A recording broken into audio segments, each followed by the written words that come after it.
Abu bàbá ọkọ, abu màmá ọkọ. Bó bá ń bá kan sọ̀rọ̀, awú bí búrẹ́dì omi. Amọ́kọ lójú táyì, bẹ́ẹ̀ni kọ́kọ́ ò jẹ́ nkọ́kọ́. Bọ́kọ bá ń bá sọ̀rọ̀ ẹ̀dùn lọ́wọ́ àníbọ̀dá ìpanumọ́. Bọ́kọ bá ń bá sọ̀rọ̀ ẹ̀dùn lọ́wọ́ àníbọ̀dá ìpanudé.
And there it is right there.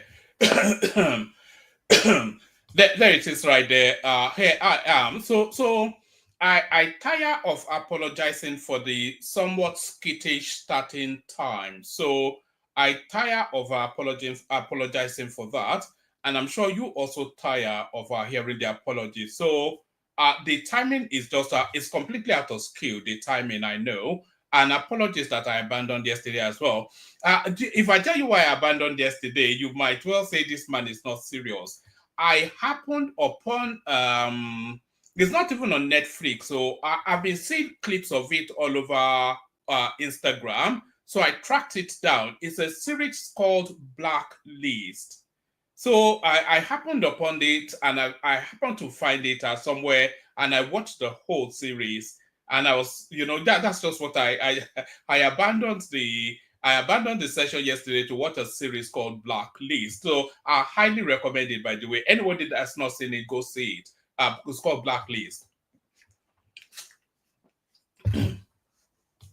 So that was what happened yesterday, so apologies for the late start today as well. It's going to be somewhat of a shortish session because I'm dropping my niece off at the airport in a few hours. So it's just one of those. We'll make up for it hopefully by tomorrow, unless of course one of the after-hour hosts comes in early enough to take it on. Good day to you, nevertheless. Good to be in your company, and how are you? So. Good day to Emmanuel. Good to see you here. I hope the wedding plans are going okay. And then I've always wondered how to pronounce this guy's name. So his first name, of course, is Cisse, but how do you pronounce the other half? Is it Sebua? So Cisse Sebua, good to see you here. Good to see you, Cisse. And Just Reason, good to see you as well. I'm sure you've come here to insult me. You look like one of those obedient types, but good day to you nevertheless. So good day to all of the people, and of course the elegant BT. So Blacklist is called. I recommend it actually to you, BT. Go watch it. It's very, very good. So good day to see good to see you as well, BT. Good to see everyone. We gather again to do as we always do. Nigeria matter never they finish. So Nigeria matter never they finish. So the protocol remains the same. Click on the like button just as soon as you hear me invite you to do so. You should already have done it, but as a reminder, if you skipped your mind, click on the like button. Not already subscribed, please correct that. Like and subscribe. Share the links. As you see, I've only missed a day and I've forgotten my opening routine already, my opening skit or monologue or whatever. So click on the like button just as soon as you hear me invite you to do so. Do that immediately. And right now, subscribe, not already subscribed, correct that as well. If you want to come and join on the screen, hyperlink says StreamYard. Click on that hyperlink that says StreamYard. That brings you into the studio space. Share the links as widely as you can. Super chats towards the stream. We have seen a real slowdown in the super charts, and that would not wear, they cannot work now. How can it work? If the engine is not lubricated, then it grinds to a halt, doesn't it? The lubricant, of course, the super chat. So super chat was to stream. Like, share, subscribe. Click on the hyperlink that says StreamYard to come and join me on the screen. And of course, super chat towards the stream. So do all those. So we're going to just get straight. Let me just get straight into it. I'm still not fully geared up, but let's get straight into it. And in the course of it, maybe we will gear up. So this was where we were actually meant to. This was meant to be the main hub of yesterday's session. It's just a real concern. Actually, we know that we're a country divided along the strap line of north and south. We already know that. But how wide is that division is the thing. The division was never really anything that anybody paid any particular attention to until about 10, 15 years ago, when the division, I think it was actually Buhari that widened this division, because he played particularly along that strap line of ethnic, religion, and violence. And that also propelled him into power. But that has now become the main hub of the Nigerian political space now. And that chasm, it continues to widen rather than to constrict. So that's where we are now. That's where we find ourselves. If you want to look, we've always had somewhat of an ethno-religious undercurrent, but is now in full play now. And the fullness of its play was really birthed under the Buhari politics. So that's what propelled him into power. and that is still what obtains as of now. So now the cousin, the Kano state government has directed all private, and by the way, if you may feel a sense of deja vu, but it's every other state now, if not the totality of the North now, they are now in this space. The Kano state government has directed all private and public schools in the state to adhere strictly to the 2024-2025 school calendar issued by the Ministry of Education. So I'm not quite sure. Should they even be calling their departments ministries at the state level? It should be called departments, shouldn't it really? But their Ministry of Education, nevertheless. Hopefully this, yes. Let's take it from top again, actually. The Kano state government has directed all private and public schools in the state to adhere strictly to the 2024-2025 school calendar issued by the Ministry of Education. All primary and post-primary schools in Kano state must close on Friday, February the 28th, 2025, and reopen on Sunday, April the 6th, 2025. The Director of Special Duties, Mustafa Badawi Yaya, in a statement obtained by correspondence, the school, so this is where it gets dark. The schools that fail to comply with this directive will face appropriate sanctions. So they are already contending with our Majeri problems in that space anyway. So the very little ones amongst the abundance of children that they have over there, the very minuscule percentile, the very tiny amount of them that is going to school, they now want to kick those ones out of the school and have them all on the street. So our Majeriga law, our Majeri festival, this is what they want. They don't want education in they've already told us anyway that Boko is haram, which is to tell you that education is anatomic to their being. And this is exact. Do you know that the actual English translation of Boko Haram is that Western education is sacrilege. So it's sacrilegious, it's anatomic to their being to be Westernly educated. So that's why it's not an extreme group, because the only thing they want is just a recitation, a good knowledge of their holy book, and that is all you need. So that's what the Boko Haram faction is. But the literal translation of Boko Haram is that Western education is haram. You know, the word haram in their culture, religion, it means anatomic, it means forbidden, it means unholy. So Boko Haram, it means Western education is anatomic. So now what we're now seeing coming out of the Western states now, or not the Western states, so what we're now seeing coming out of the Northern states now, is it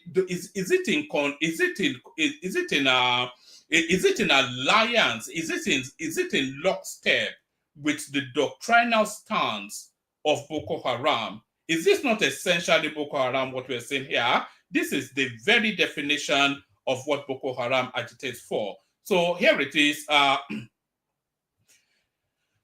Pardon me. The Kano state government has directed all private and public schools in the state to adhere strictly to the 2024-2025 school calendar issued by the Ministry of Education. All primary and post-primary schools in Kano State must close on Friday, February the 28th, 2025, reopen Sunday, April the 6th, 2025, said the Director of Special Duties, Mustafa Amigo. It's not Mustafa Amigo. Mustafa Amigo used to be a musician back in those days. If you know, you know.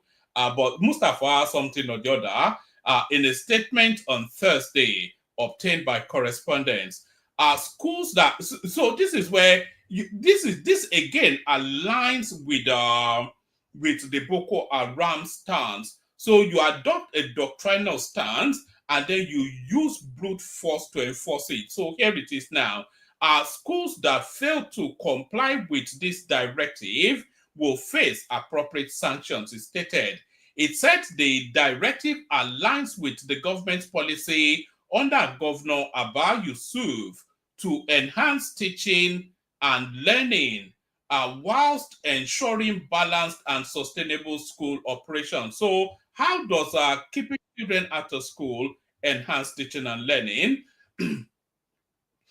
This measure is to ensure improved teaching and learning whilst promoting balance and sustainable growth in our schools across the state. The statement adds, correspondence reports an uproar as the northern states. So here are the states now within that cusp: Kano, Katsina, Bauchi, Kebbi. So the entirety of the core north, the entirety of them essentially.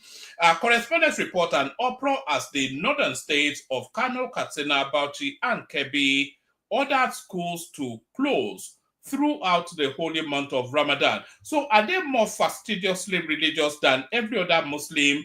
Even in Saudi Arabia, I suspect they don't keep their children out of schools because of fasting.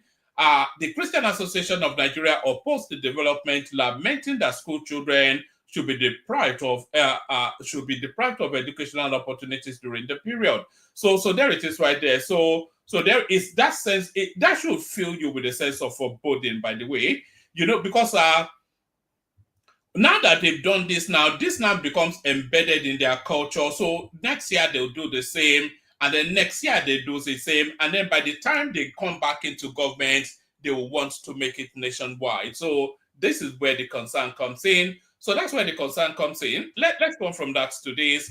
Oh no, I'll save this one for another session actually. This is going to be something that we'll look into I might make this an afternoon session, this topic right here. So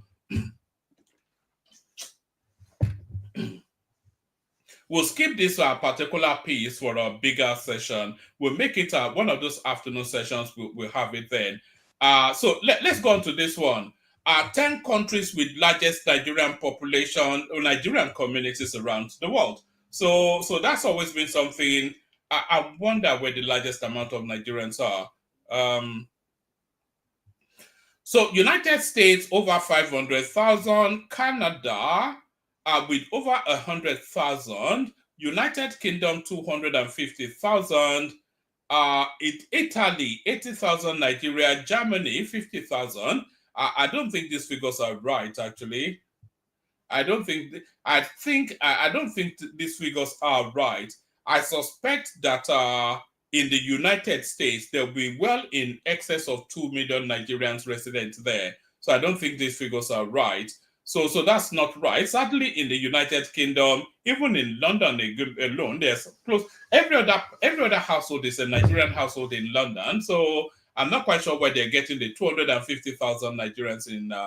It says with a long historical connection to Nigeria, the United Kingdom has over 250,000 Nigerians living in major cities like London, Manchester, Birmingham. And many Nigerians in the United Kingdom work in business, healthcare, and education. So I think we can completely disregard that.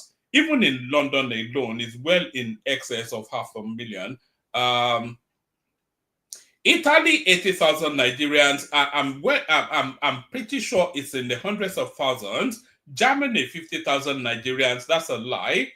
Spain, 40,000 Nigerians. France, 30,000 Nigerians, Netherlands, 25,000, and Dubai, 50,000. South Africa, 100,000 Nigerians. So I think we can disregard this. Actually, I don't believe a word of. In fact, they are not even close in any of the estimations. So let's go on from that to this.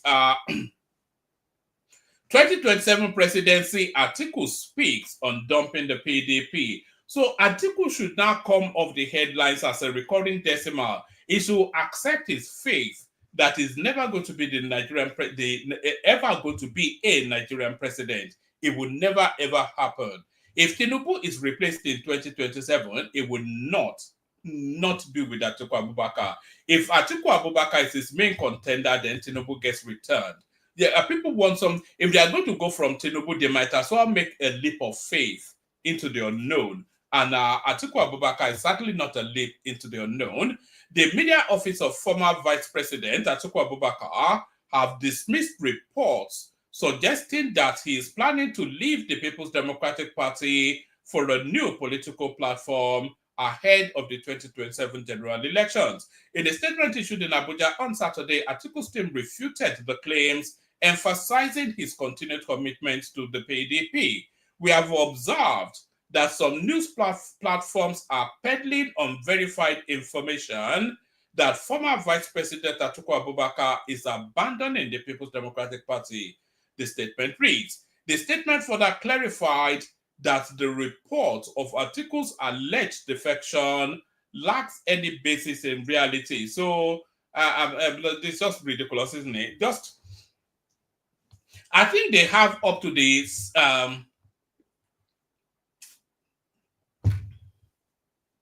I think they have up to the third quarter of this year to have their political footing, because by by the end of this year now, 2026, forget it, is now full swing campaign into 2027, because the election takes place February. So from 2026, then it's a year to the election. So by the third quarter of this year, everybody should have established their political footing. The statement further clarified that the reports of Atiku's alleged defection lacks any basis in reality. We wish to clarify that the so-called news of Atiku defecting to another party is a total fallacy that holds no merit in logic. The media office reiterated Atiku's consistent call for a coalition of opposition parties to challenge the ruling of Progressive Congress APC in 2027, stressing that his goal is to unite opposition forces rather than abandoning his party. Recall that Atiku Abubakar has persistently called for a coalition of opposition political parties in Nigeria ahead of 2027 general elections, with the aim of ousting the incompetent and pain-inflicting All Progressive Congress in order to give Nigerians a new lease of life. Atiku is advocating a robust coalition that will accommodate all opposition parties, the PDP inclusive. So that actually suggests that he's leaving the PDP for a wider space. He wants to create a behemoth to take on the juggernaut that is in position. Dismissing speculations about his political allegiance, the statement reaffirms that Atiku is not leaving the PDP but working towards a broader opposition alliance. Hence, it is fallacious and unfounded to allege that the Waziri is jumping the PDP ship. Such an allegation is antithetical to the objective of the Grand Coalition, which the former Vice President is currently driving alongside other prominent political leaders in the country. We, therefore, wish to state unequivocally that Atiku remains a principal bona fide member of the PDP, the main opposition party. Any insinuation to the contrary is contrived to confuse Nigerians about the magnitude of the Grand Coalition that is at work to rescue Nigeria from the grips of the APC, the statement reads. So it'd be funny actually to see that Grand Coalition take place.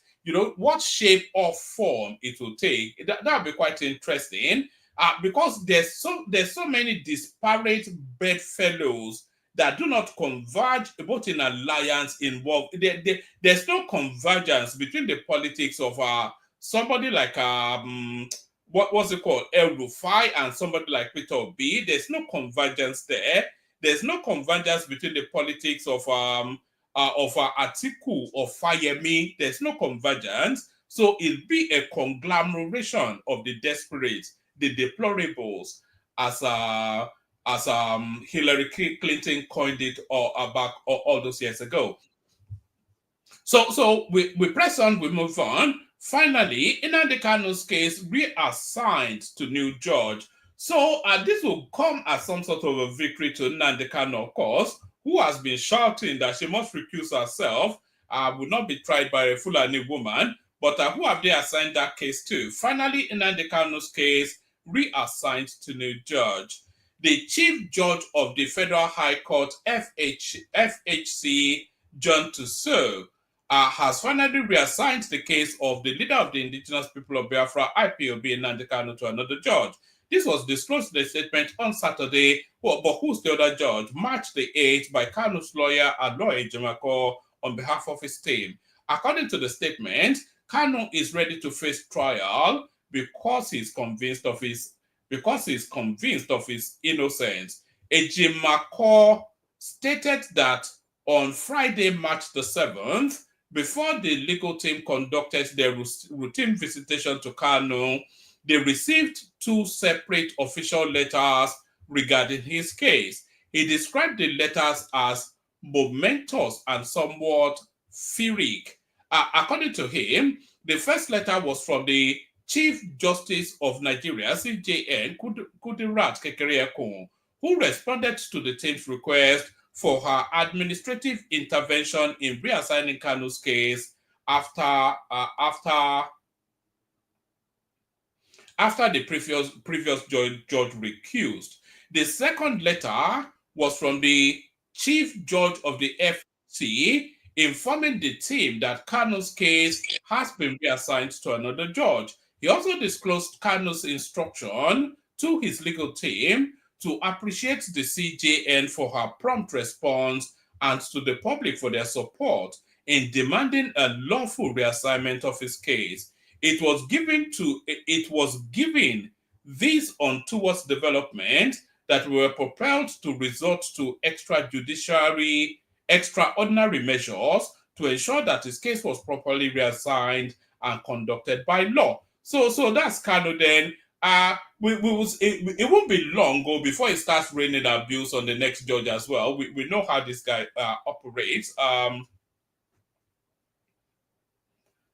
Although Binta Yako did recuse herself and then reasserted her, she didn't actually reassert herself. I think they forced her back in, but then it became untenable. So let him just have a new judge, and then we'll see how how quickly he starts to rail and rile against him or her. It was given these untoward developments that we were propelled to resort to extraordinary measures to ensure that his case is properly reassigned and conducted by the law, Ejimako stated. He added that since the first steps have been taken by the authorities to do the lawful thing, Kanu and his legal team shall take stock and prepare his defense. Correspondence, oh God.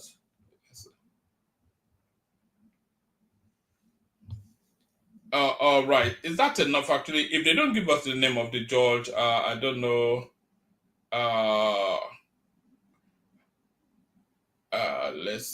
Do they give us the name of? They don't give us the name of the judge. That's just the thing.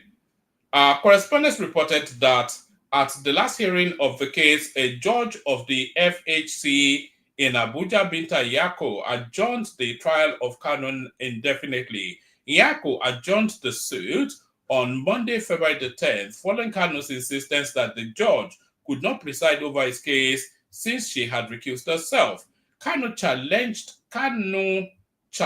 Yako to take a definitive stance regarding his detention, specifically requesting that she either restores his bail conditions or direct his release from custody. Kanu stressed that Yako lacked the jurisdiction to review or revisit his case, owing to her previous recusal from the case. Nyako had initially recused herself from Kanu's trial on September 24, 2024, in response to a request from the defendant, who had expressed a lack of confidence in her ability to preside over the case impartially. Following her recusal, the case file was returned to the Chief Judge of the FHC to sue for reassignment. However, in a subsequent development, the case file was returned to Nyako, who has since been asked to continue the trial. Correspondents reported that Nyako stepped down as the judge, handling Kanu's case when Kanu declared he no longer trusted, etc., etc. So, do we have the name of the new judge? I suspect we may not. So, hopefully they give him a Yoruba man. That should make it interesting, shouldn't he? Is is blood-curdling hatred for the Yorubas. Maybe that can come into play. Let's go on to this one. Actually, this is the headline piece. PDP governors speak on backing El Rufai Peter Obi for 2027 presidential ticket. So Obi has to make a decision fairly quickly. Obi has to make a decision fairly quickly. So we're now coming towards the end of the first quarter of this year now. So he needs to make that decision fairly quickly. So where is it going? Is it going back to the PDP? Is it going to SDP? Where they're going to move their grand coalition, but things need to start moving fairly quickly. PDP governors speak on backing El Rufai Peter Obi for 2027 presidential ticket.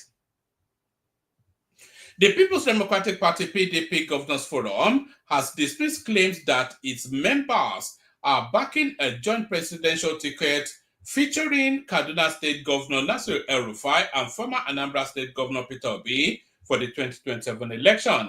In a statement issued on Saturday by the forum's Director General, Emmanuel something or the other, the PDP governors under the leadership of Bauchi State Governor Bala Mohammed, of course, he has ambitions in that direction. You know, there's so many competing and conflicting ambitions in the north. That's the thing. Bala Mohammed contended the PDP ticket, by the way, Bala Mohammed contended the PDP ticket for 2020. What was it? 2020, the last round of elections. Anyway, 2023, he contended the PDP ticket. Aminu Tambuwal contended. You know, all these people have presidential ambitions. So why should they subordinate their presidential ambitions to El Rufai, who has no political cachet, he has no political weight, and is not even a member of their party? So why would they succumb their ambitions to El Rufai? That's really where the question is. The People's Democratic Party PDP Governors Forum has dismissed claims that its members are backing a joint presidential ticket featuring the former Kaduna State Governor Nasir El Rufai and former Anambra State Governor Peter Obi for the 2027 election. In a statement issued on Saturday by the forum's Director General Emmanuel something or the other, the PDP governors under the leadership of Bauchi State Governor Bala Mohammed affirmed that they would support only the party's official presidential candidate. Our correspondents understand that reports had emerged suggesting that five PDP governors were supporting an El Rufai. You see, the problem with you see, the problem with Peter Obi El Rufai ticket is that he has no home. He has no home. That's just the problem with that ticket. El Rufai can never be on the ticket of the PDP. You know, it can neither be the principal on a ticket or even the vice on a ticket. It cannot be anywhere on a PDP ticket. And why is that? El Rufai carries no political cachet. It's not a political heavyweight that carries any amount of voters in any space. It doesn't have a voting bloc. It doesn't have a large backing. It's very vocal. It can be articulate on the screen and it can be verbose and all of that, which is good, but not sufficient enough to get a presidential ticket. It doesn't have the money. It doesn't have the political base, and it doesn't have the cachet. So it doesn't have anything to offer the PDP other than just having a loud mouth. So that's not sufficient enough. So it's never going to be on a PDP ticket. Maybe if they move to a totally new party, then he may well be able to battle it out, but certainly not on a PDP ticket. The People's Democratic Party Governor Forum has dismissed claims that its members are backing a joint presidential ticket featuring former Kaduna State Governor Nasir El Rufai and former Anambra State Governor Peter Obi for the 2027 election. In a statement issued on Saturday by the forum's Director General Emmanuel Agbo, the PDP governors, under the leadership of Bauchi State Governor Bala Mohammed, affirmed that they would support only the party's official presidential candidate. correspondents understand that reports had emerged suggesting that 5 PDP governors were supporting an El Rufai Obi ticket. However, the PDP Governors Forum has strongly refuted the claim, describing it as false and provocative. So El Rufai will find no political home, and ultimately he will revert back to his party and back to Tinubu again in 2027. That's how El Rufai operates. The forum asserted that it remains commitment. Let's do it again. The forum asserted that it remains committed to strengthening the party and will engage in any political maneuverings that compromises it and would not engage. Let's just abandon that. It's not proving to be a stilted read, but actually let's read it because it's the headline page. So let me take it from the top again, sit up properly and just rattle through it.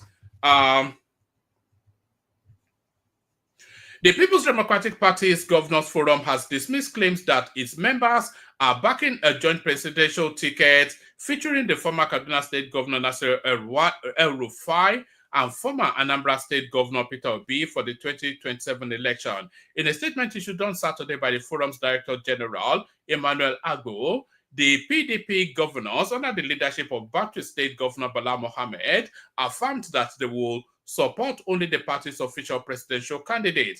Correspondents understand that reports had emerged suggesting that 5 PDP governors were supporting an El Rufai Obi ticket. However, the PDP Governors Forum has strongly refuted the claim, describing it as false and provocative. The forum asserted that it remains committed to strengthening the party and will not engage in any political maneuverings that compromises its integrity. It emphasized that PDP governors have been actively working to improve governance at the state level, despite economic challenges imposed by the ruling All Progressive Congress APC. Adding to the rumors, the forum reaffirmed its dedication to the principles of equity, social justice, accountability, and electoral integrity. It vowed to support whoever emerged as the PDP official candidate. So let's just go to their quoted. Yeah, so that's that. They're essentially rejecting that ticket. That's just what that tells us. So I think that's sufficient enough from that.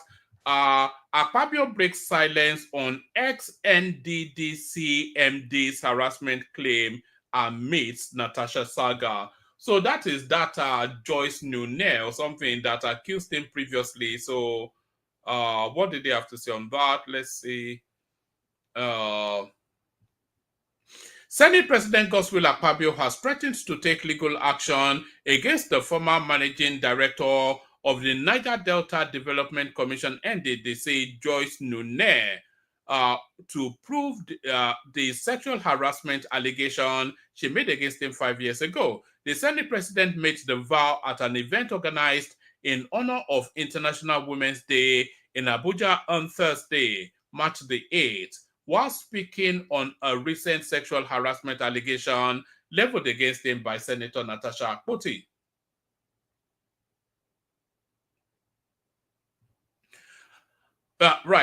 Nunea made the allegation against Akpabio when the Senate President was serving as the Minister of Niger Delta Affairs under the immediate past President Muhammadu Buhari. Akpabio recalled that Nunea was removed as the NDDC boss because of discrepancies in her National Youth Service certificate, which was raised by the former Chief of Staff to the President, late Abba Kyari. The embattled Senate President explained that she was to facilitate the removal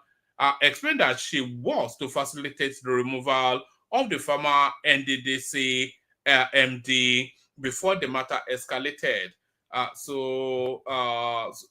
Let's see, it's going to take to court. Let's actually take it from here. Let's take it from... President of the Senate, Godswill Akpabio, has threatened to sue the former managing director of the Niger Delta Development Commission, Joy Nunye, over her allegations of sexual harassment against him. Senator Akpabio spoke during an event organized in the former Senate chamber at the National Assembly complex for the celebration of International Women's Day. The president of the Senate says he has been wrongfully accused of sexual harassment by the former MD of the NDDC after her failure to prove the authenticity of her NYSC certificate. He advised Nigerians to be patient and await the decision of the court in the case filed by his wife, Norma Akpabio, against the Kogi Central lawmaker, Senator Natasha Akpoti-Uduaghan, for publicly accusing him of sexual harassment. The president of the Senate also cautioned women to avoid weaponizing gender as push for women inclusion in economic, political, and social affairs continues. My other sister, the one they sometimes refer to as Joy Nuni, I like to mention her name because she'll be hearing from my lawyer anytime in the next 1 week. Crime never dies. When I received a letter from the late Abakari, Chief of Staff, that the certificates were questionable and she did not do national youth service, I wrote to the NYSC. The NYSC responded, and so I quickly changed her before it became a scandal. As soon as she was changed, hell was let loose. She first said, "Oh, Akpabio wanted me to swear to an oath of allegiance in the villa," and then they told her that the whole villa is wired. She said, "Eh, what do I say?"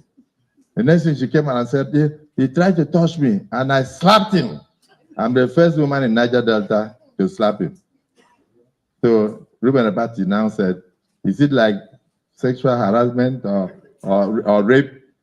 She said, "No, not rape. Maybe something like that." I said, "What? Is it sexual harassment?" She said, "Yes, sexual harassment." So there it is right there. So there it is right there. You see, these people let this thing slide for too long sometimes. If he had addressed it at that point, then Natasha would not be leveraging that incident to then, put her name into it now. So hopefully it does take to law and then force that woman to prove her allegation. So there is that. Here is the last readout. I'll send the link again if anybody wants to come in. We're very much now in the throes of the 2027 elections, by the way, and everybody just aligning and realigning. 2027, Tinubu woos Southeast, South, strikes deal with governors over re-election. Every vote will count because Tinubu has to compensate for it's going to take a lot of losses from the north and he has to compensate for those losses. So he really has to work hard then. It's going to get the South anyway. So that will insulate somewhat some of the votes he would lose from the north. But he's going to get the whole of the Southwest back, even though the obedience, they're already strategizing for Lagos State, moving all sort of their rigging materials and their voters card into Lagos. They're going to really attack Lagos, but it's going to be very interesting, that 2027 election. 2027, Tinubu woos Southeast, South, strikes deal with governors over re-election. So what deal was struck? With over, it's close to 1,000, it's closer to 1,000 days than 100 days. So this election, and you think the election was next week, the way it's just, it is in the front burner of everything. With 715 days to the February 20th, 2027 presidential election, political maneuverings and realignments are already in motion as aspirants and their supporters begin strategizing for the race. Last month, the national chairman of the ruling All Progressive Congress APC, Dr. Abdullahi Ganduje, declared that the North will support President Bola Tinubu's re-election and reclaim power in 2031 following the North-South power rotation principle. Echoing similar sentiments, Minister of State for Defense and former Zamfara State Governor Dr. Bello Matawalle affirmed that the North would rally behind Tinubu to ensure continuity of its developmental projects across the country until 2031.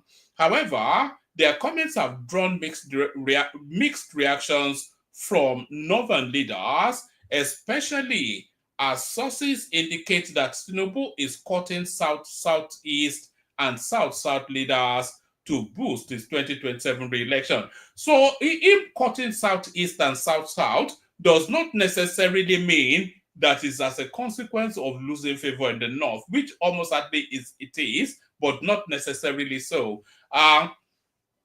However, their comments have drawn mixed reactions from Northern leaders, especially as sources indicate that Tinubu is cutting Southeast and South-South leaders to boost his 2027 re-election prospects, with the APC ticket likely Tinubu's to claim unless he opts out. Tinubu may still be primaried. We are even saying Tinubu 2027. It will still be primaried in the APC. I wonder who will come out and contend against him. Maybe El Rufai even, but it will still be primaried. With the APC ticket likely Tinubu's to claim, unless he opts out, his success will hinge on securing a majority of votes whilst meeting the constitutional requirement of gaining 25% of votes in 2/3 of the country's 36 states and the FCT Abuja. In the 2023 presidential election, Tinubu's victory came largely from the Northwest, North Central, and South-South. So there is no reason why his victory will still not come from those places. The North Central is up for grabs. It may even have made further gains there, but the Northwest, he will lose Katsina because Buhari will go all out against him, because if Tinubu serves a second term, it will destroy all of Buhari's plan of Fulanization and all that. So, but it'll be very interesting anyway. We'll see how that plays out. In the 2023 presidential election, Tinubu's victory came largely from the Northwest, the North Central, and Southeast. However, he faced stiff opposition in the Southeast and South-South, and even failed to secure 25% of the votes in Abuja. So I think a lot of that will change. I think Tinubu will do marginally better even in the Southeast, significantly better in Abuja. But with all of the work that Wike has been doing, I can't see Tinubu not winning Abuja, and he will do significantly better in the Southeast. No Obi or no Obi, he will do significantly better in the Southeast. So it gives us a 2023 presidential election results breakdown. As Southwest Tinubu stronghold, he got 2.5 million, which was 58%. Atiku got 21%, Obi 9%. So that's all that matters, really. Now, in the South-South, Obi got 44%. You see, this is a people keep saying they all want 12 states. It's really quite, we'll be getting rid of low quality conversations on this platform now, no matter what anybody says. When people go around and say, oh, somebody won 12 states, he won 12 states, he did and he did that. It is not really the amount of states you won now, it's how you scored in those states.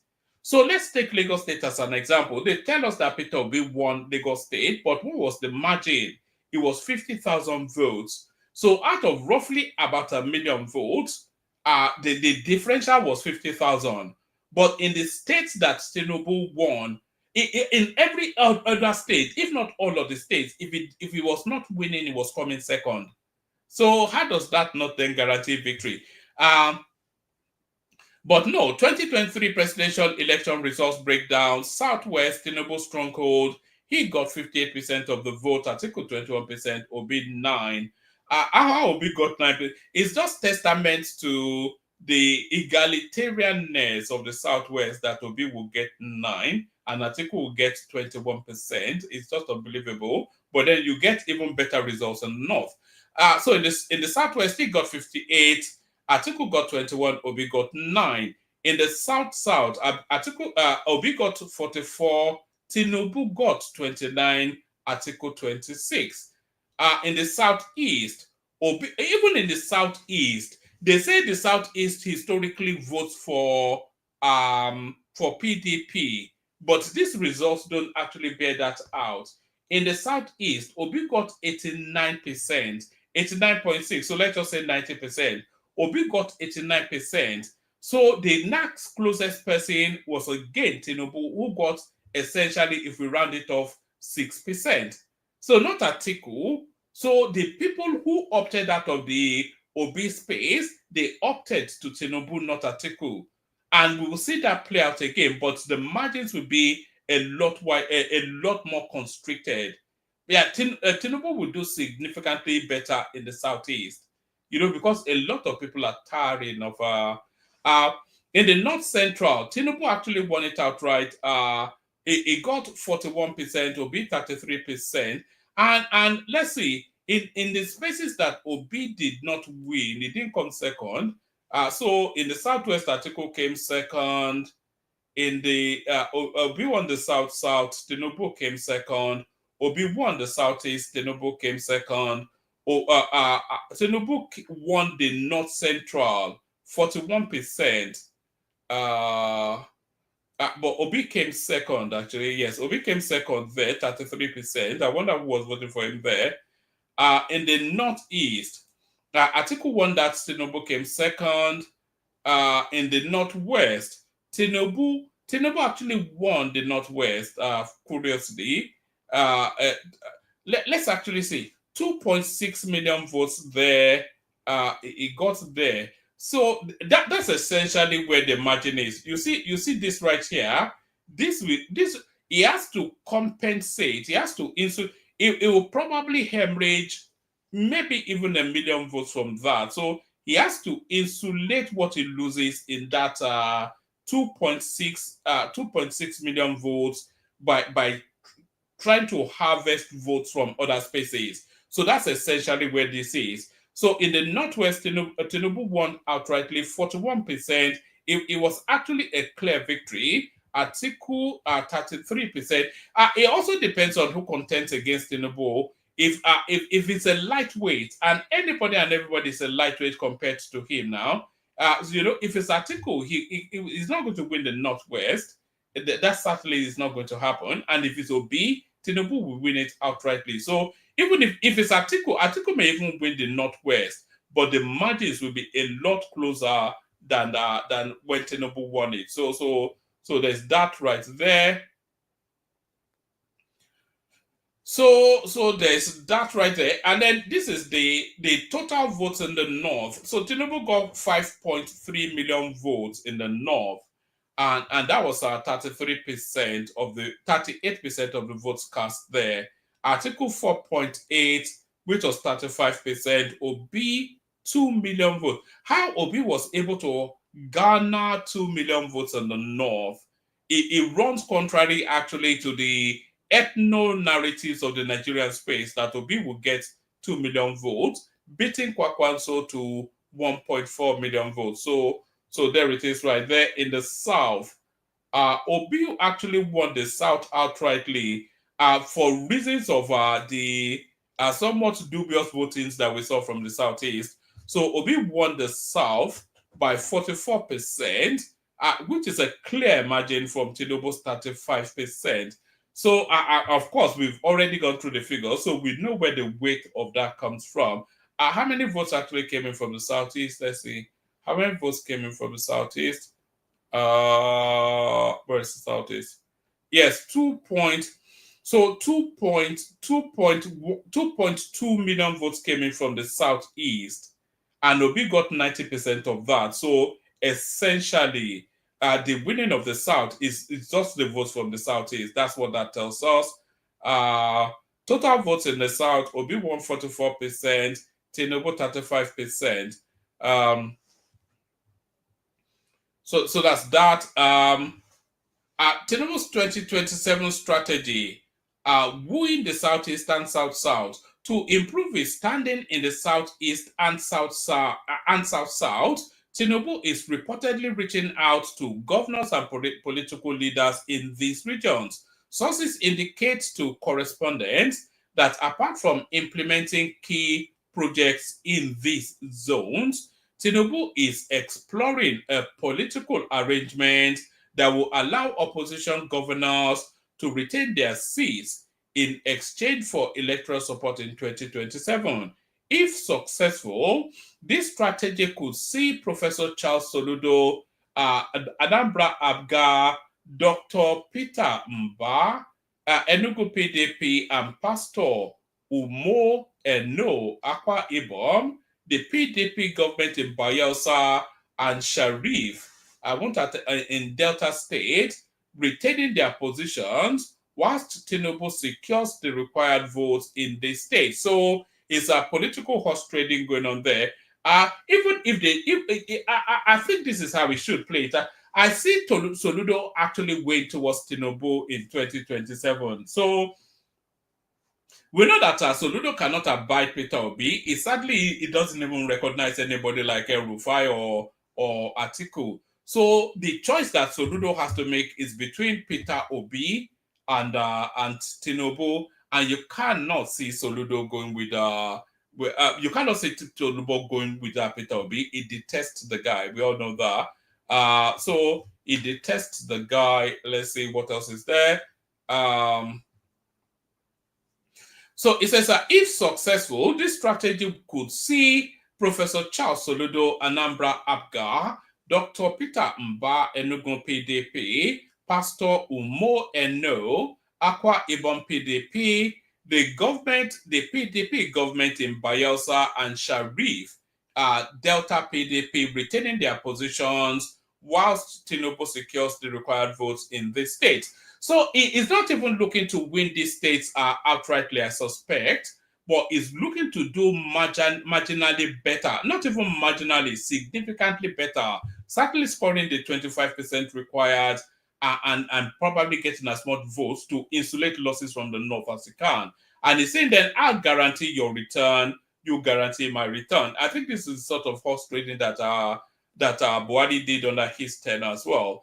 If successful, this strategy could see Professor Charles Soludo, Dr. Peter Mba, Pastor Umo Eno, the PDP government in Bayelsa and Delta retaining their positions whilst Tinubu secures the required votes in these states. Additionally, governors interested in defecting to the APC will be welcomed without resistance. However, not everyone in the APC supports this strategy. The chairman of United Nigeria Airlines and an APC governorship aspirant in Anambra State, Obiora Okonkwo. I thought the Anambra ticket was going to that Ozigo that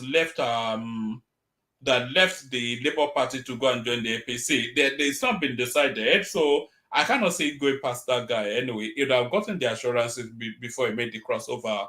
However, not everyone in the APC supports this strategy. The chairman of the United Nigeria Airlines and an APC governorship aspirant in Anambra State, Obiora Okonkwo, argues that securing an APC governor in Anambra through the upcoming election will be more beneficial for Tinubu's 2027 re-election bid than relying on an opposition governor. There is very little chance of Anambra State having an APC governor. The chances of that are between slim and none. But Soludo is more malleable to being bent rather than that's a more plausible plan rather than to try and foist. Not even Mahmoud Yakubu can read that one. Let me give you this one. This is the last one now. I'll give you this one only as a headline then, because it's good. It's a good news storyline. Zurael Oduwole, 22, nominated for Nobel Peace Prize. So I think the next Wole Soyinka, this looks like, doesn't it? 22-year-old graduate from UCLA and a global education advocate was never in her wildest dream at the age of 10, blah blah blah. So that's let's try again. Let me give you a paragraph. Zurael Eliasi Oduwole, a 22-year-old graduate of UCL and a global education advocate, was never in her wildest dreams I don't know quite what that means. That's an incomplete sentence. At the age of 10, she saw a 12-year-old girl crying on television because she was being forced into marriage. She did not want to understand.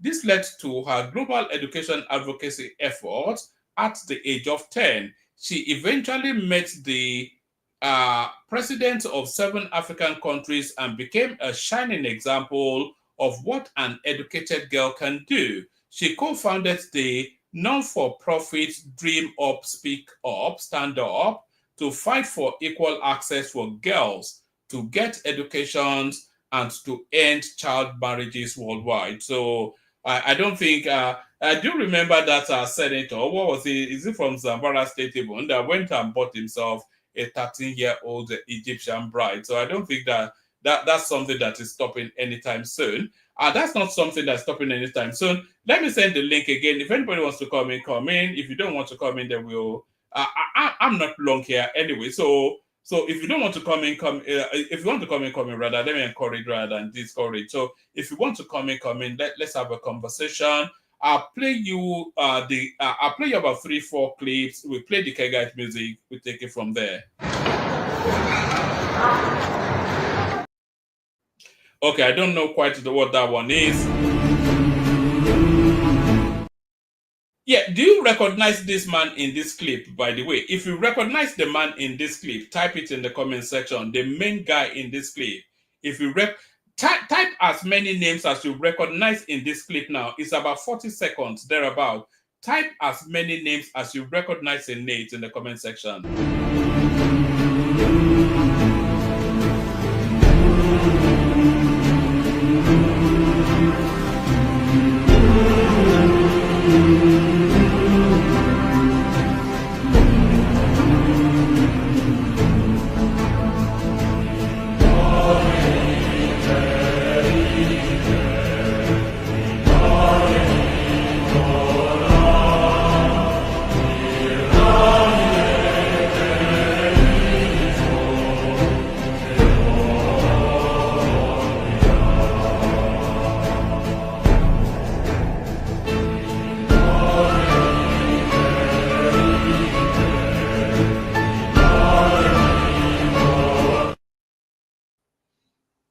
Right, I recognize Muritala Mohammed and somebody that looks somewhat like, I recognize Obasanjo as well and somebody that looks somewhat like Buhari.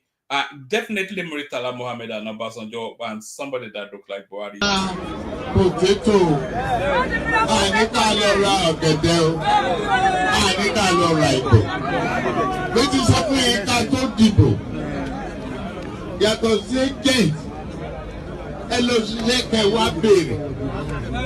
Lẹ́yìn ìgbà tẹ́ bá gbé rìsọ́ọ̀tù wá ẹ̀ ń ṣalágbà fún mi. Tá a bá gbé aṣọ ìdọ̀tí wa fún wọ́sàmán pàápàá kò lè ní ká kówó ká tó dìbò. Ẹgbẹ́lẹgbẹ́ yín náà ẹ̀yin tẹ́ lọ́mọ oúnjẹ inú ẹ̀ náà ó wà sùn náà ó ń gbà wà ẹ́ fì náà. À ń sọjá fà á. And I told you one school.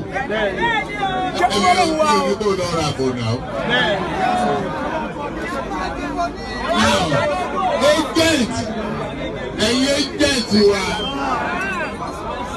ọ̀pọ̀lọpọ̀ yín kò tí kọ́gbọ́n tó but ní púpọ̀ lọ́wọ́ yín alájẹ kọ́rẹ́jì ilẹ̀ kẹ́sẹ̀ jẹ́ orílẹ̀ èdè owó pàṣẹ owó agent ọ̀pọ̀lọpọ̀. All right, so that's Tinubu and his Bulaba politics. Bulaba politics. Talking about Bulaba politics, let's see now the latest installment from Chinedu Rosbivo. With Labour Party metamorphose, and you see others, other factions of different political parties come together, and maybe a name change. I don't see a name change happening. I don't even think you can register a new party in this kind of government. Nobody's going to allow you to do that. I think it's an action congress and then, that one, I think if Jonathan looks back, he would understand, President Jonathan, sorry. Yes. If he looks back, he would have seen the loopholes he left And unfortunately, the people that benefited from those loopholes are Have far closed more it. aggressive and closed all those doors. So we are going to have to be very creative with the kind of opposition plea. But honestly, these are people that cannot come out and campaign based on their antecedents or what they've done. This is a governor that avoided and dodged all the debates.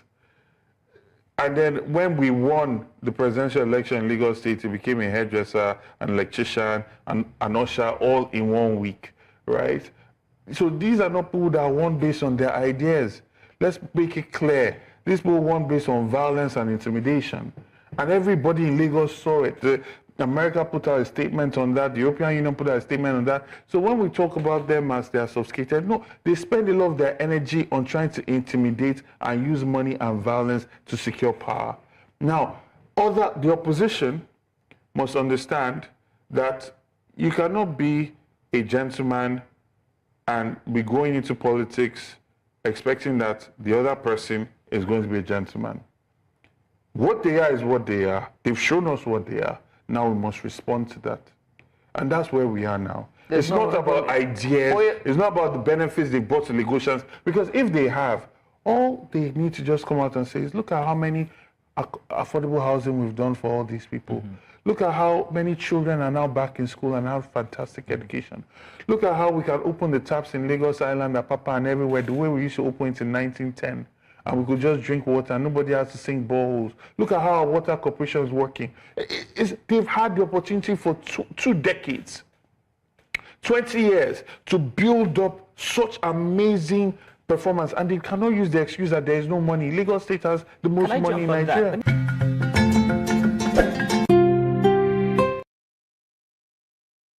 You could see the struggle there, couldn't you? So it was saying they easy go-tos that, they win election via violence, etc., not via ideas.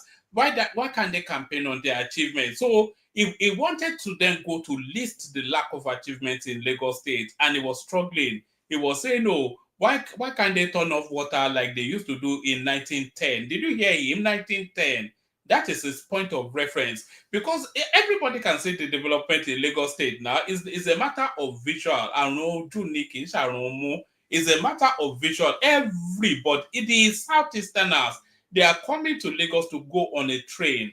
That's what they are doing. We all see it now. Lagos is being traversed, crisscrossing with a metro rail system. The roads are being built at a fantastically decent rate. Cities are being sprung out of the Atlantic Ocean, and the new Lekki did not even exist as an entity even 15 years ago. All of these things, the road from the airport into the city, everywhere is development. So he couldn't really say, if you want to be listening over the last 20 years, so Lagos has transformed. Whether you want to give the attribution to Tinubu or not, there's nobody on this planet that would not acknowledge that Lagos has transformed. So that is Chinedu Rose Vivo doing a bit of Omale politics. So there it is right there. So there it is right there. I send the link one more time. If anybody wants to come in. Play the Kegite music. We see where it goes from there. So we play the Kegite music and see what happens next. Only water, where they see ma. Water, only water, where they see ma.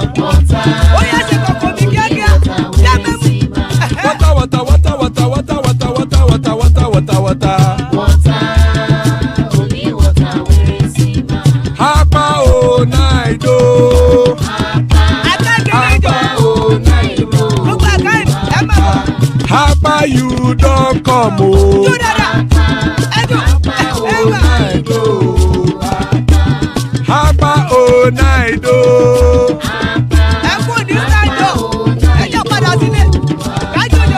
Oro kẹ̀kẹ́ ẹlẹ́mù yé o.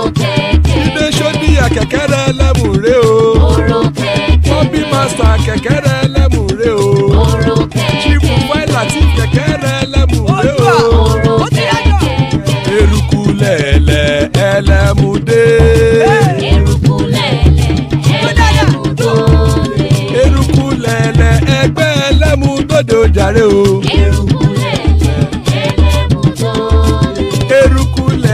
Gánà ti dé ẹgbẹ́ bọ́dì o. Gbé bọ́dì ẹ̀ gbé. Ọmọ ẹlẹ́yẹ ẹ̀yẹ o ó dilé o. Olúyẹ̀lá ẹ̀yẹ o ó dilé o. Petrosoname ẹ̀yẹ o ó dilé o. Petrosodunke ẹ̀yẹ rẹ̀ ó dilé o. Ẹlẹ́kọ̀ ọ̀run mú ìní o.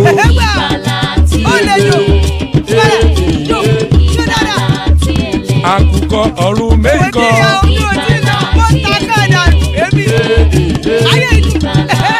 Ikú kò ní ríwà gbéṣe o.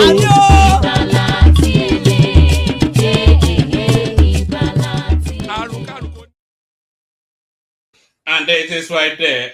Ikú kò ní ríwà gbéṣe. Amen to that and over. Joining us, Tony Africa. So there's Tony right there. Patoski in the house as well. So that's Patoski as well. Plenty of room still. Anybody else hop on. We kick it off, start it off with Tony. Tony, what's up? Yeah, man. Thanks a lot, man. For making me to come out. I lost my cousin. Very painful. My first cousin, for that matter. See? Sorry to hear that, man. Yes, how did that happen? What happened? Yeah. Just all these little things. That's what I be. Last year also. I told you that. My brother, the same father with me. Died of ordinary pie, which you can be given a capsule here or 2 capsules, and then it's there's nothing in Nigeria, no medical system. No. I mean, before, what happened to your cousin first? Is this throat something? Is it throat pain? I don't know. Something happened. Usually those maladies. You don't know what happened to him. No, they said that the throat. There was a kind of like bump in the throat. Back then, this outside people, they used to cut it now. Remember? Those kind of throat something. So, but I don't know. Just go. There is no hospital in Nigeria, no medical services in Nigeria, woman. Yeah, but you're not even clear on what happened before you are going to the. You are not clear on. Yeah, they told me that there was some kind of pain in the throat. Throat. Some pain, and then something happened. Maybe there was a boil, and then this boil got busted. It could be a million of. Usually, when it's throat, then it could well be something cancerous. So you don't even know if it's also a cancer case or And then to just be so sudden like that.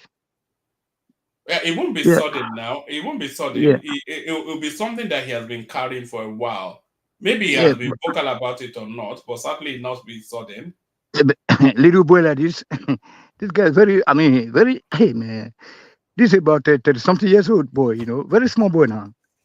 This is my cousin, my daddy's younger brother's son, very handsome boy and very good boy, very loud. So, sorry about the loss, but it could be a lifestyle thing, because a lot of people live a lot of, the smokings, the drinkings, the hedonistic lifestyle, I'm not saying no, but yes, sir. But the government, that is why, if you come to Germany here, there are a lot of people that, a lot of people that, the drunkards, the alcoholics, the government do take care of them. That's what I'm trying to say, sir. Even those junkies. How many countries do they do that? You want to politicize your cousins? Yeah, because there are no medical centers in Nigeria. If your local government chairman have to go to England, if your senator have to go to England, is that what you want to do with your cousin's death? To politicize no. You see, like my brother saw now last year, ordinary pie because it is so much sweet, and then another cause is the same thing, pie, ordinary pie. So Nigeria is not working, woman. But meanwhile, before I forget, you are in those statistics. You was damn right, about statistics from Italy house, almost 2 million. 3 million Africans, they do live in in Italy. I don't know where they got that data from. But they are very crazy. Because Italy is the most it's the most African-friendly nation. They have more than 3 to 4 million Black Africans, and Nigerians are nothing less than 2 million. Yes. But for Germany, I don't think there are more than 2,000, 1,000 Nigerians in Germany because they have 16 states.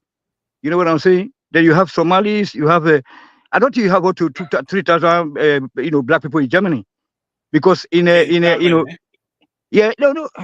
let us. Oh God.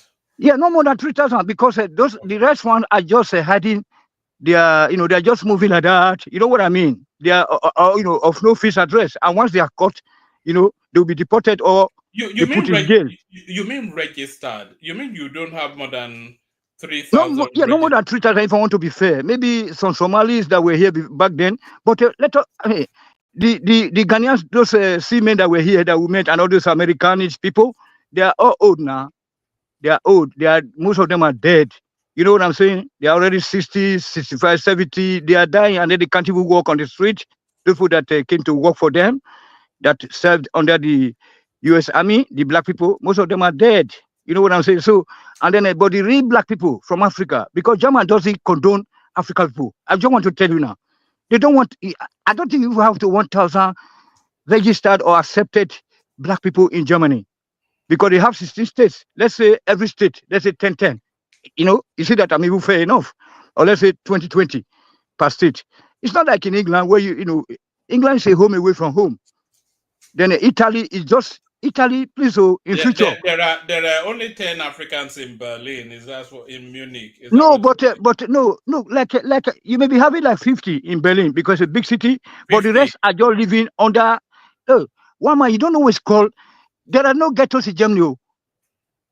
There are no ghettos. So those kind of people you see sleeping on the street in Paris, they will just have some kind of canopies or put it some mattress somewhere and sleep in summer. Nothing like that here. You know what I'm saying? If you are driving, look, you don't know what's called Germany. They will control you immediately. There was a guy that even left England. I will send you that something, the clip. I don't know if I still have it. The guy went to Germany for, on tour. The train alone from Munich to Berlin, he paid 260 or 290 euro. He said in England it's not like that. Then the guy was just complaining, and then the people had to control him every spot because he's a black guy. They were controlling him in the train. He showed that the ticket. They said, no, you're not supposed to sit in that seat because that seat is reserved. Then he wanted to pay 5 euro. The other one said, no, you don't. I mean, it's just intimidation all the time. One man, it's not easy. Hold on. A lot of us live in the West also. I'm not sure that in this country where I live, there are different carriages on every train. There's the reserved seat, there's the first class seats, and all of that. So you can't buy an ordinary ticket and go and sit in a first class seat now because those are reserved. So if it's sitting in a reserved seat, then of course the train whatever the attendees they have conductors. The controllers. Yeah. So what's wrong with that? What's the? Okay, I want to let you know what is wrong with that. Let me tell you something now. Yes. Okay, let me tell you the situation in Germany. Okay, because in case you don't know. No. Hold on. That specific something you are saying, they say he cannot sit there. It's a reserved seat. So are you saying that? Yeah, he paid. He paid 5 euros something or 6 euro, for him to stay there. But the other one said no, we don't want you to pay. They said you get there and take the next train. Then, but the another one they gave from Berlin to Hamburg. The guy is is a tourist now. You know what I'm saying? I probably want to know how black people live in Germany. I mean, there are a lot of people who are living in Italy for Germany. They have to return back. Some are living in England for Germany because of their children money. But we can't really take anything you are saying because you're not painting anything near an accurate picture. So what I'm saying, but one man, look, Germany is not an African-friendly country. So that statistics were very, very wrong. How can you say 50,000? If 2 million. How can you African. say there are 10 Africans in Berlin? I mean, not 10. Maybe 50, maybe 30 in Berlin. You don't know what's called Germany? Do you know what's called Germany? Forget Germany. Forget what guy. Okay, that's a jolly. Hold on. Oh, that's a jolly living like that. They are just coming from Italy to come and survive, to come and work. Some are in Bremen, some are in Frankfurt. They are heading to work. But once they are controlled by the police, then they'll be off the line. I mean, you don't know. It's not like England where you can move freely. Do you know that there are some discotheques you don't just go and, lay your head out as a black man. They will tell you that it's feed up. You should wait. What is it? White people come in, get into the discotheque. You don't know that you are not wanted. And if you go to the police, they will tell you to go to the next club. And the next club is going, go to Dusseldorf. You know what's called Dusseldorf? This Westphalia. This Westphalia. I mean, look, it's not like England. England is a very friendly place. They will admire you. You know, when I was in England, you know, they will say, we admire your hair and stuff like that. They like you, you know. But Germany is like, even the kids. Do you know the kind of job that, you know, I do go to some family houses. Once it's a German child sees a black person, 2 years old German child is already scared. You'll be red. The skin will be red. I'm telling you, it's not. But Italy is different. You have about 2 million Nigerians or 1.5 million Nigerians live in Italy. You know what I'm saying? People can live in Paris without a registration or without even visa. But you can't live in Germany. In fact, Germany is the preferred Western destination of people of the Southeast. It always because the money, because the free money for the children money. Their wife doesn't work. You don't see any Igbo woman. You cannot see any Igbo woman having an Afro job here. You know, Tony, it's impossible to have a conversation with you. Okay, let me. Okay, have a conversation because you know what we're trying to do. Your platform is. If you don't forget what the platform is. No, we need to educate the black people. They shouldn't be coming to Germany. But this is what I'm saying now. For me to have a conversation with you, I have to listen to you, and then you listen to me, and then I listen. That's how we converse. It's not me trying to overrun you or you trying to overrun me. So just listen, and then, you know, I don't talk long. So then you come in. That's how a conversation takes place. You know, I don't think anybody can take whatever it is that you're saying seriously. Germany has historically been a destination of Southeasterners for decades. They prefer Germany to the UK. Maybe they're starting to prefer the UK now. So for you to come here and be saying that there are no more than 10 Nigerians or even 10 Africans in any city in Germany, then of course, after you said that, then nobody takes anything else you say seriously. Can I respond now? Yeah, carry on. Yeah. Look, Germany, Austria, Switzerland, these are not, you know, on African friendly nations. I mean, let us tell our people the truth. If you can go to Budapest, Romania, Bulgaria, Hungary. These are friendly people. Even Russia, very friendly country to the black people, not Germany. You know what I'm saying? They are always, look, you cannot move within a kilometer without police controlling you once you are a black person. Especially in the evening, you know, if you are driving or whatever, you are walking, you know, like, I mean, it's not an Africa-friendly nation. Please, if you go to the supermarkets, they will be looking at everybody, whether you are, I mean, try to do something. I mean, you know, Germany is not, it's very strange for the black people, but it's good for the Arabs, Pakistan. If you are just a little bit white color, Morocco and the Arabs, they are very free here, you know. So, but for the black people, if you see them, you know, you don't see black people any longer moving on the street like that because of most of them no papers, you know. So many people, they are living here for 20 years. Even there are some Turkish people and Kurdish people that are a little bit dark in complexion. They don't give them chance here also. I'm telling you, it's not, look, you know, those kind of things you see in Paris when people are homeless, they are just hanging around somewhere. You don't see that in Germany, woman. It's like kind of like a perfect country, according to them. You know what I'm saying? They have special places reserved for their own homeless people who can't afford to pay the money they are giving them. Probably they're drunk with the money. So, but the government still provide them somewhere where they can be able to sleep. You don't see any black person homeless in Germany. You know what I'm saying? You can see them from Italy, Paris, England. You see them everywhere. Russia. Do you see anybody homeless? What about white people? Do you see white people homeless in Germany? Yes, there are some white people who are homeless in Germany, but they have a designated area for them where they can sleep, especially during the winter cold time now. They have places for them. Yeah, but that's the point now. But black people cannot smell there. Yeah, but what you're saying is Germany doesn't tolerate homelessness, so it's not a black issue. It's the way the country runs. Because the way, okay, let's carry on. Okay, you right on. No. I don't think you get the point I'm making, but I carry on. I get the point. Look, one man. let us educate our people so that they don't come, because But many we're people not they are, educating them, though. When we are saying people they are no only 10, people will die, let of me stress. quickly chip in this. Yeah, Let me quickly you know. chip So in this. Sorry. Germany is not look. It's not an African friendly country. Can you hear me? Yeah, Please. no. You can say Woman, that, but you can't use false statistics to back that up. Patoski, come in. woman, Patrick, yeah, can you come hear in, me? Patrick. Yeah. We You see, can. what Tony is saying is Yeah, true. right, What Tony is saying is true. I saw a right. documentary on that. The kind of feedback I get from my friends who are black that are in Germany is confirming what Tony is saying. Do you understand? It's not as friendly for blacks. So I have friends who are in Germany and have come back to Nigeria. And then the same thing with Austria.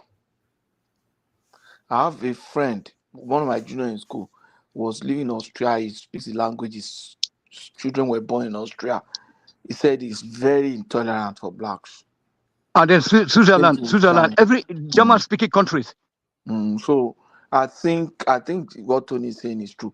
I'll look for the documentary. I saw a documentary. Pato, I'm not even disagreeing with that. I've not been to Germany, but I have although I want to go for the October 1st, maybe I will.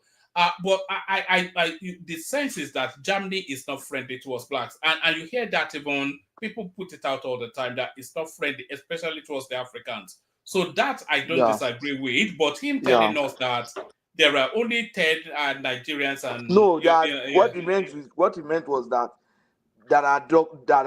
he's trying to tell you there are very few. He's saying most of the Africans there. He's talking about legal Africans. I understood I understood what you were saying, but there are not many actually. There are not many, but not to the level that Tony is saying. One of the documentary I saw, the guy says that anytime he's walking on the street, he doesn't feel safe. I'm telling you. I said, what? So why? It doesn't feel safe from what? From what? From being attacked or whatever. From being attacked. Yes. That's what he said. There are documentary from being attacked. By right wing mobs. Yeah. Even Dulapa can just spy you secretly. Do you know this Diallo? This guy they called Diallo, and many of them that are big by that like the Frankfurt police 16 officers that were accused of spying some black people. I mean, you don't know what's happening. They take you to the jail and then they gas you up. You know what I'm saying? They don't want to manage the population of black people in Germany. It is institutional. And still you've been there for 20 years. That's why I'm telling you his experience now. One man. Even doctors has been there for a long time too, and he's saying the same thing. So I think they will take your money back. The money you have, they will look for any way to make you. I mean, hey, those black people that are living here, they cannot go to Western Union to send money to Africa. You know what I'm saying? Most of the black people that are not. I think it was. I don't know whether it was Tony or somebody that told me. It must have been Tony, because at that time I was telling him that my son said he wants to come and school in Germany. He said why? I said because their area of specialization, he just felt Germany would be the best place. I think it was Tony that said, look, I will not advise you. Yeah, but you better go to Poland. Better go to Poland. Tony, hold on. Okay. I think your son will be different. He's an American now, so he wouldn't come under the African. That era has passed, woman. That era has passed. So long as black Americans are not even seen as they are just, the same level. Let me just say, just so long your skin is black, woman, it's not a place for the black people. I'm very sorry to say. It's very sad, though. And very sad. And then you know that this place, even Europe, You see, that time, until recently, before you could get visa to come to London from Africa, from Nigeria, you will struggle at that. And they open their doors to Middle Easterns. The Nigerian guy is there. He doesn't want to come and make trouble. He wants to come and hustle. And then they open the doors to Middle Eastern. Look at what they have turned the place to now.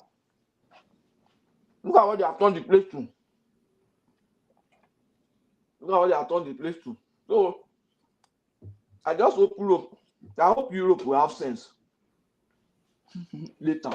They'll get sense. All right. So Tony, what else are you looking at in the news, Tony? Yeah, well, you spoke something about their schools in the north where they are closing down the schools for the religious purpose. Yes, it's just ridiculous, isn't it? It's unbelievable. So which makes the 2027 out of place then, or out of the equation, because so we really need to be more focused on how to support Tinubu to divide the country. You know what I'm saying? Because there's nothing we can do about it. Because at the end of the day, they are going to reverse everything again. That all the progress that is tried to carry out now. You know, once because this is not time for the North to produce its president, time for the South. It just means nothing. You know, it's just a meaningless effort. You know, efforts in futility. Like at the end of the day, the country is still being run by two separate laws.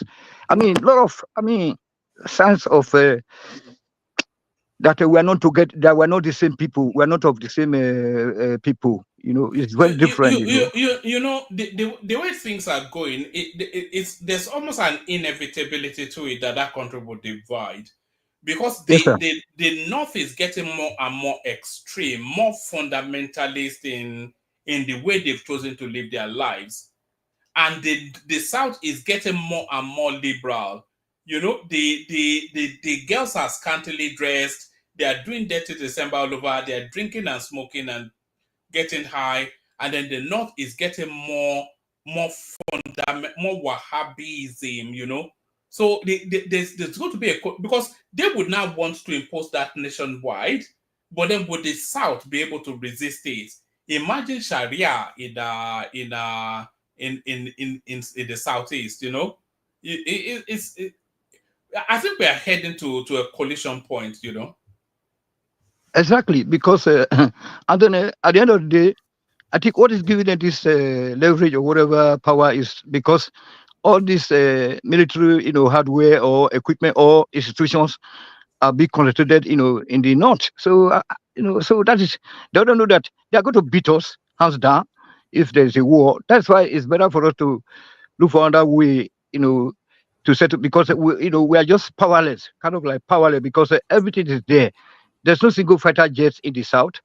You know, everything is there in the north, and then most of the pilots are northerners, whether from Benue Plateau, Kaduna, you know, and all those kind of places. I mean, you know, and then one thing is clear: they do speak with one voice, regardless of their tribes and then religions, you know, whatever, you know. But only in the south, we really need to work together in the south to see ourselves, you know, as one. You know, that's it. You are right. Actually, they will easily overwhelm us if that war should break out.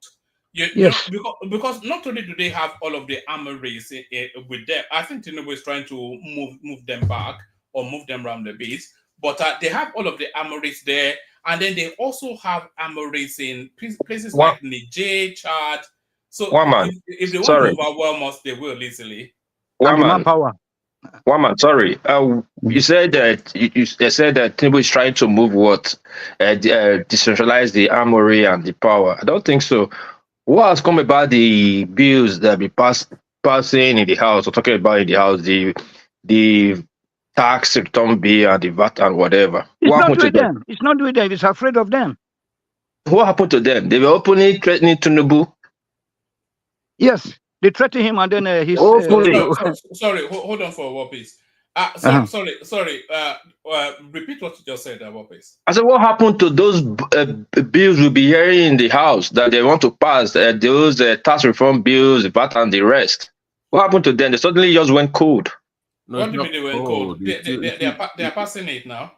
What long will it take to pass? When the Tinubu want to change national item? What piece? They need one more public hearing, I believe, right? That's what they want. That's what I'm saying. It's taking for now. No, that's what they did not suggested. They should take it easy, slow it down. But they're not. It's at the final stages of being assented to. One man. I'm getting one piece. No. Hold on. Just hold on. Tony, 1 second. One man. Hold on. This tax bill came on stream about 6 weeks ago, and it's at the final stages of being signed off now. So Yes, there's a yes, process yes. involved now. One man, we are not kids, we are Nigerians. Yes. When they want something when they want something that is good for them, it doesn't take 1 week or 2 days. They pass the bill that is good for them. They Now, pass what is a good for, tax bill, a tax reform bill in 1 week. they have done more than that before. They have passed bill. They want. Like what? Like what? The I'm not national going to go into. anthem. Hold on, I'm not going to go into that one. Hold on. I'm not going to go to sarcasm. Hold on, please. Hold on, Baba. Sorry, Baba T. I'm not going to go into sarcasm with you, one man. We see bills flying up and down every day. Okay, so then cite an example. No, hold on. I'm not going to cite an example. Let me speak, please. This bill is delaying forever. This is a bill that is very crucial. It's 6 weeks. 6 weeks is forever. Hold on. Yes. It's taking forever because the discussion has been on ground. Do you know that it's a fundamental reform? It's a fundamental. Oh God. Okay. One man. See, this is the problem. These are linguistic gymnastics. We think this enlightenment is nothing. Nigerians. Hold on. Listen. One man. They're not passing bills for animals. Yes. They're not passing bills for death plants. Right. They are passing bills for the betterment of the people in the country that will make the country better. Yes. Hold on, please. Sorry, can I ask a question? Patrick, are you eating? Because people are complaining. If you're eating, then no, I'm working. Yeah. All right, carry on. Yeah. What is? I know you are saying that the bill should be fast. Don't you think? And I want you to answer. Don't you think that the more jugular the issues that are at stake when you are discussing, when it comes to a bill, the more difficult and the more prolonged the time it takes. For example, the national anthem, it didn't take time. That's not very jugular. But this one is jugular and so many interests is at play here. Don't you think that it's not just this? That's what you expect, even in business or anything. Don't you think so? Yeah, Patrick, I get what you're saying. You know, when you want to take a slow and steady ride for society things, then don't make a scene out of it. Like you're going to get it done tomorrow. At one time, the tax reform bill was everywhere in the news. It was every Dick and Harry who in Nigeria talking about like it's going to get passed tomorrow, that the government need it. No, you have to start now. And everybody on the side of the government, yes, this is what Nigeria needs. This is what we need to do. And everybody on the Nigerian side, the momentum was high. I don't know if you get what I'm saying. But we get you because the other side was just say no, and the yes, thank you. Have it the way. It was on the news everywhere, like the government need it now. Even the Air Force, the FAA, the Central Bank. My brother. Yeah. Brother, I'll answer your question. I'll answer your question, my brother. Now, everybody was on their toes. It was a eggshell movement. The Senate every day talking, withdraw it, take it back, this, that. Now, when you know you want to take it slow and steady, then we would have done it slow and steady so that we'll know. It's not been slow and steady now. Hold on now. Please, one man. Now the thing is, what stage is the bill? It's not about what stage. There are so many bills that in stage 2 in the House has been for 20 years hasn't passed that second stage. So it's not about that House. It's not about what you're doing, man. Hold on, one man. Not what I'm doing. There are so many bills that have got to second stage in House of for the Senate that didn't pass through that and went dead. It went cold. What I'm saying, the momentum that was put on from the beginning has died down. And election cycle is coming now. Just hold on. Tony, please hold on. And it seems that we are getting to, one thing in Nigeria, when something went cold, you go sour. No, don't worry about it. Stay on. I'm staying abroad. I'm not shifting. Hold on now. I'm not shifting. Listen. He's going. Hold on. Listen, one man. Guy, I have the buttons now. Just hold on. Don't go to sanctimonious sense. Let's debate the merit or lack thereof of what you said before you can say, oh, the thing about Nigeria. Don't do the thing about Okay, listen, one man. This is what the problem with Nigerian have. We think anyway, I don't want to go there. The bill right now is not talked about. Forget the stage it was. There's no negotiation going on. Yeah, is it being actioned? Forget it. Is it being actioned? It's not being. No, it's not being actioned. It's not being actioned. All right. Yes. It's not being. Forget all this big grammar. And we saw the open thread. After the open thread. It has gone cold. That's what peace. Yeah, that's what I'm saying. No. It's gone cold. You argue with me like this way, this way. Yeah. Oh, hold on. The bill is quite a controversial bill. People try to politicize it. It was subjected to public debate, and all of the concerns that were being raised were addressed. And that is why it's not being highlighted in the news anymore. They thought it was an anti-people's bill. The guy went around all of the media spaces. They put out everything to douse any of the doubts in that bill. So that bill now going through the parliamentary process. It's going up to its last public hearing, which will then be assented, signed off at the Senate and signed by the president. So I'm not quite sure. One man, we have had the simplest expression this government or you have done, and yet we are still here. Nothing has happened. Now, what my problem is? Has happened. You can't say that's fact. Wait now. Will people please disregard that statement? Because that bill is in process. So disregard. One man, I understand. That bill is going through due process. So one man, once it's passing through, you cannot put something that is not factually true out there. And then you cannot oppose what you are saying on anybody because nothing has happened yet. Has it been passed? No. What please?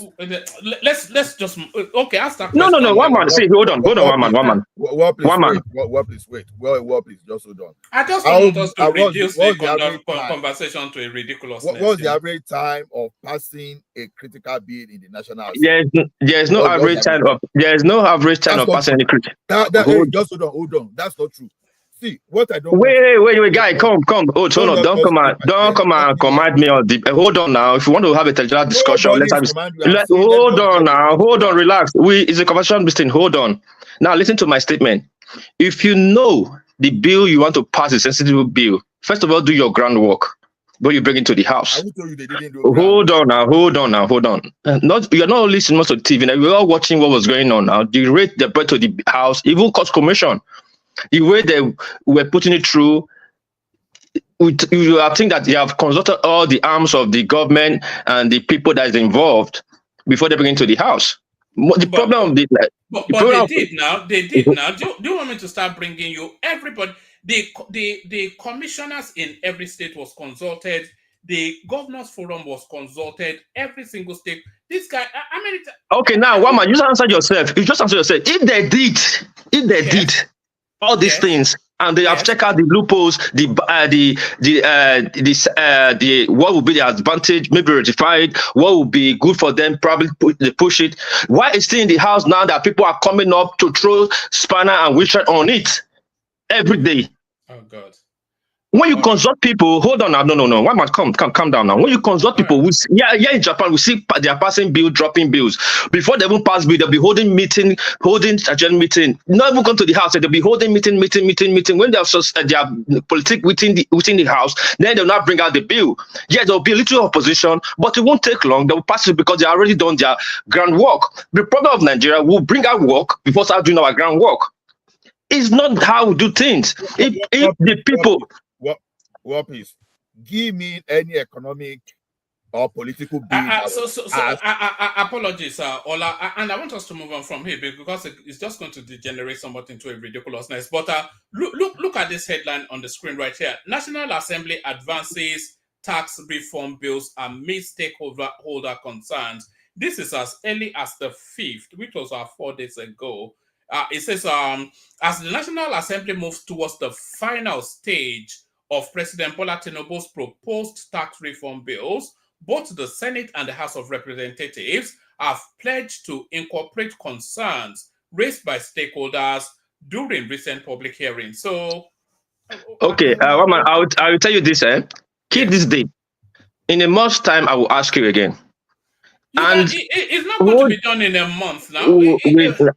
Wait now. I know we are trying to excuse like, oh, in a month's time, you even let me land. In a month's time, hold on, let me land now. No, forget about landing. You don't know how these things Oh, work. no, hold on. You don't. And how they do it is not in your doorstep. So come and state to everybody. One man, listen. What I'm telling you. Everybody knows how parliament in the country where you live in Japan, but you didn't even let me land before you are taking my tongue. I think in a month's time, I'm going to go ask you this. Has it come to law? Not come to launch.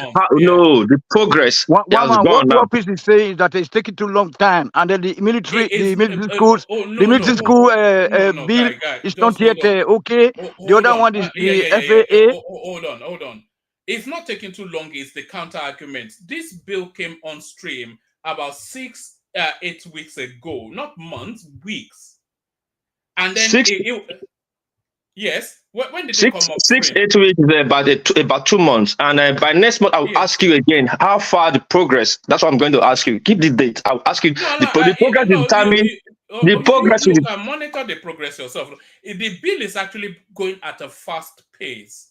If it's getting to the final stage within 2-3 months of it being introduced, then is actually being fast tracked. Okay, and on top of it all, add to it, I need all the crucial bills. If you know how the parliamentarian system works, then you will know that it's being fast tracked. That's why I said you don't know how it works. I'm not going to argue with you because the flaw is there. There's a way they say in Benin. You don't need to argue about fight when the ground is free. So we are still here. A month two, I will ask you if they pass it in next month. Congratulations. If they didn't pass it in next 6 months, you still tell me I don't know how the system works. That it's still passing through the hurdles and the hurdles and the hurdles and the hurdles. But it's okay. And the election is coming. The election is coming. That you will need their vote. Tell me other crucial bills that Tinubu have tendered in the house that has passed. You still tell me 6 weeks or 8 weeks, but when they want to pass some bills that concerns them, if pass through the house in another a week has been passed. But it's okay. Anything about the country, just forget it's okay. I've asked you about 3-4 times to tell me one bill that that was introduced and passed immediately. I've even given you the window to talk about the national anthem. I'm talking about the national anthem. Okay. You just tell us one bill that was introduced and passed. I'm not having interest on National Assembly bills they are passing anymore because I was every day saying they are passing bills. Hold on. Yeah. Every day they are passing bills that favors them. Are they not passing bills in the House? Like what now? Cite an example. They are passing bills that favor them. Like Hold on, please. They are passing bills that favor them. If they want to buy cars for the president, the bills will pass in 2 days. If they want to buy this for whatever, he passes. But anything that concerns the country, hold on. Anything that concerns Nigeria, it takes a lot of time. Let us speak now. It's talking nonsense. Apologies, War Peace, but that's just nonsense. It's okay. I'm not taking offense. I'm not taking offense. I'm not taking offense because I'll still come back in 2 months and ask you. One man, those are also bills now. No, it's not a bill. They're not bill now. No, those you are pass an appropriation bill for it now. We need to tackle pass an appropriation bill for it. Patoski, even appropriation bill doesn't pass at that rapid state we are talking about. Appropriation bill that is it should be a matter of urgency. It doesn't move at the lightning speed. See, don't let us misconstrue some things that can be achieved with executive order to the bill you need to properly pass. Before we pass this type of information, I expect us to just go to the National Assembly library. Some of these bills are there and the date and duration of passage. So when we say things like this, sometimes it just shows that we are just shunning information. We are not speaking from education guest position. Just to inform the public. See, things as heavy as this, as that starts informed, it's not what we can just speak and say and just dispatch like that. That this bill we're still talking about, they were still working on this bill as early as yesterday. Not even the fifth that one man is talking about. So if we don't even have this information, we can't just come and say, oh, this is what they are doing. Because this is a more of sentiment and this kind of just showing some kind of political bias. So you can have something against the National Assembly of the President, but we have to say something that is serious and is verifiable that will make people take us seriously. That's just my position there. Ola, the problem is when anybody speak, you think the people are against Tinubu. Now this is a problem, and if you have listened to what I'm saying or where I'm coming from, is this that this government we have in the south is weak compared to if it's not a government. If they want to get their things done, they'll get it done regardless. Mostly what the government of the south is putting down is for the benefit of the people. We all can say it for the first time. Everybody agree with this bill. Like this be passed. If it's to amend it later, but let it pass. People have been crying and crying for this bill. Do you get it? And the North came out openly to threatening the South, and we do nothing about it. And we are talking even the military school. We are talking about the bill is like this, like treating against the Tinubu government. Oh, I'm criticizing Tinubu that doesn't know what he's doing. But it's okay. It is not about Tinubu. It is not about Tinubu. What I'm saying is this: don't be deceived. If you pass bill without due constitutional process, the judiciary can set this aside. Are you aware of that? Now, yeah, what piece said that I should continue, I should say something. Okay, it's the World Peace moderator that is saying you should say something. I don't understand what we are talking about, Tony. I'm not moderator. I said you want to interject that first. Everybody can speak. Okay, go ahead, Tony. Go ahead. Tony, go ahead with your interjection. Okay, thank you. No, come on, please. What the World Peace is saying is like, apart from the tax bill, there's this Zaria school, this military training school where they were trying to decentralize, and now the Northerners said no, and all of a sudden it's the cooler. There are so many bills like that: the central bank bill, the FAA bill. Except we can just name like 10. That once the Northerners resist it, then the something seems to be like say the Jogo put on voice cooler. That's what War Peace is trying to point out here. So War Peace, thank you. You can continue again. Yeah, thank you. Central Bank, they have we say about Central Bank, and they came up threatening openly. But now Central Bank supposed to be operating in Lagos.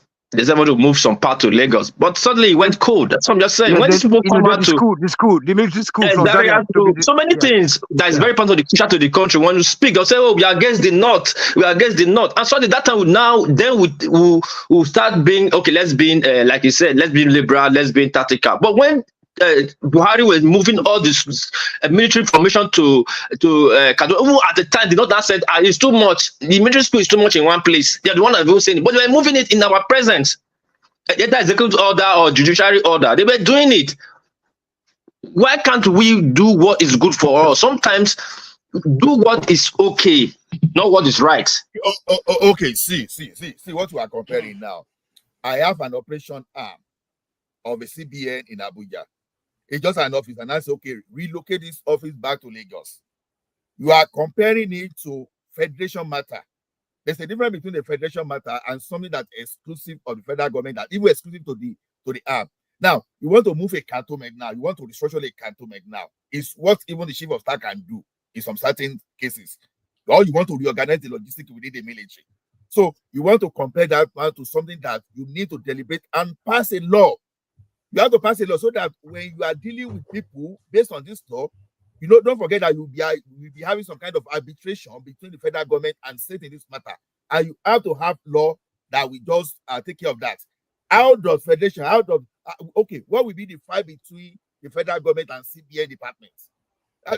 That's CBN department and the fund you are comparing. They are just a unit. It's just like I have a business in Lagos and I am moving the part to Abuja. And I say, okay, I want to return it to Lagos. And you are saying National Assembly should be sitting on that. So the thing is, it's not a matter of whether you are against executive order. It's what is saying. No. Enough of that, Tony. Tony, don't echo the conversation. Don't let us create the impression that legislative arm is just like a deity, a legislative matter. These people, they will be in recess, they will go and consult, and they will start looking at different frame of the law that to set in. Even after they pass this law, they are still going to set it. So the thing is, let's just get people to know the right process. It's not everything is not by sentiment. That's just my own position. All right, thank you. All right, what please have the final word on that space, and then we move on. Yeah. Yes, what I'm saying is this: people think I'm speaking here to antagonize the Tinubu government. No, I'm speaking for a very, very, very different standpoint of view that the North always against us, the South, when we want to do things that will carry the country forward. And they will threaten us openly, and that time we think, oh, let's be political. But when they are doing it, they don't think about us. I can use the military cantonment when we were here, when Buhari, when they were passing laws in the house. It didn't take so any time we moved everything to, is it not Kaduna? Even they were even planning to move the Naval School to Kano where there's no water. But when it comes to our time, like Ola said, we want to be diplomatic. Is it not the same country we are? We're not same people.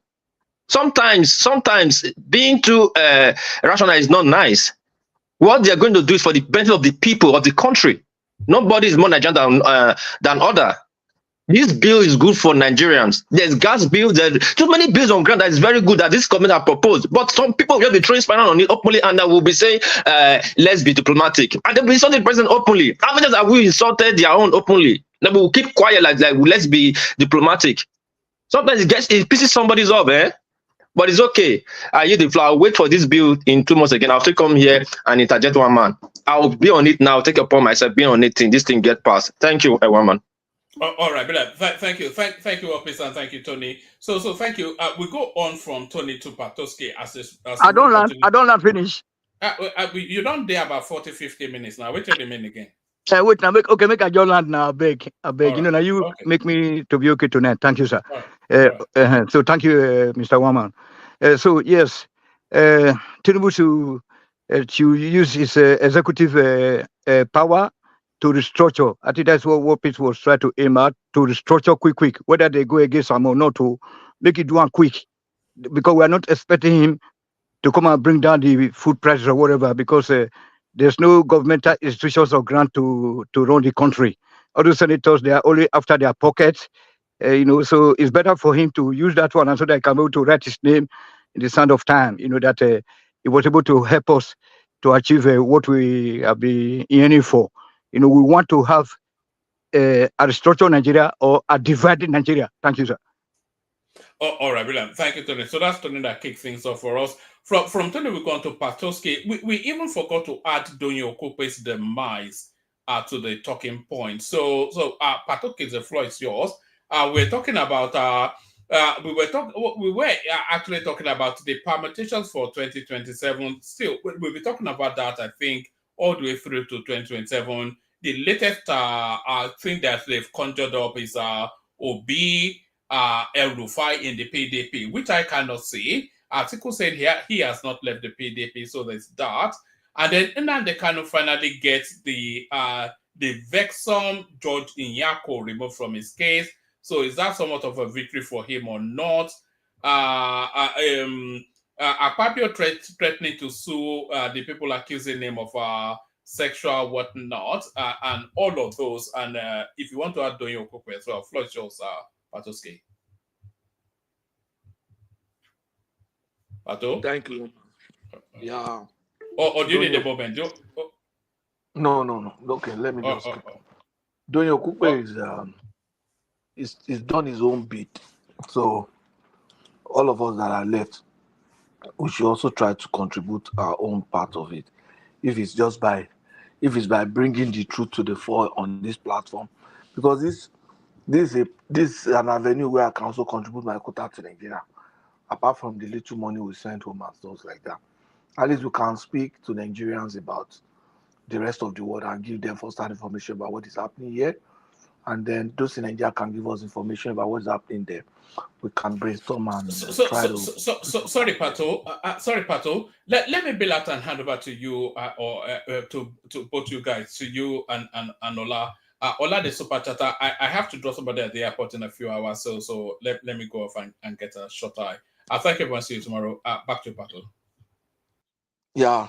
So, but to me, Tinubu has to prove himself in the next 2 years. You understand? Not minding whether the North or no North. He has to deliver to the goods to the Nigerian people if he wants to be elected. If not, he might be facing a very difficult challenge also. And I see, if I don't know how possible, But if an Obi El Rufai ticket eventually emerge, it could pose a lot of stress to that to Tinubu. Are you For putting example, no? Are you putting? Sorry, just to interrupt you. Sorry, just a question. Are you putting the article in play here, or are you just saying if you? So article is not going to run. As it Are is, you sure about that? Yeah, article is not going to run. Article is not going to run. Mm. I'm very sure it's not going to run. And if eventually that ticket, I don't know how possible that ticket is, but if that ticket emerges, that might be a strong ticket. I'm telling you, someone like me, I might support that ticket. Oh, which ticket? Obi El Rufai. Honestly, Patoski, I'm telling you. Gbé lọ sí Nàìjíríà fọdún mẹ́rin tán máa lò ní tán máa wọlé. Nàìjíríà lẹ lọ jókòó sí fọdún mẹ́rin yẹn. Ẹ wá padà after. Yeah, I'm just thinking that okay. If this what are guy you come, thinking? Stop thinking anything. No. If Tinubu continue to run like this, I might give them a consideration. That's just the point. That's my own assessment now. I get you. I get your point. If the guy continue to run like this, because we're already midway into his government, kind of, and I've not really seen much. Maybe my expectation of him were too. Yeah, it was way too high. And it was what that created that expectation.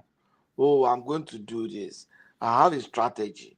He went to economic forum to talk and said, no, I will not reveal everything. He went to Chatham House with an entire team. He said his teamwork is going to do it. When he first came, Bala Usman, that lady, Adiza, was going to be their performance appraiser person. You know, all those kind of drama and everything.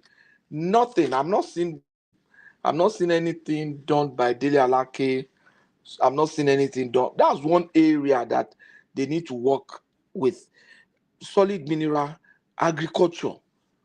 They can't do anything now. Did you hear what the guy said the first week it was Peter? Then he should step aside and let somebody. No, the man said they have powerful cabals running the mining industry that they are pretty much power. That's what he said. So let him live there and let somebody who can face cabal face them.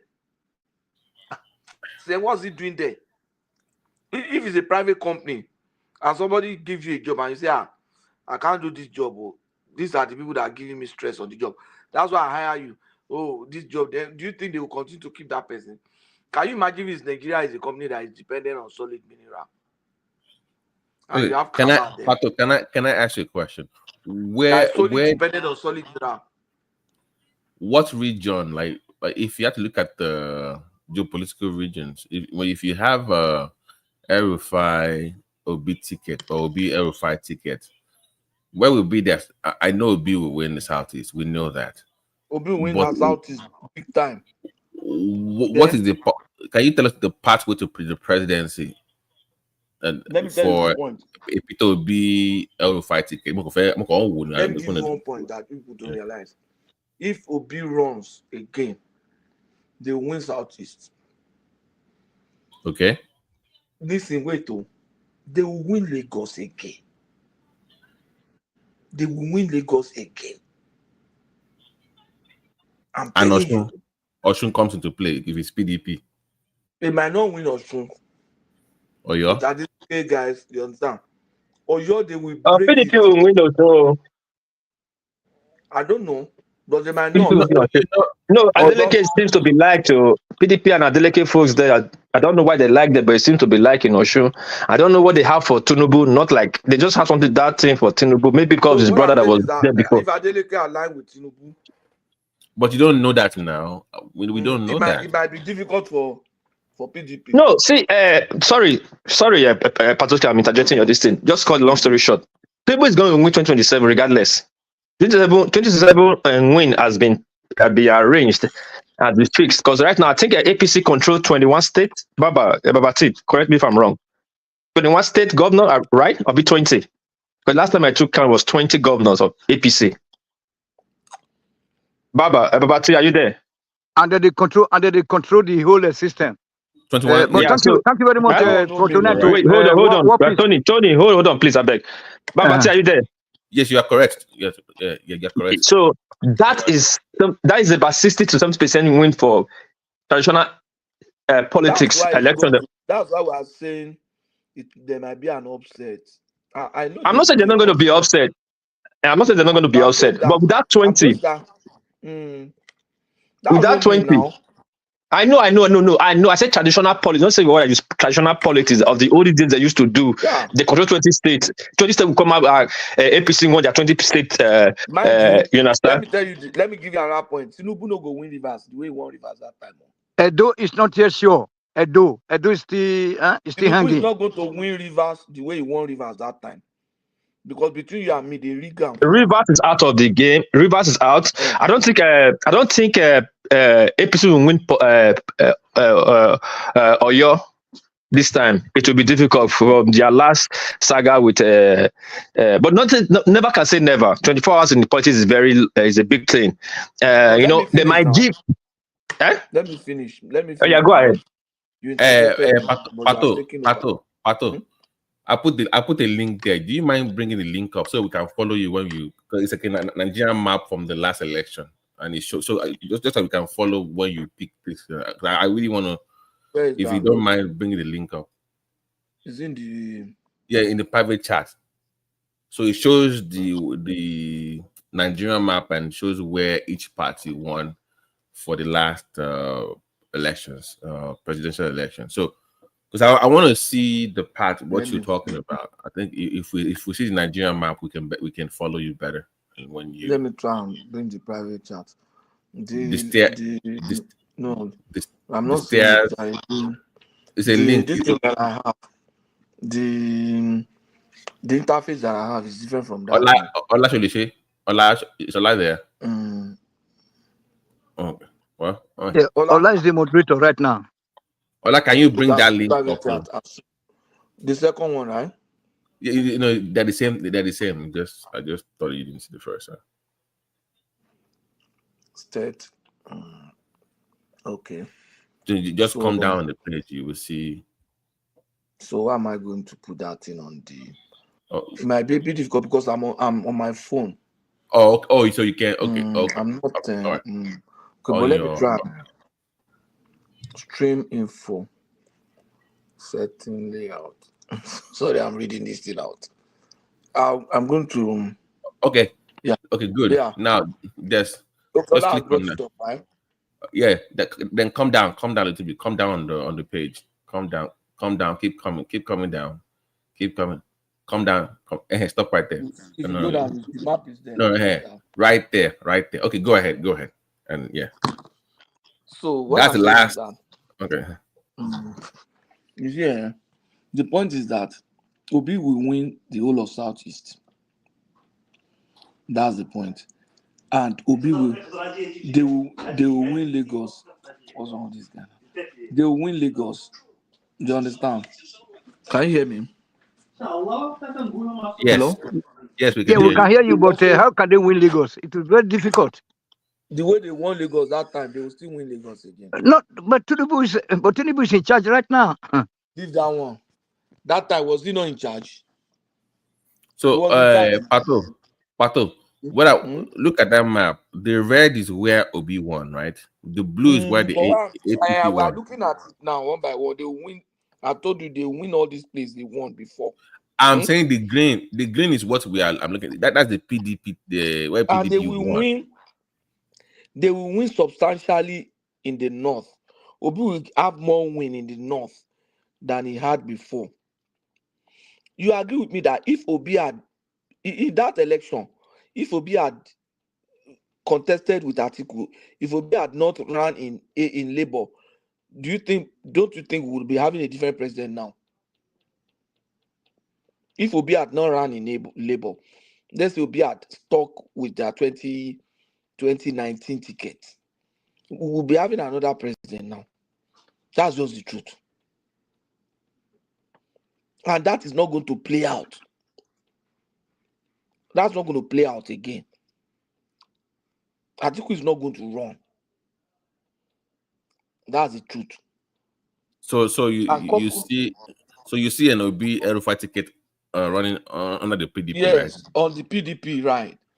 PDP. Okay. On the PDP platform, and that's going to put a lot of pressure on Tinubu. You see, another thing is that if you are in power, you are running against performance. It's very difficult. All those things that I was saying, Nigerian land is not arable. We're going to clear. The Nigerian lands are not being maximized. We are going to clear to 1/3 of arable land. You can't say that anymore. Coupled with some other things that are maybe as a result of global challenge, you will have to own those things. All those challenges, all those problems that are as a result of global factors, you will be owning them now. Nobody will say global factor or no global factor. You understand what I'm saying? So it is difficult for an incumbent, especially if you have an opponent. Let me tell you, if you have Obi and El Rufai on a ticket, you are going to have the most articulate combination of people to contend with. That's just the truth. Patoski, who is okay? Which political factor is El Rufai bringing to this equation? The That I don't same. know. Let me tell you But if what they will be. Wait. no now What will be their we have made campaign? some assumptions. I'm saying No, if I'm that going ticket is to wọlé, mọ nǹkan tá à ń sọ dáadáa. You are I've been assuming, listening before I joined now. or maybe you missed that side. I'm saying I said I don't know how that ticket. Let me finish, please. Let me finish. Let me land this. What is I'm asking? saying I don't know how that ticket will. I say I don't know how that ticket will emerge. But if that ticket emerge, Tinubu Can I ask a might question? not find it easy the way he found it. In short, the last time we didn't find it Can easy. I ask a question? Yes, you can ask a question. Just ask the question, I will answer. What is the most important thing in an election? So many things. The most important thing in election. The most number one. The most important thing in election is vote now. Is vote. Huh? Get vote. Get vote. No, that's not it. Okay. Let me tell you the most important thing in an election. That's why most times but that question ones, you won't ask me before now. You don't start, you don't take over. Sorry. No worries. I've answered your question, so let me continue. So what I'm saying is this. You see, Obi. But she said you are wrong. Let her give you the answer now. You say I want to ask you a question. I'm not contesting. And she asked you a question. So she doesn't need to explain. She has already said I'm wrong and I accept it. So no wahala now. So you do. So I'll move on. Abi? But what I'm saying is that Obi, if Obi, if that ticket emerge, Tinubu might win, but it's not going to be an easy win like before. Even before Steph, he didn't find it easy. You understand? But it's not going to be as easy as it was before because some people are dissatisfied currently. People don't understand the intricacies of national. Are we looking at Obi El Rufai without Atiku? Atiku is just going to be in the background as a father there. Atiku is not running. That's what we are looking at. Okay. We are looking at Atiku not running. Are you sure about that Atiku is not going to run? No, I say if this ticket emerge, we have some. I'm not saying you have to put that caveat. You have to put none of us can speak with certainty now. But let me quickly tell you. Sorry, let me quickly tell you this. Don't quickly say this. Let me finish. I'll soon go. I'll soon give you the floor. Let me. People are making me to lose my flow and my thought. So what I'm saying, if they run, Tinubu will have a challenge. The kind of challenge, though he had challenge in the past, but it's going to have a tougher one. One, the major factor that he will have, he will be running against those two people. He will be running against Atiku, all of them combined as one. He will be running against himself. Because I currently don't see a result. I'm not saying not in the mind of the elite, though. I cannot see a tangible result in the mind of the poor public, the masses, and that are, especially those that are not as educated as us, or even when they are educated, they are not as exposed, or even when they are as exposed, they are not open to critical thinking like us. They are just superficial, shallow. They just take things and it will be running against that, and those people, Do you want an interjection?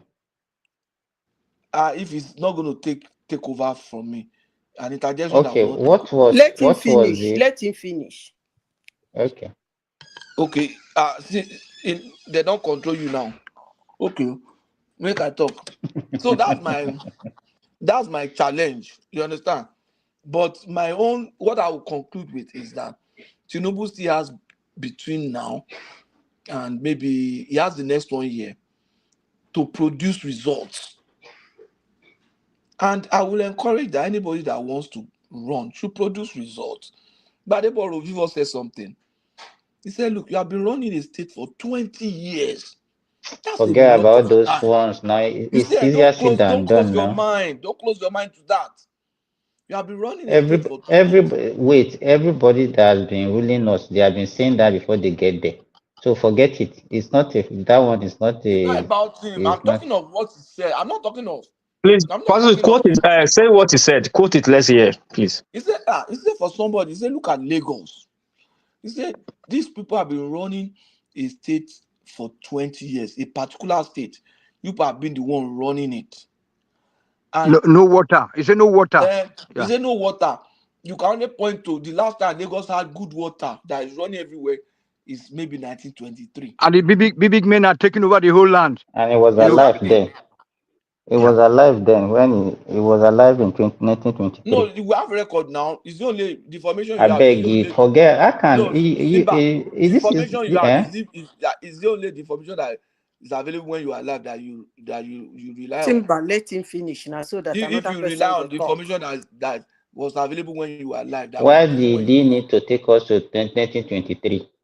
Because it's so sad that 2023 Lagos is even more efficient, more efficiently run than what we have now.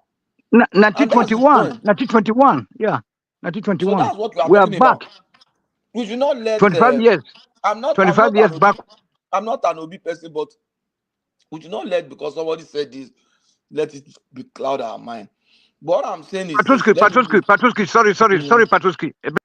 I don't want anybody to interject me for now. Sorry, Tony. I'm going to close with this. Tinubu needs a proof.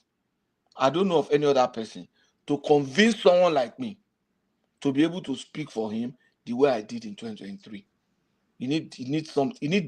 I need more than I'm seeing now. I need more than I'm seeing now. He has not.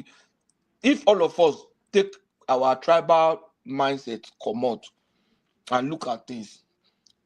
If Buhari is the one still running now and he's running like this, we will not be speaking this way.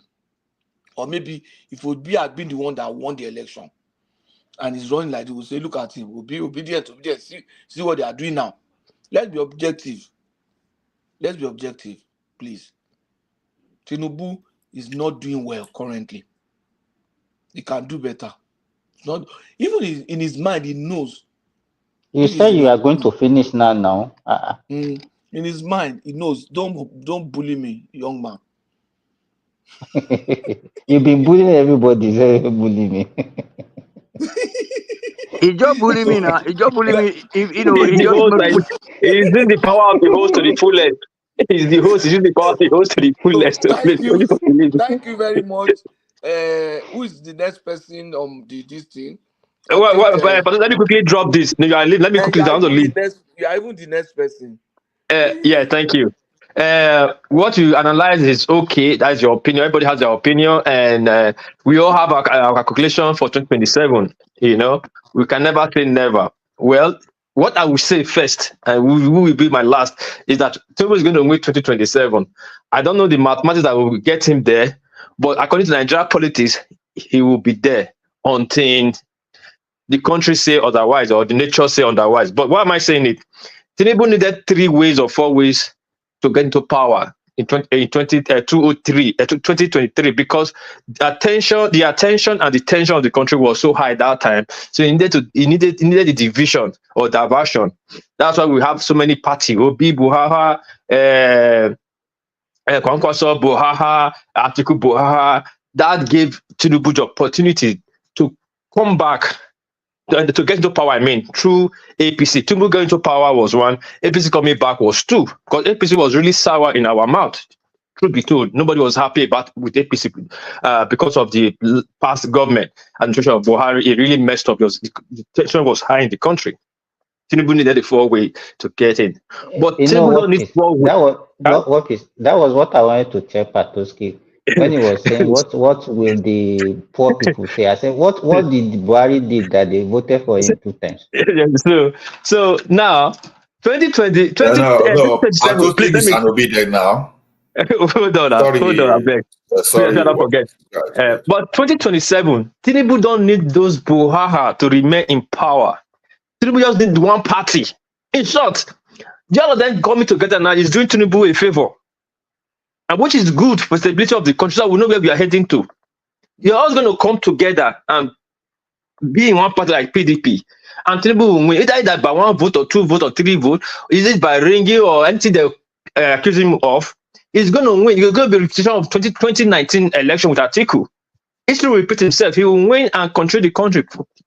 Reason being there for the stability and the interest of the country. Simple. All this political gymnastics we are talking about, El Rufai merged with Obi, Obi merged with Kwankwaso, is just political gymnastics. Nothing's going to change. The earlier we know this, the earlier we come together and work with the government to carry the country to 2031 for the development of the country. Anybody thinking he's taking power from Tinubu, it's not going to happen. That's how I see. Let me use it. There are a lot of people waiting. Okay, let me even say this. Why are we always looking for somebody to even pair with Obi before Obi can win?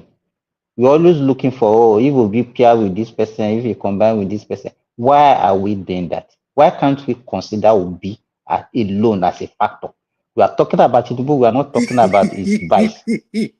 Why are we looking for somebody to combine with him?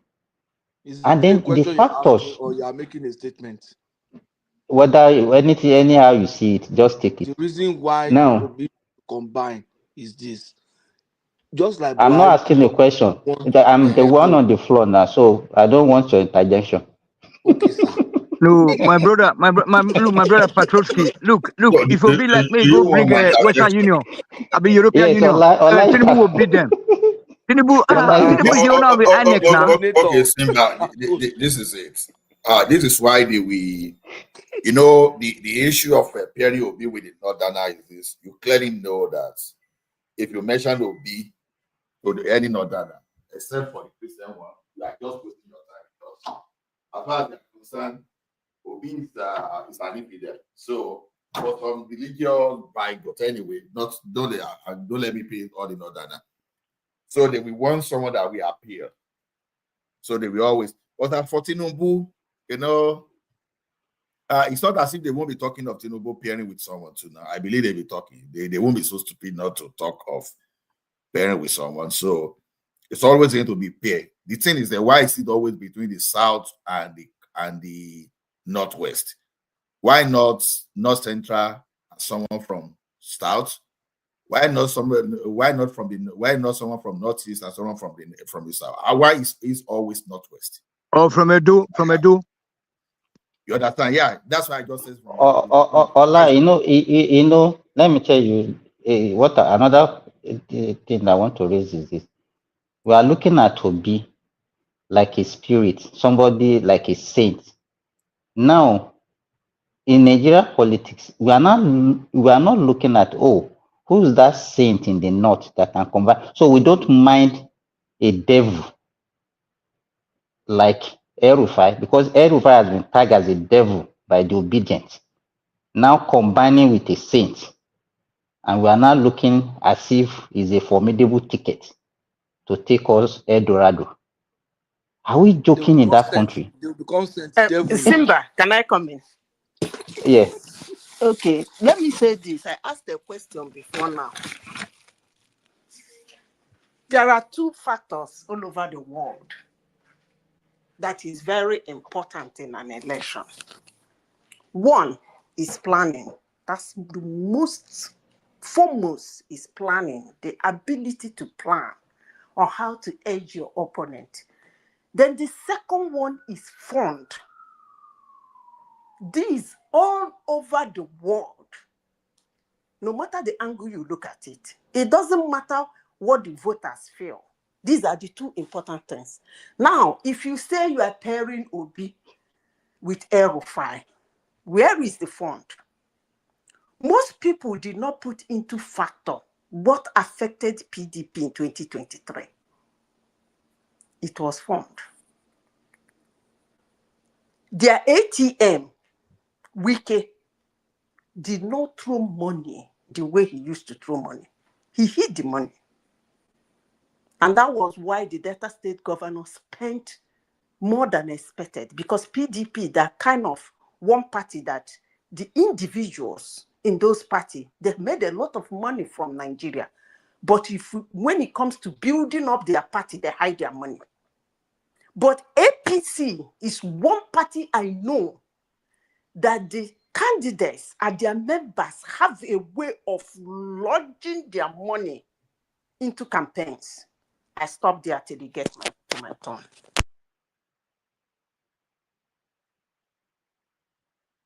I think we've discussed other thing, because for you to be thinking that somebody can come and remove Tinubu, it's not possible. Is the INEC chairman, is the commander-in-chief of the armed forces, is the police inspector general, who can come and remove that kind of man? Look at what is happening in the issue, Tony, Tinubu is not Jonathan. Sorry, Tinubu is not Jonathan. Tinubu is not Jonathan. This is the first time for a very long time that have a government that is focused on what they are going to do. What peace? Let us even forget about They want us to let us forget about. Nobody can look at what is happening in those states. They want us to feel that way. Let us forget about the power of incumbency. Let me ask you. The other people, no. Because what we are looking at, okay, El Rufai is a factor from the north. It will bring a lot of votes from the north by combining with Obi. Is that not what you are thinking? Now, tell me, any reasonable person that will, even it will be suicidal for somebody like Obi to take El Rufai as his vice. If he's vice, I can. Obi is too small to have El Rufai as a vice president. It will ruin that administration. We all know El Rufai now. That's not true, Simba. See, if you become president today, Jonathan was not that fired the way people see. It was Obama. If it was not Obama, Jonathan were talking about that between you, it was a pushover. It was not a pushover. He made a statement that my ambition is not worth the blood of a single Nigerian. He is simply saying that willingly I will leave this place for you. Otherwise, that's a political statement. Yes, the political statement. Hold on. If it's actually he meant it, when it's my turn, I will speak on certain things Jonathan did in that election that took people's life, and he continued running until he lost. So that just I can somebody believe that statement say like as if is a word or is a biblical word. Let me tell you something. If Jonathan they broke up peace before that election. Let me tell you, why did he say it at the last minute? Why didn't he say it before the election? We know that they were broken peace. They were broken peace. You know, we heard this when we said it before. People were saying, it's a lie. Where did you hear this thing? That even the United Kingdom was involved in saying, okay, if that man. So you want to tell me that if he actually won that election, he will say no because it's not. Let me give it to the opposition. So let me tell you, was the person in power as at that time. They can rig it. In what I'm saying, because you forget about. So what he's speaking at, okay, so it means that you will have rigged the election in his favor. That's what you mean. If he knew he was not going to have a safe landing. Why did he lost the election? Why the question is also that's not the point. If he knew what is the point? If he was not going to get safe landing, he will still maneuver himself to win that election. It's like you really underrate that position. That's why I say you Simba, if you become the president of that country today, that Rufai you are talking about, you will tame Rufai. Because everybody say yes to you because of favor. In fact, those people you were not even expect to listen to you, just because your office can work, contract can do a lot, they will be prostrating before you are. They will move Rufai. See, politics is all about interest. Those people that Rufai will naturally favor, if you are able to favor them too, they will move against Rufai as quick as possible. So people go to that politics to make money. And so if you have a government where the president and the vice president are not in good terms, what does that one portend? Well, okay, because what is let me tell you, what is the what factor? Tell me one factor that binds the two of them together. No, I'm not. See, the thing is I'm just asking because if you are looking at the combination, the factor is just to bundle whoever is in power out and for them to take over power. That's the factor, nothing more than that. Yeah, but the problem is that Simba is somebody who is not who is never objective. You see, people like Ola, those are the intellectuals here. People that can be objective sometimes. But like you, Simba, it's like Tinubu self pay you money. They pay you nothing. If to say that they pay you money, you will not there for this Arab land. Yeah. You want to call for me, Tony? Don't let me call for you. If you want to, if I call for you, I can say a medical consultant is not intellectual. Don't mind him. Shiba Mugboni, Ejema Dalu. I mean, I don't have your time. But it's not true now. I beg, keep quiet. Say for no the Arab land. Tony, let's hear from you. Don't mind him. Somebody, you will know the Arab land. You are here this morning crying like a chicken. Guys, let's hear from DOG. You know DOG will not push his voice. If DOG is there, let DOG talk. There, let me listen to my people. They enjoy now. Simba, Tony won't come for you. Don't mind Tony. Okay, let's have Madam AI now. If Tony is enjoying half of what I'm enjoying here now, you know be there crying. Let's go to Madam Zita. Your turn, no. I think she's not there. She don't go the other room now. Simba. Just wanted to ask a question. That time. Simba. DOG, Afana. I do, Baba. How you say? I greet everybody. Nami go route you out to Wama call you last week. Hey, DOG. Mr. T. Hey. Nami go tell Wama say we not hear from you. And Chioma. Baba, I know they come. Some people too much. I they listen every time, but get some people long time. Yeah. I beg you write me later because I have a new phone. I don't know why your name not come out. I beg, Okay. Okay, I will send my number to you. Private chat. Are you both in Germany? No. No, not private chat now. To my WhatsApp. To my WhatsApp. Let me even ask this question. Let me ask this question. Yeah. Let me ask this question. Can obedience swallow their pride and accept El Rufai as a vice president for Obi? They'll swallow their pride for anything. Even if Obi is running. It shows. Okay, so what are we talking about now? Simba, you asked an obedient Patoski is wanna be obedient, so he shouldn't be asking questions on the behalf of obedience. Yeah, And I don't Jen think is anyone here. here. The man is here. Yeah, I let don't Jen think speak, I anyone. beg. Yes, I'm an obedient now. I'm an obedient. No, Patoski, you have to talk to the right Because I'm level. not happy what I'm This seeing. background, this backdoor membership is not going to work this time around. But my brothers and sisters, the issue there is this. Jewel, so you want to reject Patoski?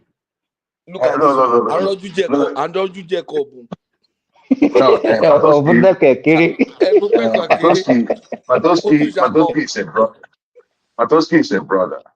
But the thing there is that I'm always wary of those who like to come in through the back door. Or those who pitch their time on both sides. You get where I'm coming from. One leg here, one leg there. If you're in, you're in. You know, we lost the election, and after the election, we're like, you know what? We are still obedient. Do you know the reason why we were so proud of that? Because we knew what was going to happen under Tinubu. Tinubu have no bargaining chip concerning the way he's going to run that country. The moment, if you want to be fair, people must see you to be fair. The moment you start being nepotistic, then you have lost it. You have lost it. You have lost it with a lot of people. Tinubu can only come into region. But this time around, what we are really looking at is, I know he has the judiciary, he has the Senate, he has the House of Assemblies and the executive, including INEC. We will not be waiting to be allocated result the next time. We're going to make it, we want to make it too big to wait. And if we're going to accept El Rufai, what El Rufai needs to do is to apologize for his past. I think we are reasonable enough. We all have utterances. He's speaking for his people. And if he can come out to say, I am sorry, probably I worded certain things wrongly, and must be seen to be so, I will forgive him. We have a Tinubu that has almost everyone from Lagos, not even the whole of Southwest. I am not talking about the Southwest this time around. I'm talking about Lagos. Close cronies in every position, every juicy position. No, you don't run a country like that. You don't run a country like that. So I think it's not like, they are performing magic. If they were doing so good, we would be like, oh, okay, probably next time we should only have the Yorubas or the Lagosians running Nigeria. But for someone like me that have stayed in Lagos State for quite too long, I knew it was a fast. And I keep saying it on this show. Lekki is barely 20 to 30 years old. If you go to Lekki and you gave somebody money to build Lekki on your own, and you came to Lekki today, you travel to Lekki today, and you see how Lekki is, and you're happy with the way your money is being spent, then it means that you have a problem. Lekki does not have any, there is nothing that will make you think that Lekki is that. Lekki is like every normal place. But that place out have been strong. I mean, it's not like it's going to be all bougie. It's not going to be all bougie. But at least let us see the planning. Let us see water. Let us see pipeline water. 2 homes. Let us see better drainage system. None of that. None of that. If any of you have gone to Lekki, I don't care where you stay in abroad. Lekki is a glorified village. Sorry. So Are we talking about Lagos, Tinubu or we are talking about Lagos? We are talking about what because people listen. We're talking about political permutation. Are you campaigning or I don't even know what you're doing? Please listen. I know you wouldn't listen because you don't listen to understand. You just listen to response. So just allow me. The reason why I keep making reference to Lagos is because that was one of his political. That was one of the ways he promoted himself.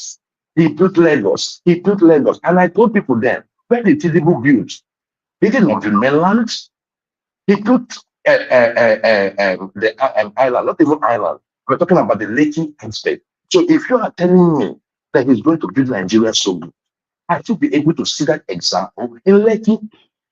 All So right. I did not see Sorry. that. So thank you very much. Can we get back to the permutation? Because I was just hearing some talk. Like, who in their right mind is going to put? Let me land. Let me land. Hold on. Who in their right mind is going to put Peter Obi to go and govern the country? I am saying this because see, I respect him, but I believe the respect is reciprocal. For 8 years. You So can't even wait, calm down. Allow me to talk. You talked. You rounded up now. Can I speak? Let me round up what I'm saying before you come in. You did. I think you did. Let me round up what I'm saying. Then you come in. You did round up. I did not ask, and I'll tell you, I did not round up. Let me round up before you come in. It's because you heard my voice. No. Let me round up. All right, go on. Go ahead. Let me thank you very much. On the last issue that has to do with El Rufai and Obi, I believe that Peter Obi and El Rufai is, I don't like the El Rufai of the ticket, but if that's what it's going to take to have Obi in office, because I know it's going to perform better. The issue of El Rufai going to bully Obi, I had somebody say that Obi is too small. I don't know where you guys are getting those nonsense feelings from. I believe that if El Rufai and Obi are on the ticket, it's going to be a good one. And they're going to give Tinubu a run for their money. The idea is making it too big, and we shall make it too big. Thank you. You're done? Don't reach my tongue. Nobody can beat Tinubu. Nobody can beat Tinubu. My friend Joel. Zita, it's not your turn. We don't call you. You don't reach your turn, but you don't pass. Let me quickly make a quick statement because I'm driving. Zita, you get your turn. I just want to make a quick statement. I'm driving. First things first, we're saying El Rufai and Obi tickets. I mean, on what basis is that a ticket that's supposed to win an election? When you have a situation where you potentially pass the power to the south for another 8 years. That's number one. Number two, if that's a thing, even though it's not a thing, it will be for El Rufai to stage himself for 2031. Basically, just use Obi to kind of gather sentiments when he wants to run in 2031. And then there's the money factor. Who is going to fund it?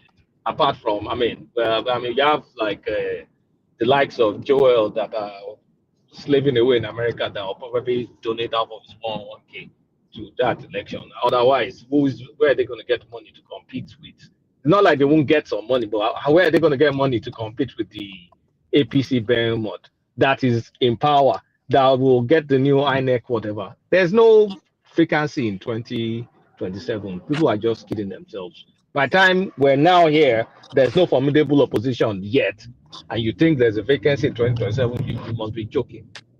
You really must be joking. That's all I have to say.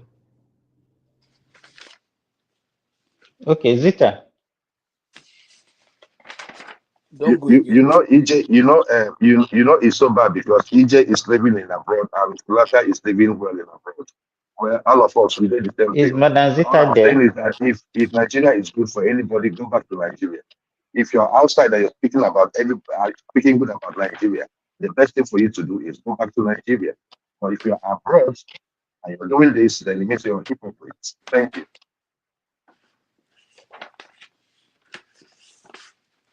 I don't even know if that was a statement or that was just bellicose nonsense.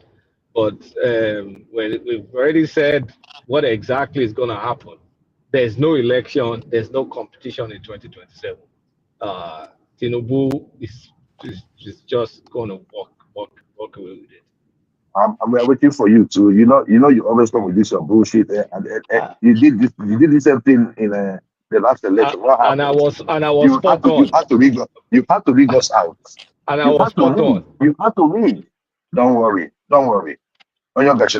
In fact, all those factors that came in 2023, those factors will not even fly this time around. Religious sentiment and all those things. A Muslim ticket. That one, in fact, it's responsible for like half of the vote that Obi got. So those ones will not fly. The opposition for 2027 is going to be so weak. You will not even think there's an opposition. It's going to be super weak that there's really no election. By the time it gets to 2027, you realize what I'm saying. You are very right, Kulata and Simba as well. Because I'm just looking at it. Even Patrick earlier was just permutating what is not. The whole thing will be different from the previous election. Forget that Obi is going to win Lagos now. All those things have changed. Things have really changed. You know, it's not. I don't think most of you understand this politics. Then Joel, you need to calm down. You will just donate again for no good reason. Be obedient. DOG, I just wrote you something. Yeah. I just wrote you. I say, hey, DOG. Did you see it? Oh yeah, I don't drop the number for chat for you. No, Motiri. I don't see your number already. Motiri, I just wrote you now. You see, Patoski, you can see your life. See the way they rejected you. They didn't reject me. We brought something to the table and say if this happens, this is what will happen. So let us wait now till that time. Before that day, when was he uptown that was saying that they were going to win Lagos. If you see the way I abused him that day, but I was shocked. I'm sure most of us were shocked. Some people, was it Bishop or Emeka that was saying that Obi will not even win one state in Southeast. He was so sure. Everybody was saying Obi will not even win one state in South. He was saying it. And Uptown was saying we're going to win the whole of Southeast and we're going to win Lagos. Everybody said it was 4 people tweeting in a room. Was it Oshomole? So leave Like that it was one. 4 people tweeting in a room. Let me tell you what I believe. I believe Obi will sweep all the states he swept the last time. And now No, it's going to sweep. Obi is going to sweep. It's not true. It's just Southeast is going to sweep. No, Forget hold about on all now. that. Okay, let me Patoski. Let me tell you what I wanted to say. No, Patoski, wait. What I want. The You are not in charge of my memory. Let me finish. You are not in charge of my memory. Patoski, the North Central Obi will win the whole of South like Plateau. Obi, no, wait. He will win the Central, North Central, Nasarawa. He will win Plateau and he will win Nasarawa. He will win Nasarawa. Plateau and Nasarawa. You see, how? Why do you think he will win? Let me explain to you.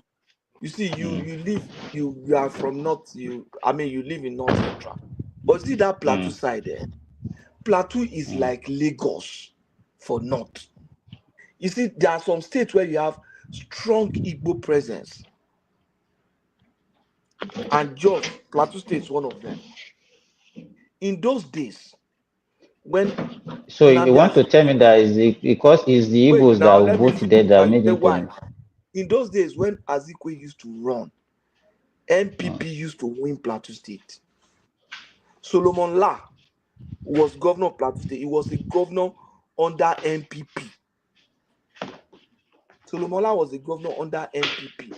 Shagari could not win Plateau State. You understand what I'm saying? So, because you have a lot of Igbo presence in South, in the North, in Plateau State, that's why they win. And that's, whether I would like it or not, that was a factor in Lagos. And mind you, they are not the kind of people that can be bullied. All those Sanwo-Olu shout at that time, they just wanted to vote for Sanwo-Olu. Not because they harassed them. Not because they harassed them. In short, it became so useless that on this platform we're talking of what you are saying that the Igbos that voted the money that this thing they would do, your state is to your state. That was shameful. Patoski, wait. The between the presidential election and the governorship election, you are saying that the Igbos voted for Sanwo-Olu. That was why Sanwo-Olu won that election. Let me give you an example. You see, when Uptown, for example, because Uptown do now Lagos will be there. He said for them that they are going for Obi, that most of them they were going for Obi as as president, but that Sanwo-Olu, they still believe that Sanwo-Olu has some records and they are going to vote for him as governor. And that was what played out.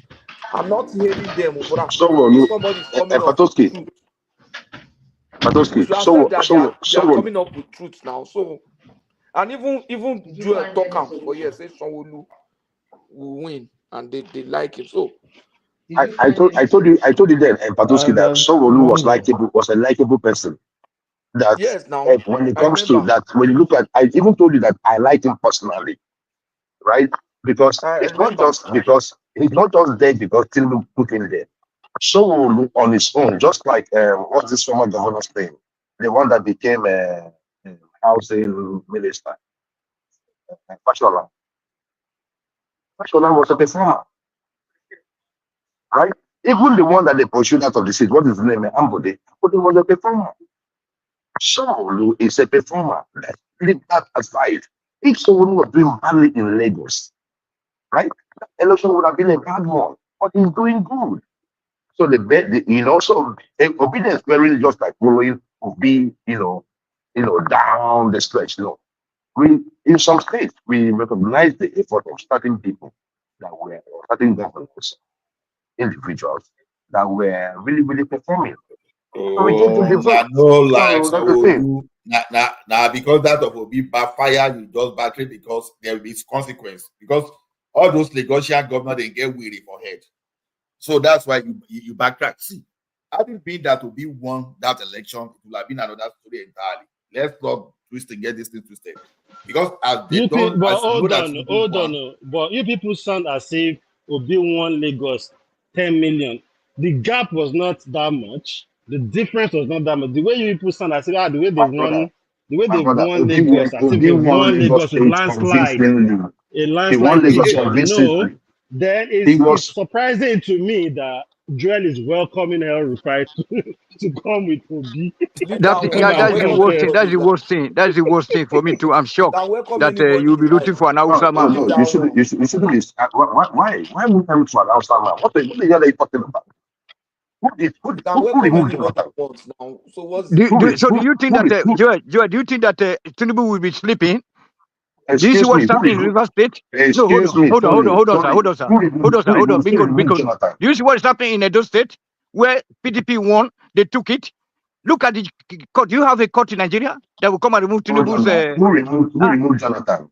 No, but look at Edo State. Look at River State. Huge part in removing Jonathan. Wike's wife. Hold on. Wike's wife is a Supreme Court judge. You know, Tinubu owes everything. Tinubu is the INEC chairman. Tinubu is the commander-in-chief of armed forces. Tinubu is Inspector General of Police. You said that you want to come and bring Obi and the European Union. One thing APC does not have is that they don't have the Democratic Party as the ruling party in the United States. You have nothing. You have nothing on ground. You have no institutions on ground. Tinubu is there. Nobody will take Tinubu out. They never bought that person. Let me talk now. Tinubu is not going to do anything. If we come after Tinubu, are you talking about like Tinubu is everything? But you can get no power on your own. Tinubu gets his talents. What are you talking about? He will arrest them. He will arrest anybody when he go with the L5. He will arrest them, put them for jail. If Tinubu lose that election, he must leave. He will win that election again. The people will still crowd out. If he lost the election, I'm saying if he lost the election, 8 years office, he's going to leave. We're going to make him leave. No, 4 plus 4 must complete. 4 plus 4 back. It's okay. It's all right. The thing that you made a question about Hausa, how am I going to support an Hausa person? And I asked you a question. Why? Who removed Jonathan? It was Tinubu with the help of an Hausa person. Jonathan is the southern president. It was the southern president. My brother, all those kind of politics, Satan will change. Stop it. No. Jonathan remove himself, I beg. Tinubu will be there. Nobody they touch him. Unless if you not restructure, now we will put about ourselves. Madam AI there, so let Madam AI speak because let her not say. Okay. In 2011, who voted for? Hold on. This time, hold on. Madam AI, are you there? Okay, you can continue this time. I said in 2011, who put Jonathan's there? Of all the, is it not this Tinubu and the Yorubas that voted 80% in all the Ashore. So what are we talking? How did Tinubu put him in office? You say what? How did Tinubu put Jonathan in office in 2011? When he was a vice president, they didn't let him come in. Did not strike a deal with Tinubu, and Tinubu gave him the Southwest states apart from So, but Jonathan will have you lost know that election. where Jonathan got it wrong is it was the one that removed himself. Number one, for him to become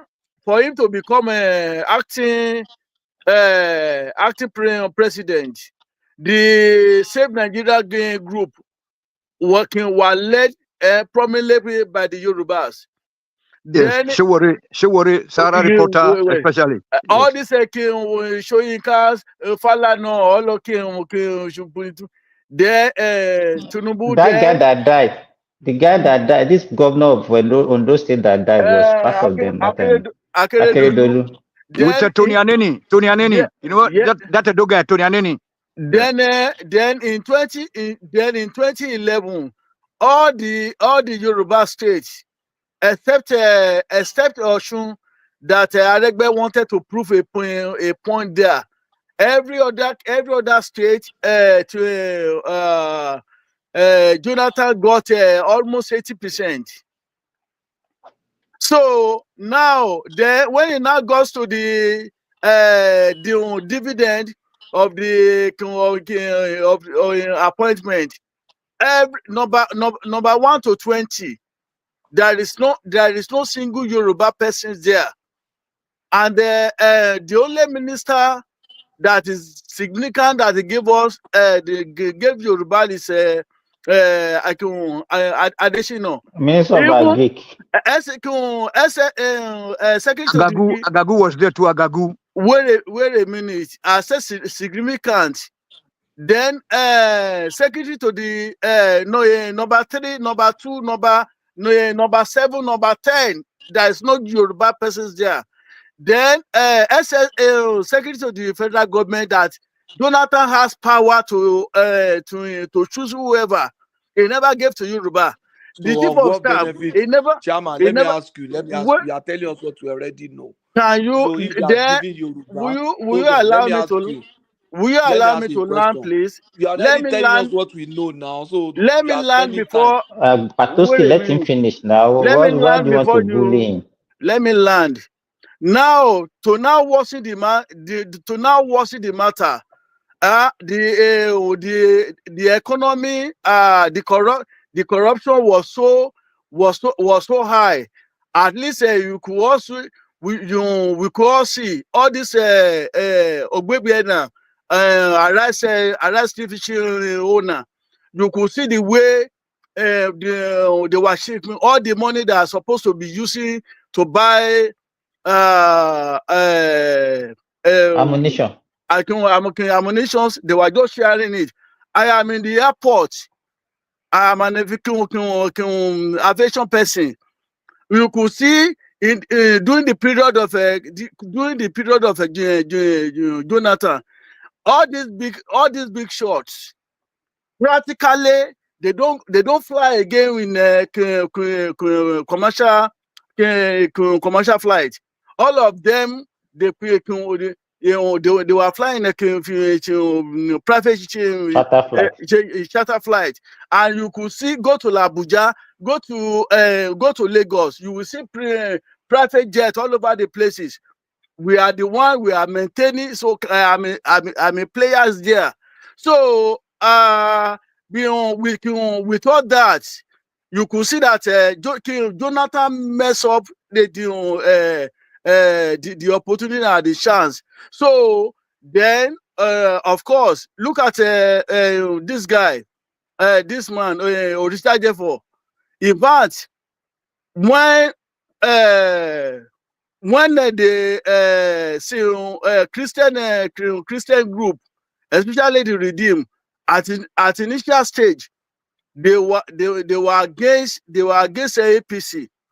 If there's any one member here that is a member of Redeem Church, you can that person can testify to this. There was a time Baba Adeboye, there was a cassette. I think it's somebody from Germany. Is a Yoruba person. So there was a sermon in one Sunday like that. It was that sermon that they share in all the RCCG churches in Nigeria. Campaigning against APC is a notable, is a Sharia party, is a this, is that. I remember I got up in the church that day, and I raised objection, and I even against Orisha for all this so-called Christian leader. They mess up. They made sure that it derailed, and the Igbo too. They ensure that they monopolize that regime. And look at the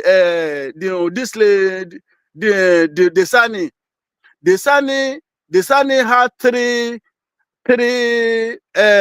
Challenger 605 gold plated interior. They start, to be fair, some of the biggest beneficiaries of Jonathan government, actually, the person that took the money that was put that led to the Dasuki loot before they were to do the Dasuki loot was a guy from my hometown, Kola Luko.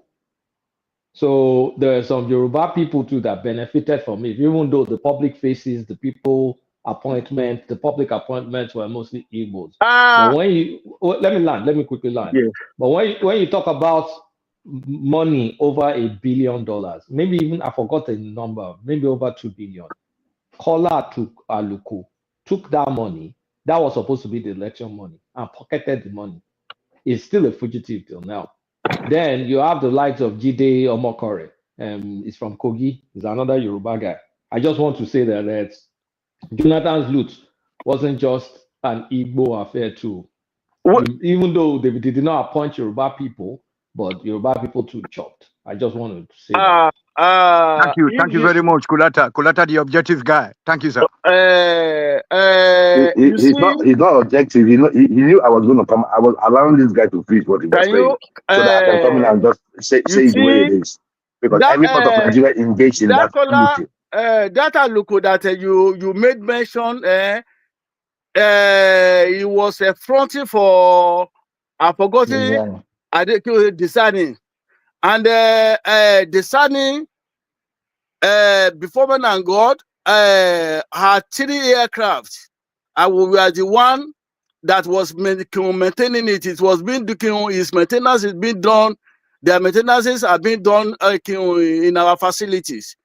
For you to let you know that I actually know all what is happening. Then the looting was not between her and Stella Odua. That was the then aviation minister, and that was what made Jonathan to sack Stella Odua. The maintenance Stella Odua's case was different. She was a thief. She was a big thief. She had all these bulletproof cars. Two of them, they cancel themselves. Let me tell you, the Sani as a minister requested for 1 billion naira for the bills of his internal flight in 1 year. And then when she presented it in the that day Wednesday, what did they call it? National Council. No, what did they call that? The meeting they normally do every Wednesday. NEC meeting. Is it NEC meeting? Federal Executive Council. Executive Council, yeah. Yes, Federal Executive Council. So when she presented it for signing, so because Stella Odua was a aviation minister, and she knew how much they were charging for charter. Charter then per hour is 9,000 $9,000 per hour there, like Abuja to Lagos now returns should be maybe 18,000. Then they normally give them a grace, I think 3 hours free. Then 60% of charges till depending on the waiting time. Now, Stella was leaving that. How can he charge that amount? Now he leaked it to the press. So because of that, of course, Desani got her way. Do you know the maintenance of those 3 aircraft cost her with 1 billion, and she was using it for charter services, but the bill of the maintenance, he put it on the government, and Jonathan paid.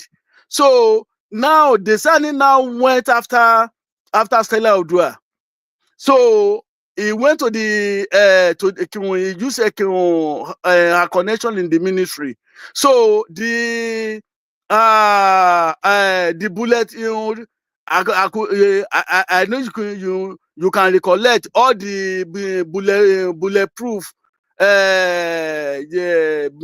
vehicles there. Limousines that were seized. Yes, Yeah, I know. Yeah. yes, that was purported to labort. So all the receipts, they made eight pieces they found in his, in a house. Bulletproof. Yeah. Every copies they send it to the press. So because of that, they remove. Do you know what Stella Odua did? So Stella Odua went to the First Bank at the airport. The manager, the branch manager, she entered a deal that she should sign, that he collected billions loan, and they were deducting it direct from the money from the federal government. Then that the manager, the branch manager, she brought her to the aviation Ministry of Aviation to made that the director.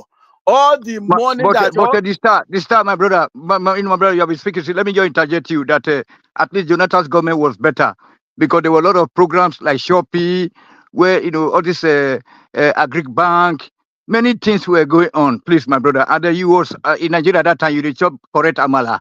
You did work for Nigeria at that time. You did maintain all those aircraft. But today, everything is being taken to Malta, to Germany, to everywhere. So Jonathan government was still the best. Let us just face the fact. You know what I'm saying? Don't go. It's the best. It was the best. We didn't know. We made mistake, and we should accept it for driving him out. Don't go to that area. The money Jonathan inherited from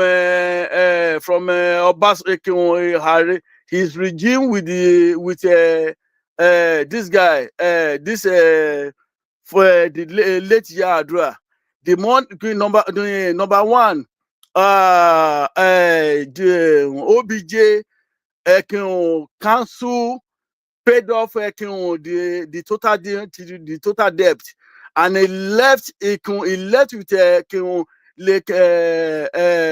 I think 30-something billion dollars. So we know all this. We know already that Buhari was the one that killed the system. But at least Jonathan time, a lot of programs were going on. You was in Nigeria. working. Jonathan killed Services. the Hold on, no system. country is not. Every country is corrupt. Hold on, but at least things should be running. But today, nothing. Everything stands still in Nigeria. You cannot maintain any ship again. You cannot. Let there be corruption, but let things run. Tony, please let him finish. So, brother, Jonathan, bring it to Jonathan, round it up, and so that we can move to the next person. Jonathan killed the economy while Buhari buried it.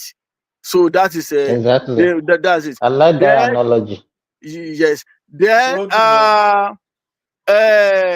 the person that spoke concerning Tinubu losing Lagos, what happened, what play out in the 2023 elections that Obi used. Obi made use of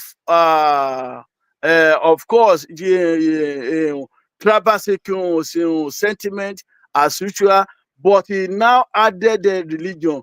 That religious stuff now is not going to work into 2027. In Lagos State, both Yorubas and the Igbo, they collectively work against Tinubu. While some Yorubas were indifferent, then some did not like Tinubu because of sentiment of a Muslim ticket. But that is not going to work in 2027. And if anybody can, if the person that spoke last, if you want to bet with me, I can bet with any amount. What happened in 2023 is not going to happen in Lagos. That is So what is going to happen if it happens? What is going to happen? I said you're going to go about killing people. I can as we are talking now, if it is 1 million you want me to put, I'm ready to put. What is going to happen if he does win it? You're going to go about killing people like as usual?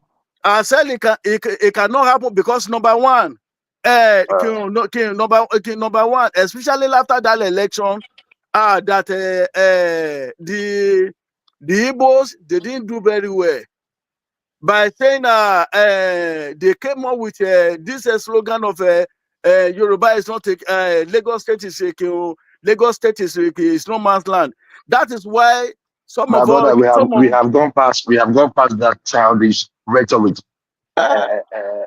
put out there by people like you. Those things that you did last. Hold on. That nonsense you guys did the last election you guys did it nonsense. The Yoruba runners like you that perpetrated that slogan. This time around, it's not going to happen. Look at you. When it's not going to happen. We know you now because you guys are the criminals we have in into your systems. In Anambra, in all the Igbo regions, no major candidate even got even 20%.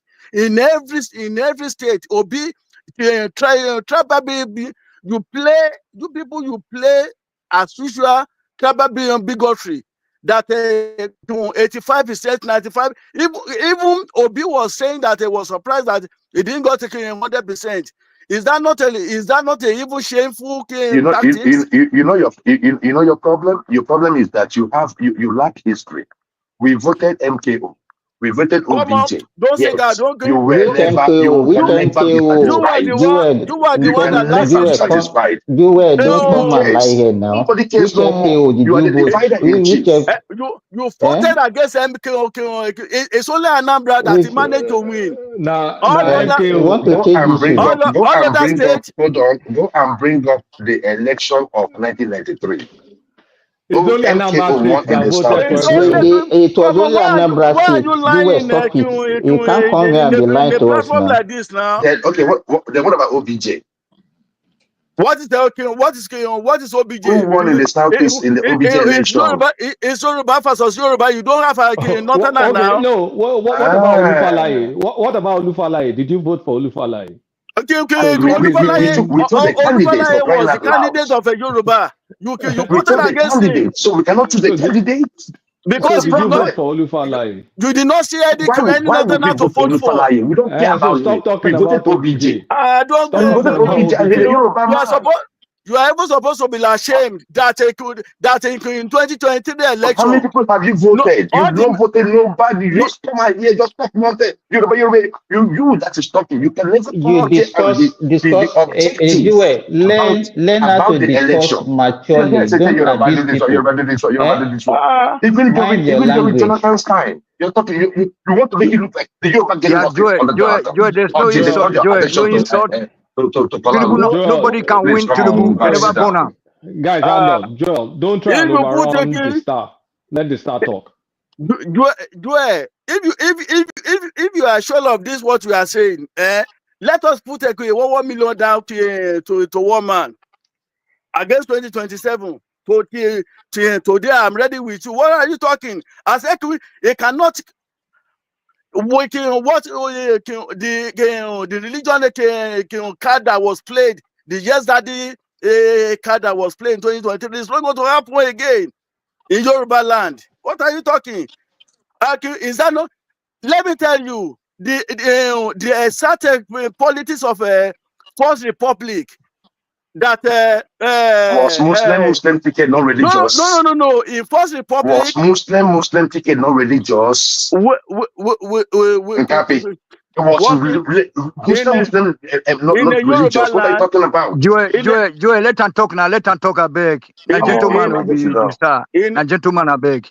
In the Yoruba land, we don't give them to. Bring it to him so that we can pass it round. We don't give them to religious. That's why in African Yoruba families, you will see some that are Christian, you will see some that are Muslims. So we don't. So and we are not like that now. We know they like that. Yeah. So we can't be like you could see Abiola Abiola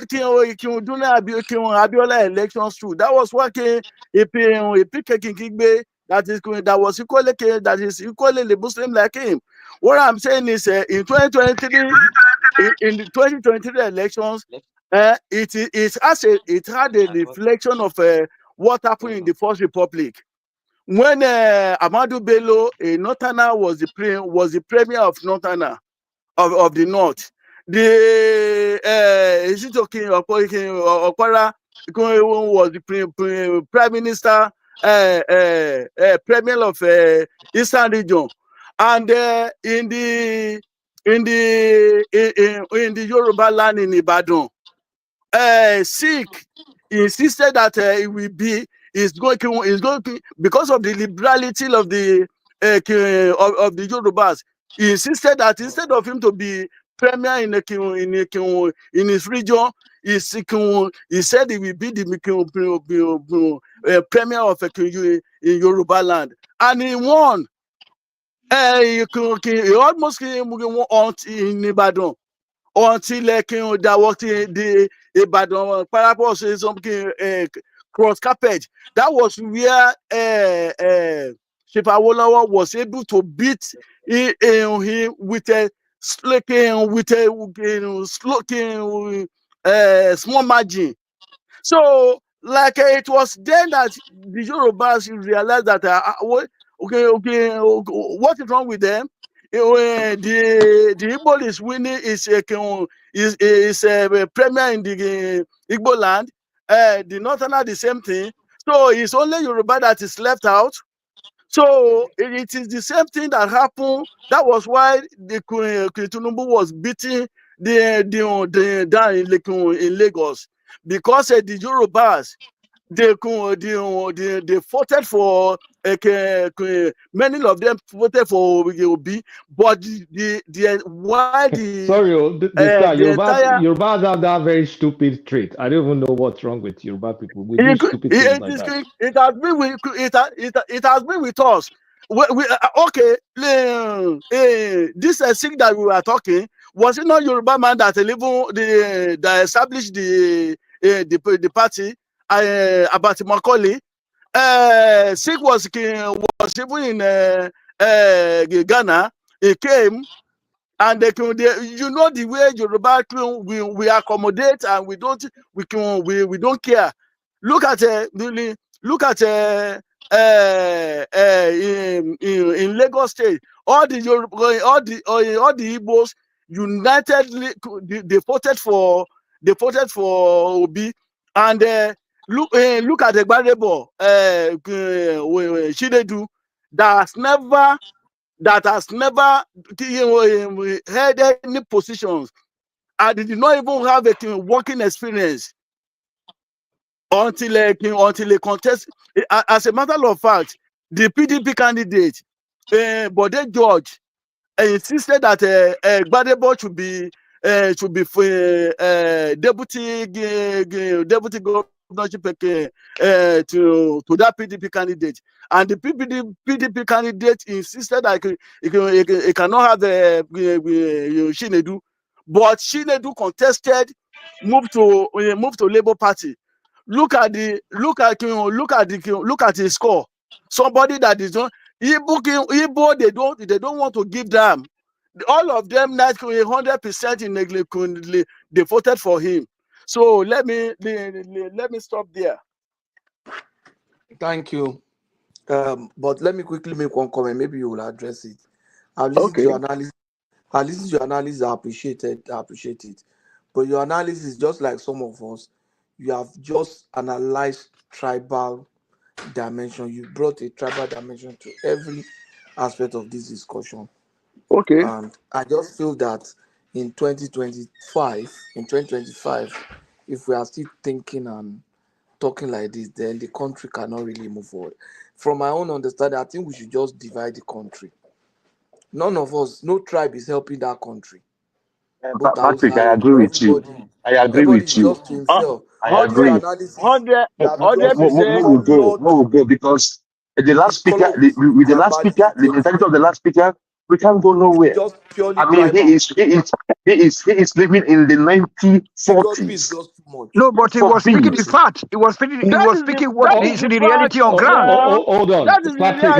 so we are not the same people. Hold on, Patrick. I think you are very, very unfair, because when Joel is talking like that, you don't because I'm calling you out. That's why you're calling him out. You don't call him out, but you called out the star because he was bringing an historical perspective from the conversation. Meanwhile, Joel does it all the time. Nobody says shit. Let me give you it's not just historical. So Yoruba no get appointment. This one no get. That's not joke. That's not critical to what's at stake and what's happening in Nigeria now. If we continue to think of, these people get appointment, these people don't get appointment, how would that country move forward? Let's forget about that. That's exactly how the that's a mistake. If we know that's the mistake. Not working, I took off from the trajectory of where did I sign travel in my statement tonight? Where did I sign travel in my statement tonight? You're asking me. You don't have to be my name. No. You don't have to masturbate over my name.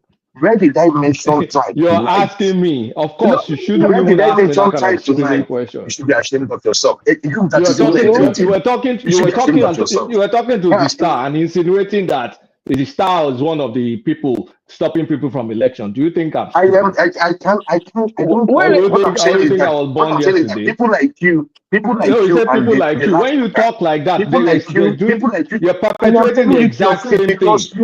So stop saying all this nonsense. Do you think we're kids, or you think I was born yesterday? Can you allow me to respond, please? Can you allow me to respond, please? Please allow me to respond. Joel made once two statements. He said, who is the person that removed Jonathan for an Hausa person, for a Northerner? Then, secondly, he alleged that in MKO election, that all the Igbos, that they voted a mass for him. And that is where we went to tribal side. That I did not even stop only on the tribal side. I was giving factors why they voted against Jonathan, and I started from where we voted in 2011, even before he became acting president. The 70% of the people that fought for him were Yoruba. Then in the election proper, they gave him 80%. Out of a 6 state in Yoruba land, it was only in Osun state that he lost. In every other state, he was winning with 80%. Now, just like in the during the Buhari regime and in this regime now, you could say that they did not compensate Igbo because they voted mass against APC. But in the case of Jonathan, what is the rationale for him to punish to punish a region that gave him 80%? Then I equally made mention of the massive corruption that he killed the Nigerian economy with corruption while the Buhari buried it. So then I have some people here too that also confirm and debunked the statement of Joel that all the Igbos, all the states, they voted for MKO, whereas it was a TOFA they voted for, except in Anambra that MKO managed to win with a slight margin. So where am I being fought now? No, you are not fought. Hold on, my brother. This time you are very right, because in Jonathan's government, the Minister of Finance was Igbo man. Then the Minister of Aviation, Igbo. Minister of Oil, Igbo. All the whole position were Oba Igbo. So it is not the turn of the Yoruba, and let us run it turn by turn. So I don't know why would they quarrel. They could not quarrel, okay? Then if Igbo man get an next time, they can put their people again.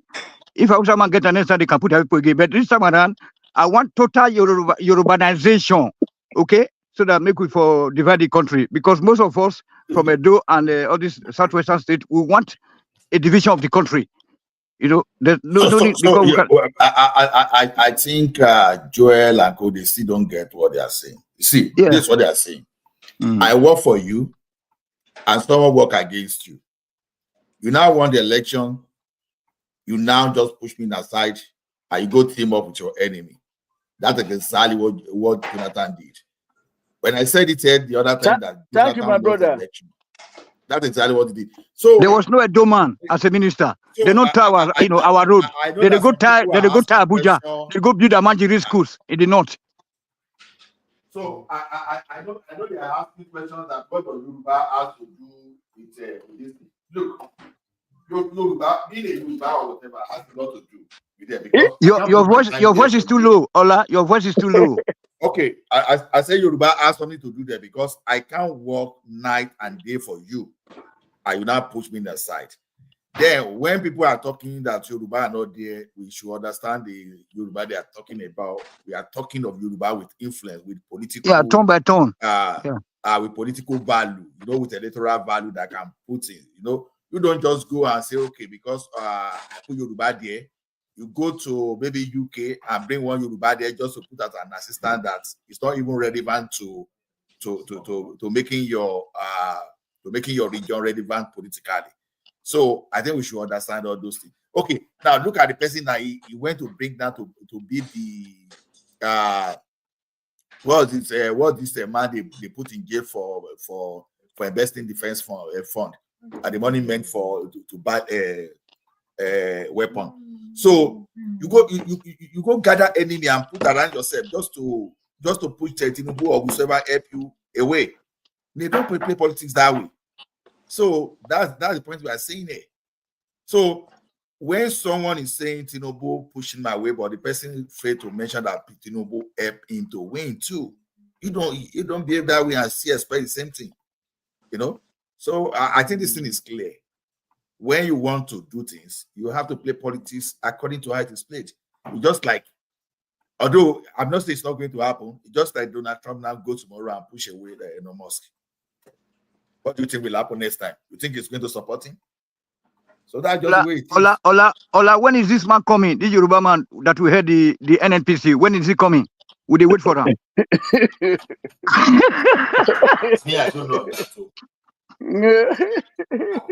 Me, I don't know of that. You know one thing. You know one thing I found out in this country is like with what is going on today, with the nepotism going on in today's government, after Buhari, this is the most nepotistic government. But what about Jonathan's time when his wife was controlling? Hold on, everybody. Hold on. Why? Because the wife was an Igbo woman. Tony, He put all Igbo ministers. Tony, I'm not going back and forth with you on this.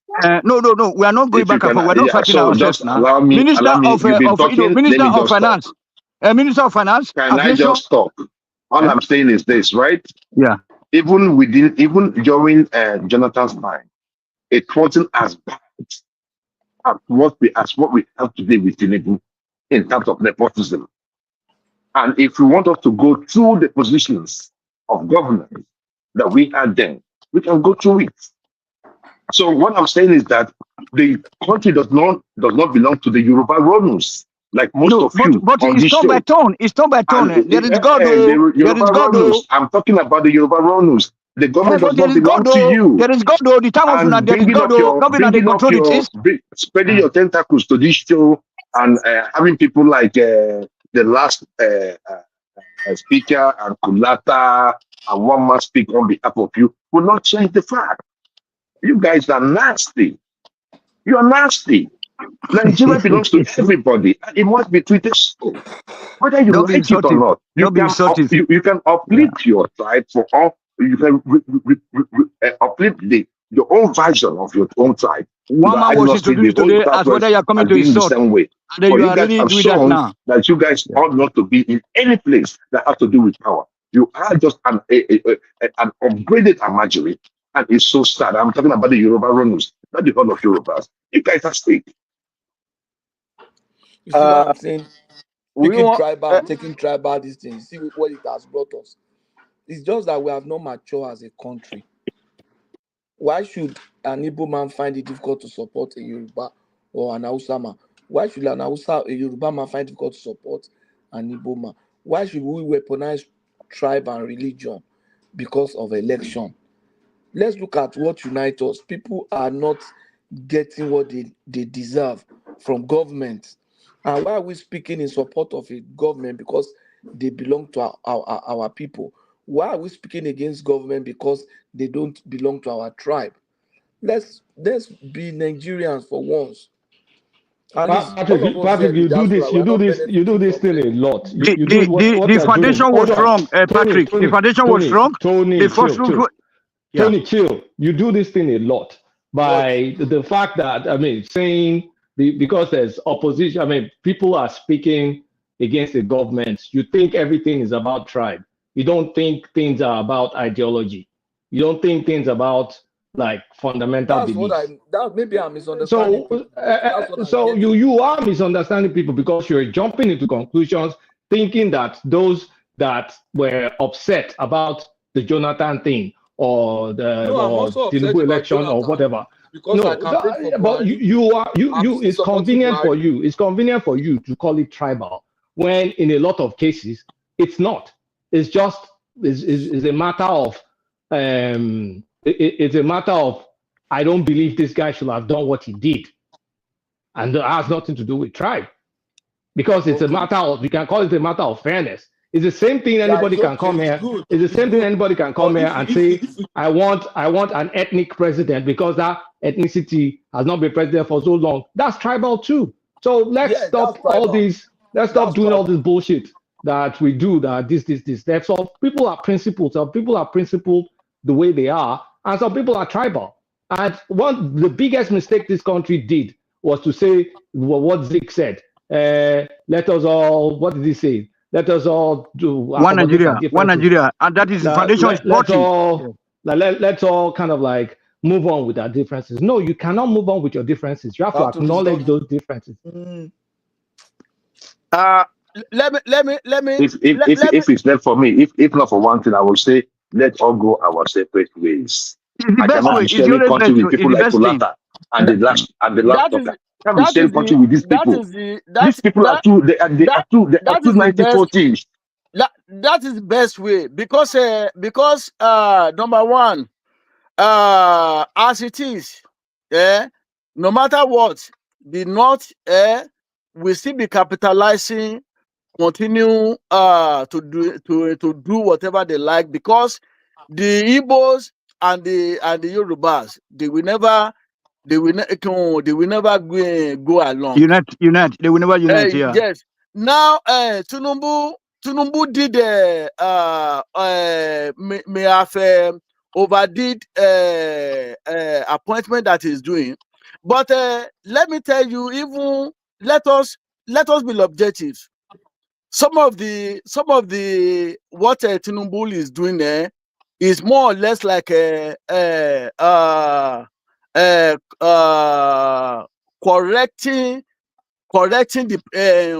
the past.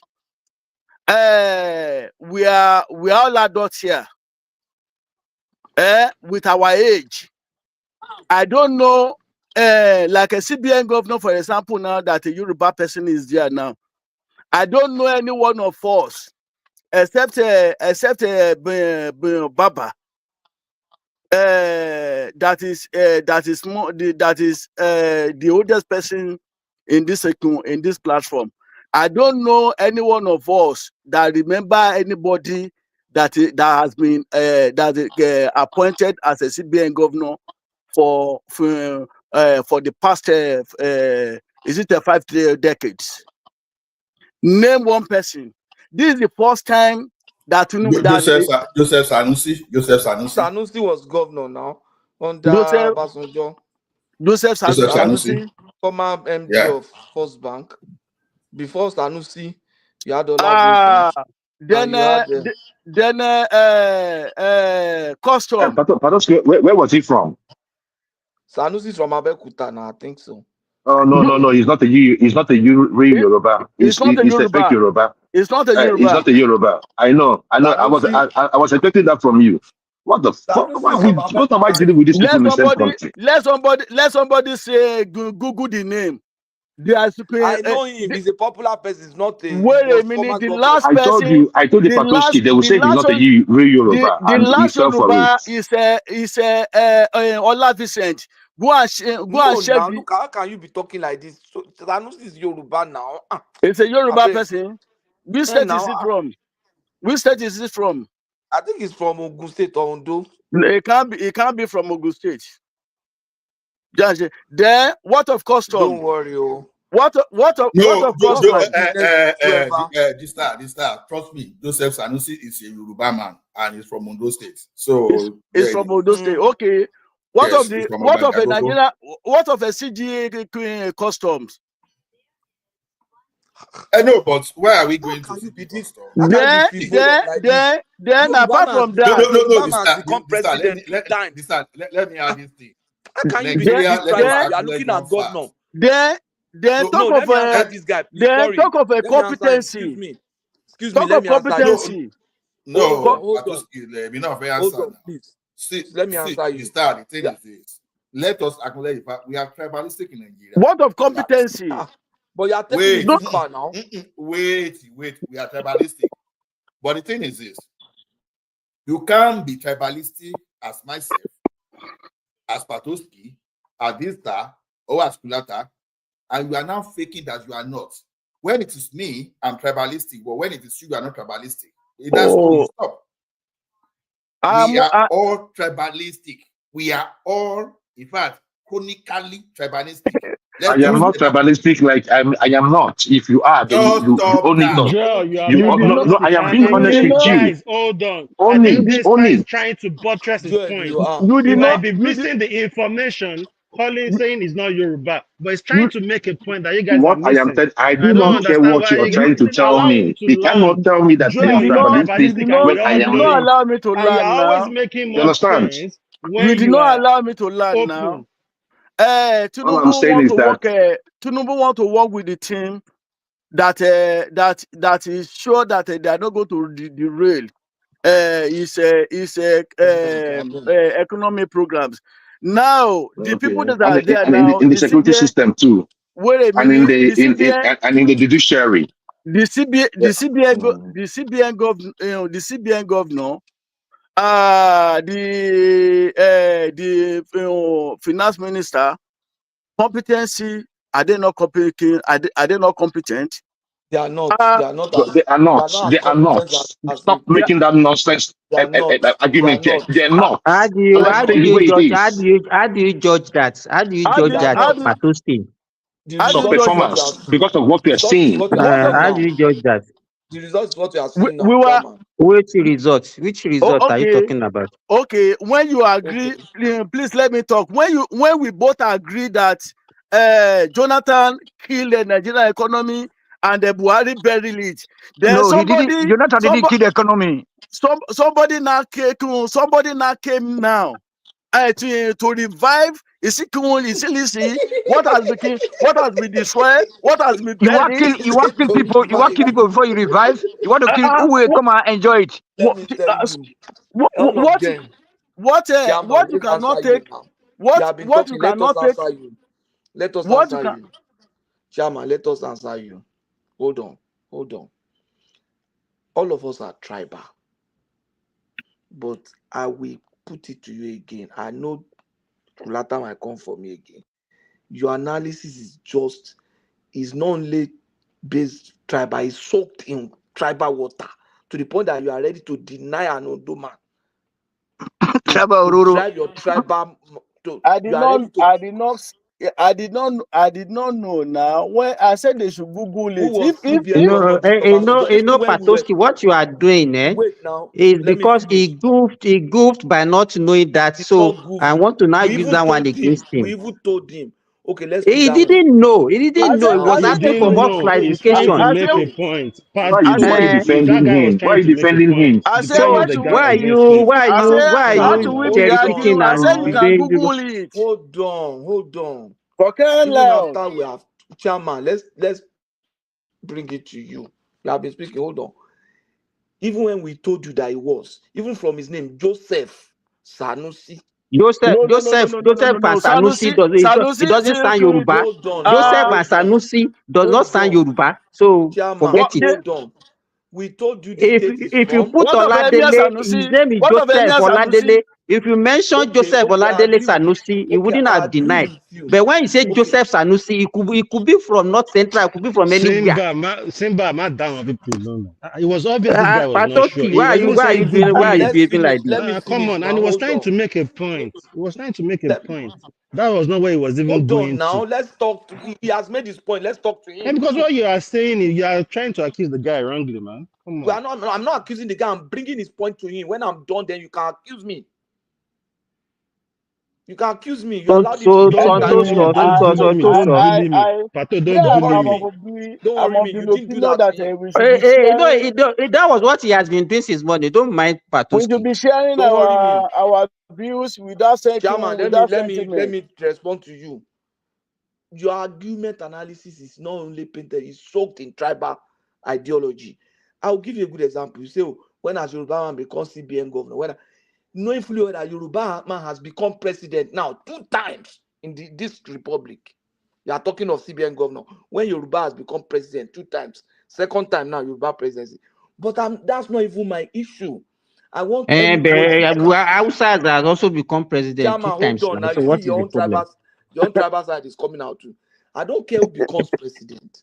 I just need someone who will You make that care. country Don't to say you work. don't care. If you don't care, you will not be on I this don't care platform which discussing. tribe. I don't care which tribe becomes You president. care. Don't lie. Why are you lying I that you don't don't care care? which tribe.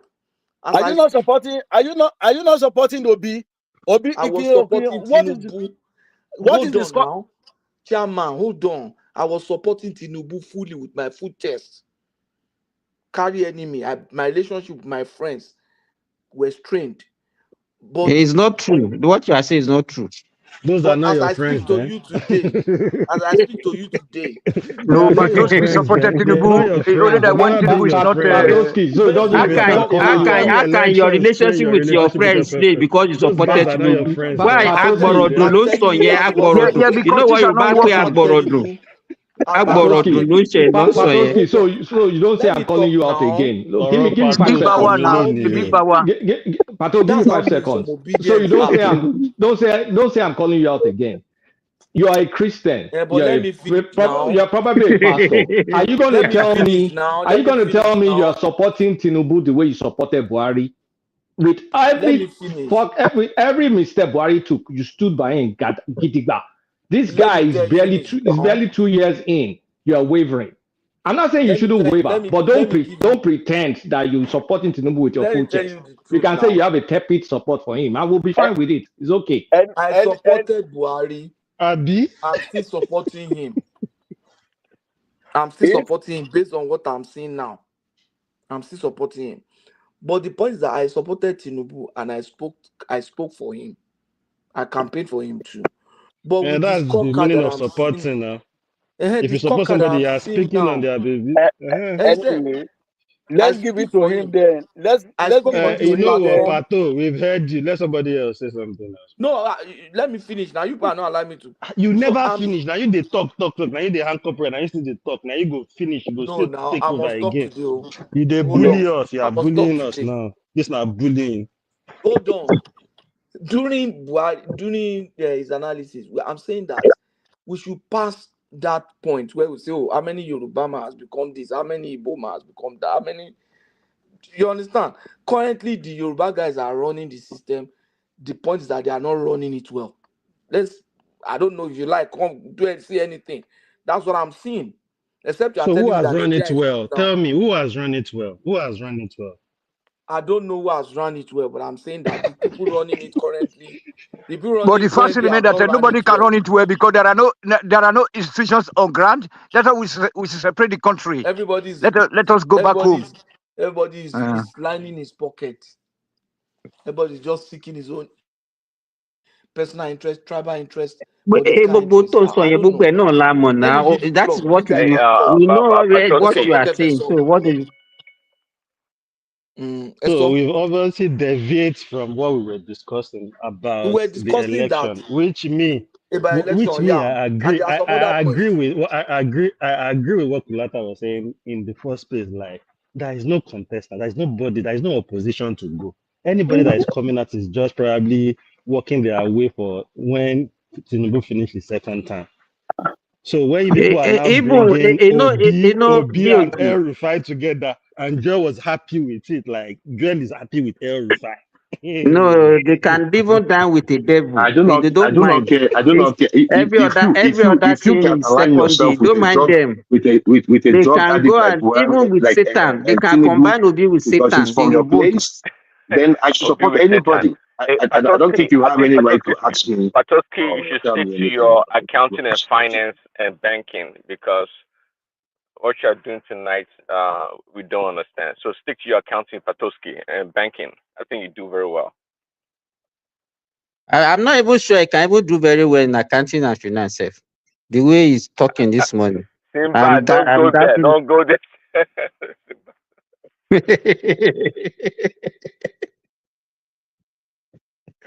Oh, Batuski, you are in trouble today. You have run away. You see, Prince Daddy, see what you have caused. Batuski are running away from you. Simba, look now, let Joy talk to this the matter of closure of schools in the north before we begin to support any Montana. We have discussed that one before now. No, but Joy never talk for it now. We want to hear from Joy. That's the thing. It gets to tell you. It gets to tell you the kind of leaders we have. You have a problem of education, and you're shutting down your schools for 1 month, over religious issue. For But those who Joel, knows, wait a minute, hold guys. Wait a minute. on. You will carry on. You will carry on, please. I just want to chip in something. We all know how religious crisis is in the north. So if it's warranting them, you need to look at how the geographical situation of a place before you give judgment. If it's something is happening that is religious, let's say in Lagos, they might not shut schools now. But they know that they run a girl because she just commented on a WhatsApp group that, oh, this is not religious thing, it's for courses and for the class. They killed the girl. So if they are shutting down schools for it, I will understand it. And this is part of the problem we all have. We just want to blame without trying to be objective. And I've noticed something about you, Joel, as well. Every time you are Hold on, objective, what nonsense are you you're talking always about? making Hold sense. on. What nonsense are you talking about? Glazing over what? You, That you I close don't down a think school? You close down a school over religious why reason? can't you be matured and be able to No. discuss? I don't have to. And I don't why know. do you I need don't get to matured. insult and abuse people before you can make a Look. I don't get matured. I don't get look. I lose the.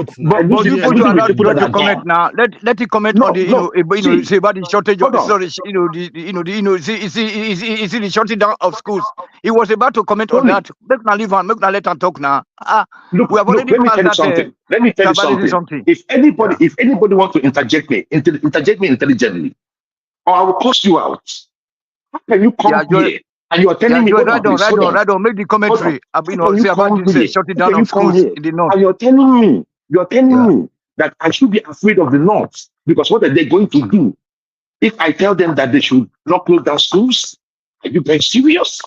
Am I telling you to be afraid? I'm telling That you I is, no, understand your that is what reason you're if they trying are to, that, no, shutting that's down what you're school. But I insinuating. understand because you have a cockroach brain. I Insinuating won't over bully what? you. And you're a goat. You're a goat I of know a I'm a goat. goat. I am a goat just like your father. Okay, guys, hold on. Easy Don't round. do that. Hold it. Idiot. I don't want to But boy, insult you this. play now. Or the giddy boy No, now. Or okay, the. okay. Also, It's okay. magic in I'm sorry. you idiots. I Easy hey, round. Joel, Jeko Joel, that's Sorona. enough, Complete please. fish. Actually, just a Why, complete why, fish why will I allow moron. you to Easy. call yourself I'm tapping You're just a round. moron. You're a moron. Okay. After Idiots. this, after saying this one, anybody that Please, comes out, I please, kick the please, person out. cool temper. Let Anybody us that don't let It be us anybody like that say, it discuss be comes bad like out, say, it be language. like say the, it be like say the care job where they do they affect Come you. on, get out. You you are The you stress too idiot. much. Come on, get out. Look at The this stress idiot. won't kill you. Come Go on, please. clean house. Go. Make I teach you. Idiots. Joel, please, please, let's get others our can way. continue. I see, guys. I don't want any cause. Maybe that can happen if anybody is on session. I'm sorry, I just step away and everything just scattered. I don't tolerate cursing. Yeah, you can have all argument, you can have all debate, but cursing just cursing each other. I don't want it, please. Let's be straight and let us just discuss without any Patrick, Who no is far. speaking? It's Patrick's fault. Who is the moderator? Ola. No, I Who do is Ola, the agree. why did you moderator? remove Who is them now? speaking? Huh? You remove No, them, Ola. Allah. because I don't want Allah, them. I God don't want them bless to be you. No, cursing they at will me. not have. They will not have it again. Just put them back. Allah, God bless you. Thank you. It should not Thank be you, madam. tolerated. You can argue, you can debate, you can debate as much as you can, disagree, but abusing people is a no-no. You know, Thank is it you. that some people cannot debate? They can only abuse. The only way they can get at you is to insult you. That's all. Then they shouldn't be on the platform.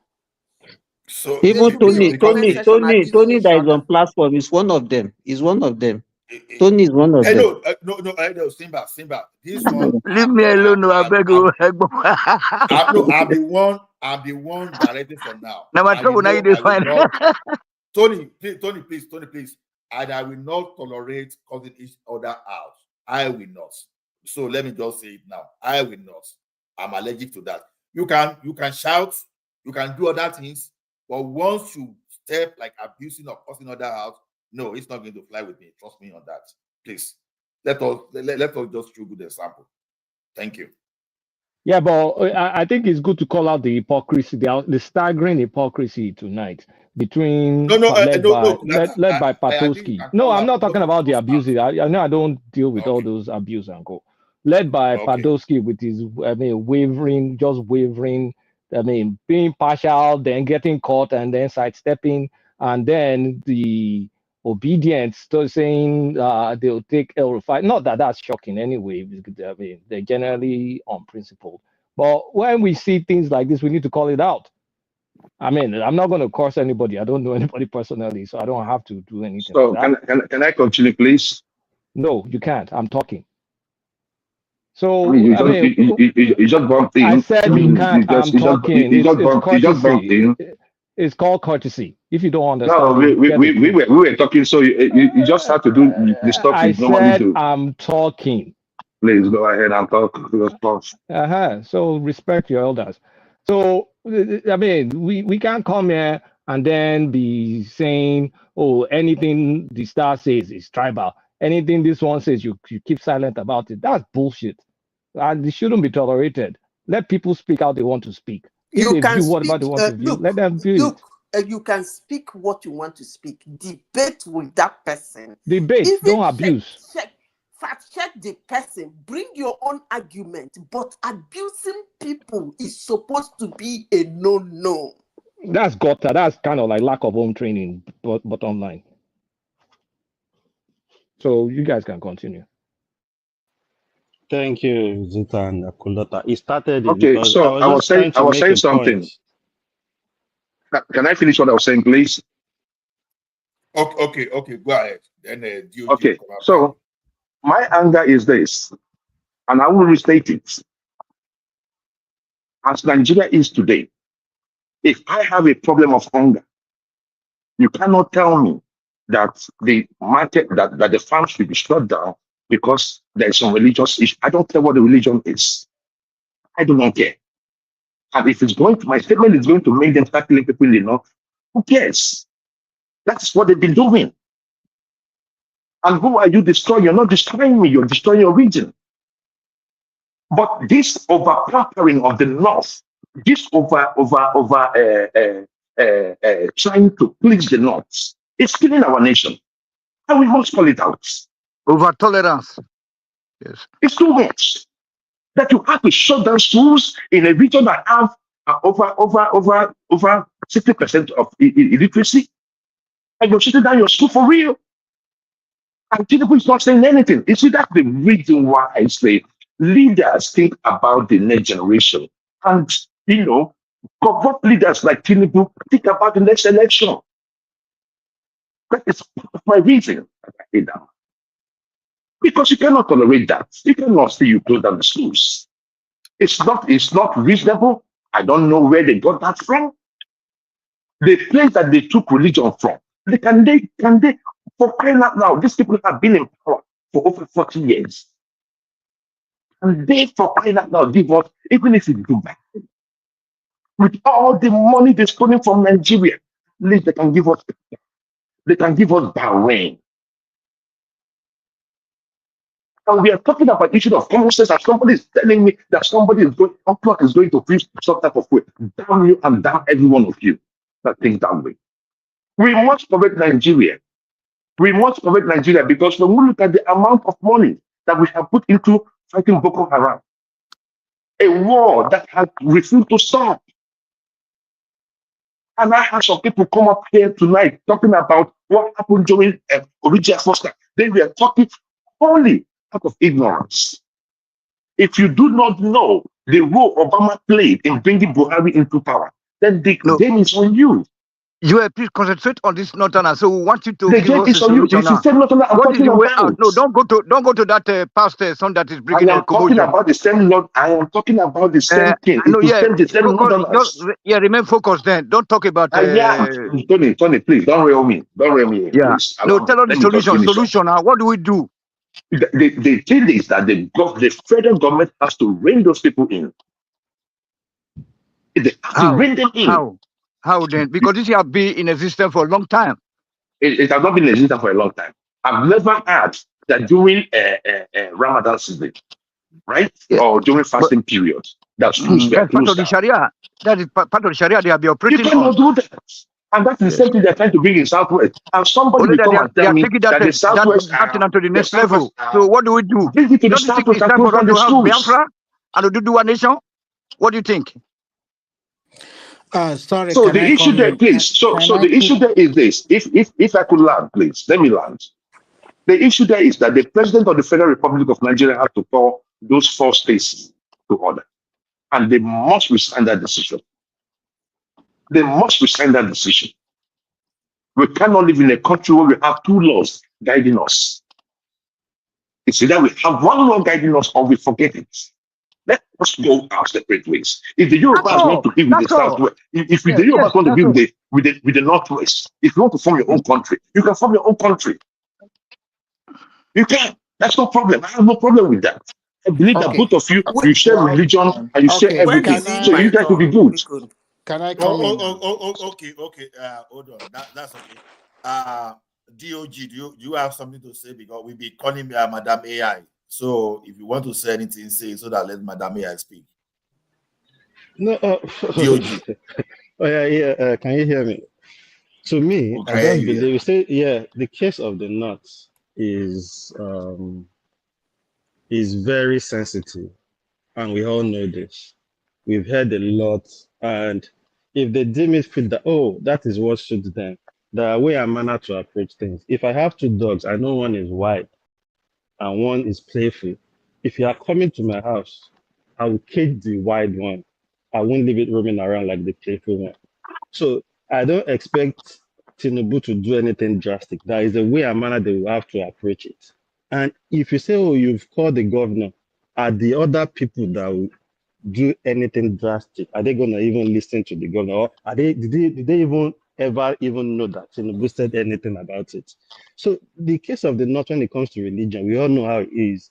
So that was my point I was trying to bring in when he was talking and it was abusive. But I realized something. It's better to just leave him to talk and, just ignore and move on and let other people that have common sense speak and you can contribute. Yeah, but DG, what is your solution? What's your suggestion? Can I add to the what suggestion? To me, the suggestion is. Okay. So, are you finished? No, it's not finished. It's not finished. No. Let him give his opinion on how to solve this problem. Tony, you are not the moderator now. Okay, yeah. He said I should continue. He said I should continue. But make DOG land now. Let you give a solution, please. Thank you. Let us listen to Mr. Common Sense, please. Let us listen to the common sense. Under constitutional democracy, every state have a right to govern their state. And when you are talking about some states, not all the states in the northern part of the country give holiday to their students. Only 2 or 3 states did that. If you look at it very well, so there's some things that four states. Okay. Whether 4 out of 19, at least that is not up to 50% or even 35% south. So let me finish, please. One state is too much. Can you just please? I beg you. Can you just keep quiet a little bit? I will be sooner or later. I will read. So every state have a right. Every state governor have a right to govern their state. According to the constitution, the president cannot just dabble into state governance anyhow he likes. So, for example, if they give holiday to their students because of religious factor, they have their state assembly. The state assembly can call the governor to order. But if it's something that will bring peace to that state, then let it be. So you cannot say because you are Christian or you are from the southern part of Nigeria or you are looking at it from the angle of it will affect the education quality or the output of that state. It is their state. In everywhere you go all over the world, there are some economically viable states. We are the one prodding those states. Can you calm down, please? Can't you just calm down? Even if you go to America, we are still talking yesterday, a state like Louisiana and Indiana, they are classified as not wealthy states. You cannot compare them with California or compare them with New York. So sometimes the way some states, all of these things they are doing, some of these northern states, because of religion or because of other factors, it's not good for their state. But even when you look at some southern states, how many southern states can you also say that are economically viable? You cannot even pinpoint more than 3 or 4 that you can say they are economically viable. The rest are just nothing. What is the major difference between them and the northern state? So according to what this religion... Sorry, Remy, that's a very reductive argument. You're doing something that has that bears consequence to the country because you are simply not contributing. If the states were meant to fend for themselves, then what you're saying is fine. In a constitutional democracy where we're sharing money from the center, and some states, some states are not just encouraged, they're emboldened to cause more productivity. Why shouldn't it be called out? Kulata, I always advocate for resource control. And I always advocate for devolution of power. That is what will bring that progress in that country. Since for now that we are still sharing that money from the central, we are not going to have that progress we really want. I don't even understand you. Wait, you said you want dissolution of power. Yes. And the state don't dissolve the power, which state? No. Hold on, let me finish now. He took a decision. Wait, a state took a decision, shut down the schools. And then, what do you want the federal government to do? If the power I've already made my argument that the president does not have the power. Cut off funding from that state. Cut off funding from that state. You must have a way of punishing them. Let me finish. I'm not sure about that. Cut funding or whatever. Joel, leave them. This man are not Tana. He's from Kwara State. Can you allow Mrs. AI to speak? Everybody hold on. Please continue. If you give power to a state to have the power to shut down a school, how come you should penalize the state for the power you have handed over to it? That's my question.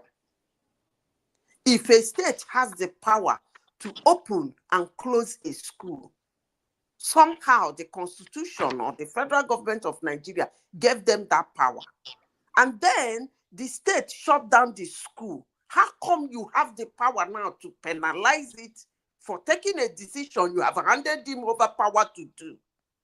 I don't really get this idea. Thank you, Madam. Because the money you send to them. The question is the decision. The money you send to them has some responsibility that is attached to it. That is not the argument. I mean, that is not my argument, because my argument is this. You know when you lost it? Hold on. My argument is this. This kind of decision shows why we have to change, because the way it is right now, the state has full authority to do whatever they're doing, and they can even do worse. And we can't continue to have just a few states in the country. I mean, you can count them, South and Lagos, continue subsidizing bad behavior. My call out is, let's talk about restructuring. Because as it is right now, there's no consequences for that kind of bad behavior. If they were fending for themselves, they'll think twice before they do shit like that. And if they did not think twice before they do it, what are you going to do? Well, the only thing I can do is to call for restructuring. What else can I do? That's what I'm saying. I don't even understand what people mean by keep shouting restructuring. Madam, it's not a question of shouting or not shouting. The issue there is this: you can also rein in. You can deny funding. You can deny that state funding. You can deny them funding. There are ways you can punish them. You can't. Why not? Because what did they do to River State? No. What did they do to River State? Listen. What did they do to River State now? Listen, let me tell you. Hold on. Let me say this. You see, most times we ask for what we are not qualified to have. I've noticed that happening in Nigeria. I don't even know where you bring a policy that doesn't work in a particular environment. I remember in those days, my father used to tell me, there is one voice. School opens today. The whole school in the federation opens that day. It closes on so day. The whole school. My father used to call it December cry. That time they used to do semester from January, February, the three terms. The final time, my father told me, ends in December. That's why they call it December cry. In December, you either fail or pass. You don't go to the next class. Now, people like you and me started agitating for power to be given to ridiculous people like this governor that shut down a school. And now the power has been given to him to decide when the schools in his state reopen and when the school in his state closes. And he just did that. And why is everybody running again? Now, people are saying restructure. Then what is restructuring? That thing they did is part of the restructuring. Handing over powers, distributing the power all over the country. And when you distribute power to idiots, they do whatever they seem fit to do with it. And then why then would you complain? I don't really understand Nigerians, honestly. I don't get it. No, the Zita, you're So, Yeah, stopping, if I you're if I stopping can in say, the, I think you're one stopping in the second. middle of the restructuring is argument. not only in funds. Restructuring Restructuring needs to is be also in policies and in restructuring power. needs to be full cook, not diet cook. Did you start diet cook restructuring? You're allowing to control schools, but then you're not restructuring the finances. You're not restructuring. I mean, the governance and all that thing. That we need to push the restructuring further. We shouldn't do outbreak restructuring and then complain about restructuring. We've not restructured enough. That's the problem. I think the Yeah, governors are okay, if I misusing can their say, power a lot. Just look at the hold on. recent Supreme Court Sorry, judgment hold on. against the governor of River State. How, for God's sake, we have 30 lawmakers and 4 is passing the budget and the rest. There's so many things. I think at this junction, I support total restructure, but it's not going to be easy. A simple local government restructure that that they have to take themselves to court. And look at the issue of tax reform bill. Look at that. That what I see in Nigeria is that everybody is culpable. Don't say it's the northerner alone. I can say that some Nigeria they really want real progress for that country, but some they just want the status quo to remain, and because that is where they eat from. So if you are coming here to say, oh, you want your country to be better, you are not going to look at it from the premise of Let me only let me comment. tribe and Allah, fine. can you hear me? Can I say something? Yeah, When we are Ola, I can hear you. restructuring, Just wait for Madam Zita, then you will come here after me. Okay. when Go ahead. No problem. Go ahead. you are restructuring, all this restructure, very soon in this restructuring, you will find out that the power to shut down and reopen a school might be in the hands of a local government chairman. And you people will still come back here and scream. The power. Do you people really think these people care? Most of them, their children are overseas. The little fund that the school, the state might make or the local government might make, will go into their pocket. It's still the masses. This person that is saying, remove the fund from them. And then what? I don't get it.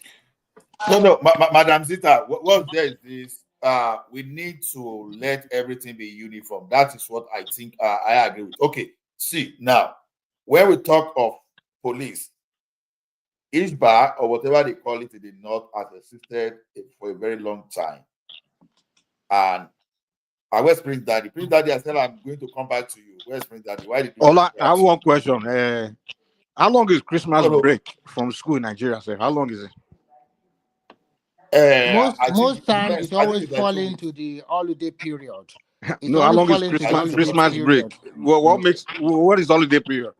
I mean, The break when is not for when the Christmas. The students break is go for end of the year. Christmas end of break the is 2 year, days. they always Christmas So break is 2 hold days. on now. So hold on. So the end of the year. So end of the year is what? What holiday is that? What makes it a holiday? Is it not because of Christmas? No, it's we call it Mike, winter break So we have or holiday for end of whatever. the year, but we don't have holiday for beginning of the year. Mike, I mean, we What all do know you it's mean? because of Christmas now. No, it's It's not not because because We of are Christmas. celebrating life. No, We are okay, celebrating Christ. anyway, That holiday is for celebration of Christ. We all know that. let's go back to That's not true. Mike, let's go back to Mike, that. sorry, Prince Daddy, why did you Mike. go out? Yeah, I Okay, want to can hear I your voice. put my 2 cents? Let's You guys quickly will allow answer me. Yeah. Mike. You can come in. Let's answer Mike. Mike, I think the way No, Nigeria can I talk? academic is structured, we have 3 terms. No, there was a question Can before you anybody hear came in, me? so let's finish. We can hear you, Prince Daddy. We can hear you. We can hear you, but there's a question on ground before you came. So Donald Trump, they hear you. We know they hear you. Mike. All right. I was going to say, I agree with Madam Zita's submission analysis on this matter. You see, I believe that's part of restructuring to give power to the states or the local government, and they can make such decisions. I think it's okay. if the government finds something wrong with it, then maybe the attorney general can sue the state, or the state attorney general can sue the governor or whomever that made the decision. But I think the states, the governors, they should be free to make their own decisions. It's part of the structure of the government as it is right now. So yeah, again, I agree with Madam Zita's position on this matter. We don't always have should to they like. be free to bear the consequences of their decision rather than have it collected? Absolutely. But we can't expect them to do exactly the way we do in the South or other states do it. These are independent states, and I'm glad Remy mentioned it earlier when we were debating about United States yesterday. So Chris, so why don't we push the independence further? Like, let my Osun State do Osun things, and let Osun State generate its money and be accountable for itself. Same thing, let Kano State do their own things, let them be accountable. Let us really. But that's what we're fighting for now. Instead of telling people to stop doing their religion. 1 second, let me land, please. On that issue, Kalata, that's the ultimate. I agree with you also, Kalata. That will be the ultimate when each state is responsible for their own funding or generating their own revenue. That will be absolute, devolution of power or restructuring we're talking about. So if each state can generate their own revenue, then they can do whatever the heck they want to do. But at this point in time, we just have to live with the structure as it is right now. But of course, I'm against them shutting down schools so kids don't go to school. But I don't think it may be morally wrong. But I don't think they've broken any law in doing so. But please, can you imagine one country with two separate laws? Why can't we just go our separate ways? Tony, I want to propose something. Now, you see now, I like everybody is talking about restructuring now, and I see this one as an opportunity. The thing is this: restructuring cannot just be one way, like Kekulata said. Then let us do everything wholesale. You understand? Revenue, go and generate from revenue. Do everything on your own. Don't depend on Lagos money or Port Harcourt or Bayelsa money for whatever you want to do. Be productive. It's okay. Ministable is saying something very, very, very sensible here, that they don't go on holiday during the Christmas. Fine. But we don't want a situation whereby you treat some people, you have some preferential treatment for some group of people, and others cannot do the same.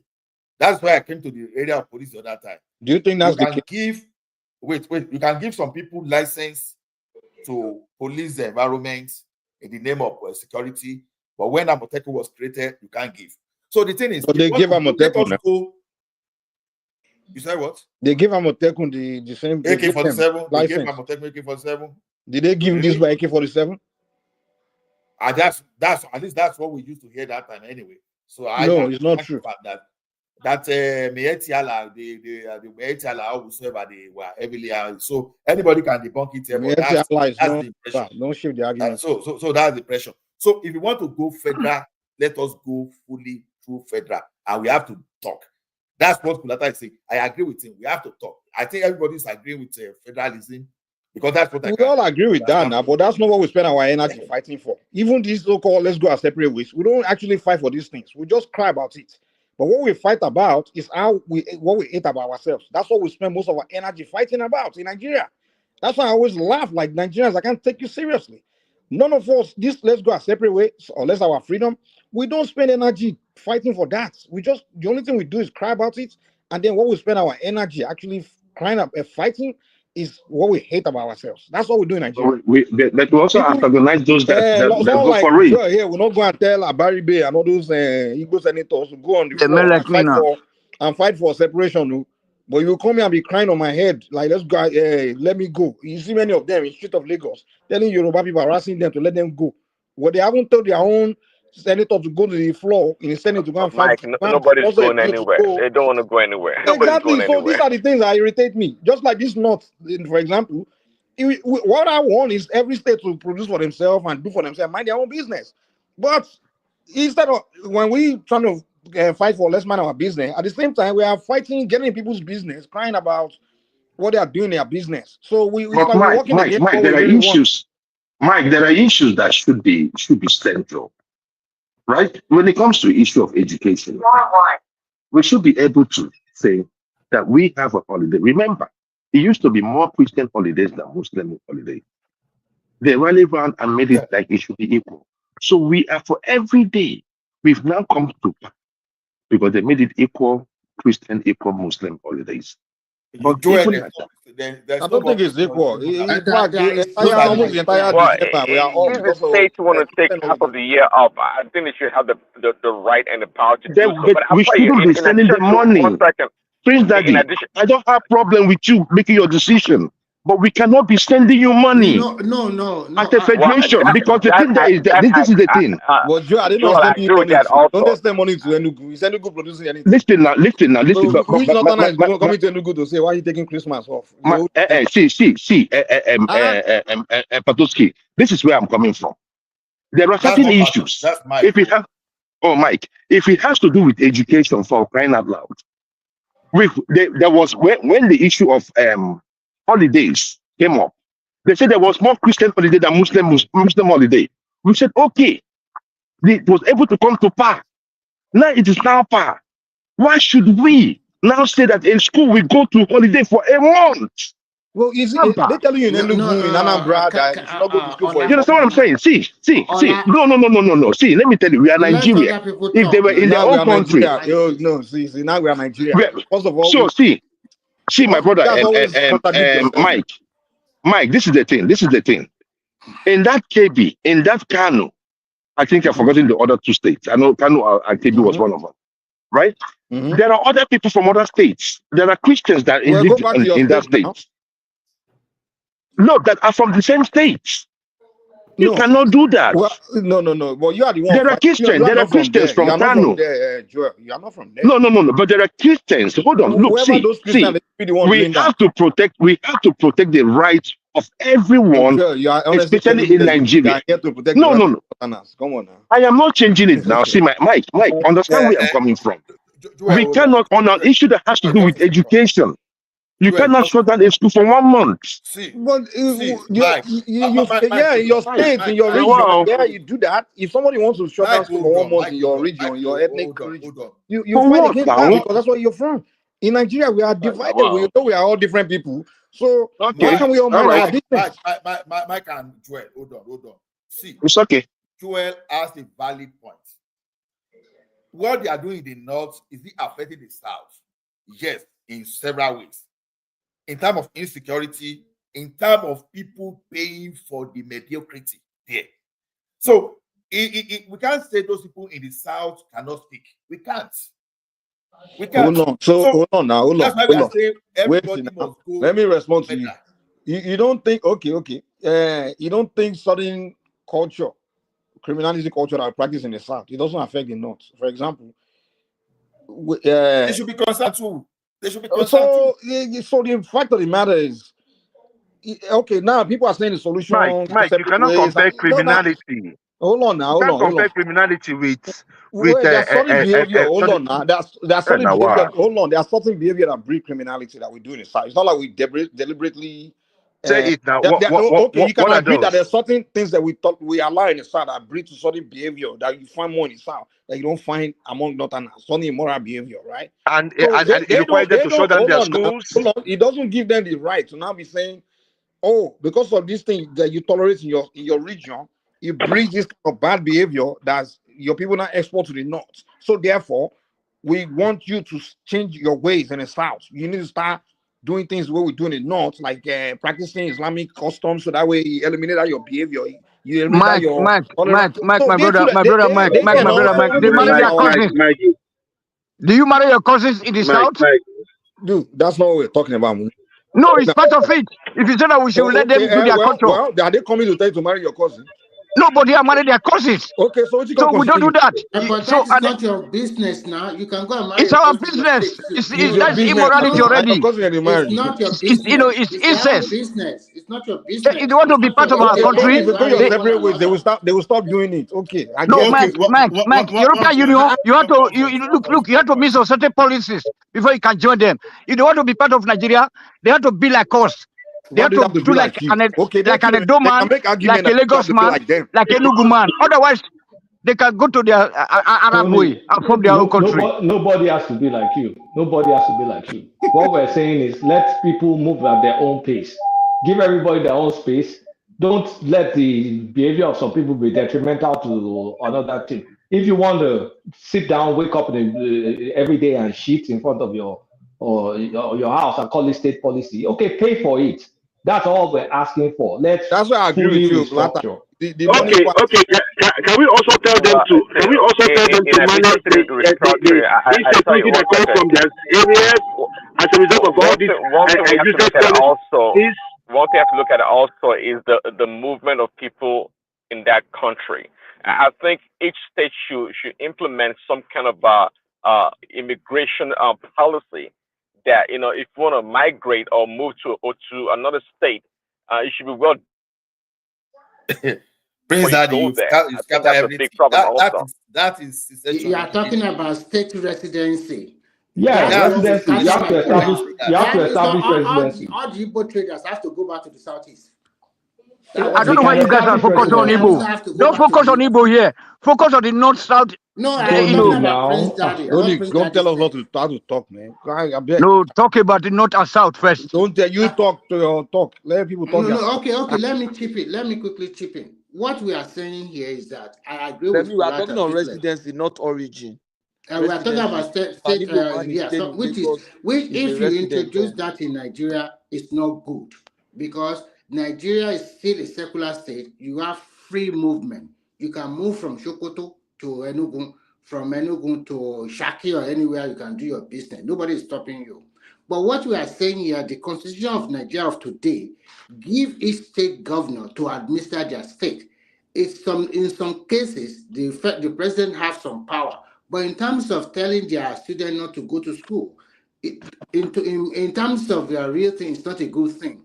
But I think it will also affect the money they will collect from the allocation from the federal government at the end of the day. Remy, first of all, residency is not against our constitution. Residency means if I move to a state, I will establish myself in the state. I'll get a driver's license, I'll get an identification, and I'll start paying taxes. Maybe state of origin. Hey, Kolata, I'm even saying that before you leave your state, state of origin. Hold on, before you leave your state to go to another state, you should be approved that, hey, it's okay for you to come for however how long you want to stay there. No, you want to down Wala. But I'm telling you the resolution here, because you know what? Let me tell you. Most of these governors, they've shown that they are lazy. They take all the money. They don't do anything. They're not responsible for their own citizens. So they can take the money and go do politics, and the citizens can go to another state and use their resources and their and their facilities. But they are not held responsible. I'm telling you, a big time solution is to apply like you apply to a different country. Apply to that state, and they're going to approve you to come over, and that is fine. If they don't approve you, don't go. So it allows them to control. It allows them to control their population and plan accordingly for their resources. I mean, it's good for planning. There's nothing wrong with that. It's really good for planning. You mean in Nigeria? Another trouble. That's the start of another trouble in Nigeria. In a country like that, it's going to cause trouble. I think something in that line will work, but maybe not to that extreme. For me as a person, I just feel they should allow them to do whatever they want to do. But the point, I don't know who made that point. Maybe it's Prince that not made the point that it might cause issue on other states. Okay, if they are getting holiday for this, we should be getting holiday as well. That's where I have the problem. But if the North feel, we want holiday for fasting, let them fast. Maybe the people in the southwest and in the east, the students, their syllabus, they will progress further than the ones in the north. So I don't see it as a problem, to be honest. But where I have the problem is when other states, because if other states now start saying, we want holidays for this, that's where I think that would be a problem. But if they want to do it, let them do it. You will see a problem. There will be problem. See, there will be big. See, you can't tell kids not to go to school for however how long, and you think that such a state or that such a society. No, he's not telling you that it's right or wrong. He's telling you that if people from the other place want to do their own thing that way, let them do their thing. Who are you? Mike, I agree. I just like I told my sister, I totally agree. I think it should, even for half a year, they can do whatever the heck they want to do. But in the long run, it's gonna be a problem for the country. Now you're gonna have criminality and No, whatever I else don't think so. comes about it, and people will move Yeah, across why the would you have country. criminality? Because they have more days off in school. Come on now, like we have No, we have a whole December off for celebration of Christ. I mean, we didn't turn us to criminals, or maybe We don't if have you a want to whole argue that that's why we do December Yahoo off. Yahoo, I don't know. No, Maybe Mike, that's why I think we you are are being Mike, missing trouble. the point. the But overarching point here is I that don't think more holiday means For you become Christmas, criminal. no, is not a you're month. missing Hello. the For point. The Christmas, overarching my point here is holiday that let me starts land. My early. point here is that look, one voice. each state, apart from education, if each governor or state make their own decision, there are going to be some decisions that's going to be detrimental for the state. It's not just people taking days off from school. I mean, but some First states, of some all, there governors, are they're way going to more make children poor out of school decisions. Let me than children in address school in the what first place. Mike So said. I Can I think we are address what misplacing Mike said? priority. That's where I even get frustrated because Mike, first of all, hold on, in Nigeria there are way more children out of school already. We are not even. That's the battle we should start. Maybe if every child is in school already, like we have in the West, where every child is already registered in school, and then we can start talking about how many days you take off, stuff like that. But we already have millions not in school already. More are not in school Mike, already. So we are sitting Mike. here making The making more the Mike, priority of what we are prioritizing something about days off for the only few that are in school. I mean, come on, man. Mike, How about we spend To energy Mike. fighting buttress for your the ones Hold that point, are not in Mike. school To at buttress all? your point. To Can we buttress address Mike's Mike? point. Sorry. To buttress Mike's point. These are people that appreciate Makantara, the Islamic school, more than the school that we are even talking about. So that's why I see Okay, where they are coming from. So if they want it, let them have it. But where I have the Mike. problem is just maybe President said that if issue now start arising in other states complaining about it, but these people appreciate going to a Muslim Islamic school than going to a proper school. They prefer it. Can So we? then, how come this Nigerian kids, how can they not go to that Can I school? chip in, Or how please? can they Please. complaining in the Sorry. north that they don't have the kids are like they have a bunch of kids out of school, not going to school, or Can I mean, why do they complain if that's the best solution for them? Their Islamic school. Yeah. Can Okay, I say Patoski, something? please Yeah. go You ahead. see, I will address some issues that Mike raised. You see, the fact that we have out of school children, that's why we must keep those that are in school. We must keep them in school. An environment where you can't even get your children to go to school. You have a few that are going to school. You are now saying, okay, don't go for 1 month again. I mean, what are we doing? And mind you, we don't take the December off for Christmas. No, we don't. No, they take Nigerian it off. academic calendar, hold on now. For Nigerian Mary, academic calendar is divided into 3. And we have first term, second term, third term. The first term, I think the first term holiday happened to fall into December. The Christmas holiday is just 2 days, 1 day. The other one is Boxing Day. You so understand? you go to school in between. So no, what you are taking Mike, you are is not No, getting. the point Mike. is Hold on now. Let the me answer him holidays. You now. see, the holidays Let start me from the finish 20th answering him. and they resume back by the 4th of January. It's not a month. Fasting is like a month, 31 days. Mike, what we are saying is that break was not for Christmas break. And mind you, the Muslims What are do they call it? fasting now. Christmas It's break 1 then? month. No, It's Patoski, not people call it. just a second. The British were the one Let that me gave us finish. this. The British Mike, wait, system will Mike, tell you I'm that it's working. Christmas break. I'm working. Mike, Move go. Okay, no, we are in length now. Christians are fasting now, and they are not And on continue holiday. for the year. So Yeah, you want to put you that have a Christmas point. In America, Yeah, for go on. example, they even have Thanksgiving breaks. Christmas break, Thanksgiving break. That's what they call it. It's only you guys are always. No, Mike, that's not the point. The fact of the Christians matter are is that fasting now. the British they said Mike, that give us what Christians they are give us. fasting now. Mike, Who? Christians are fasting now, and it's for 40 days. But nobody's taking the whole month off for fasting.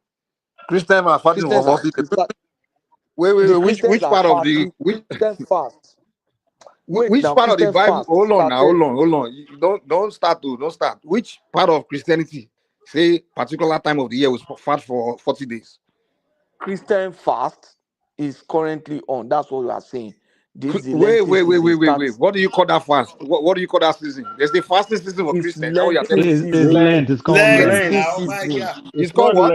Mike, Pé it's Lenten season. Mike kò mọ Now Lent. that's We are why you telling you are educate not a me now. Christian, so listen to us. What did you We call are it? telling you are not a Christian. We are telling you. Mike, We are currently fasting. Mike knows that he's just whining us.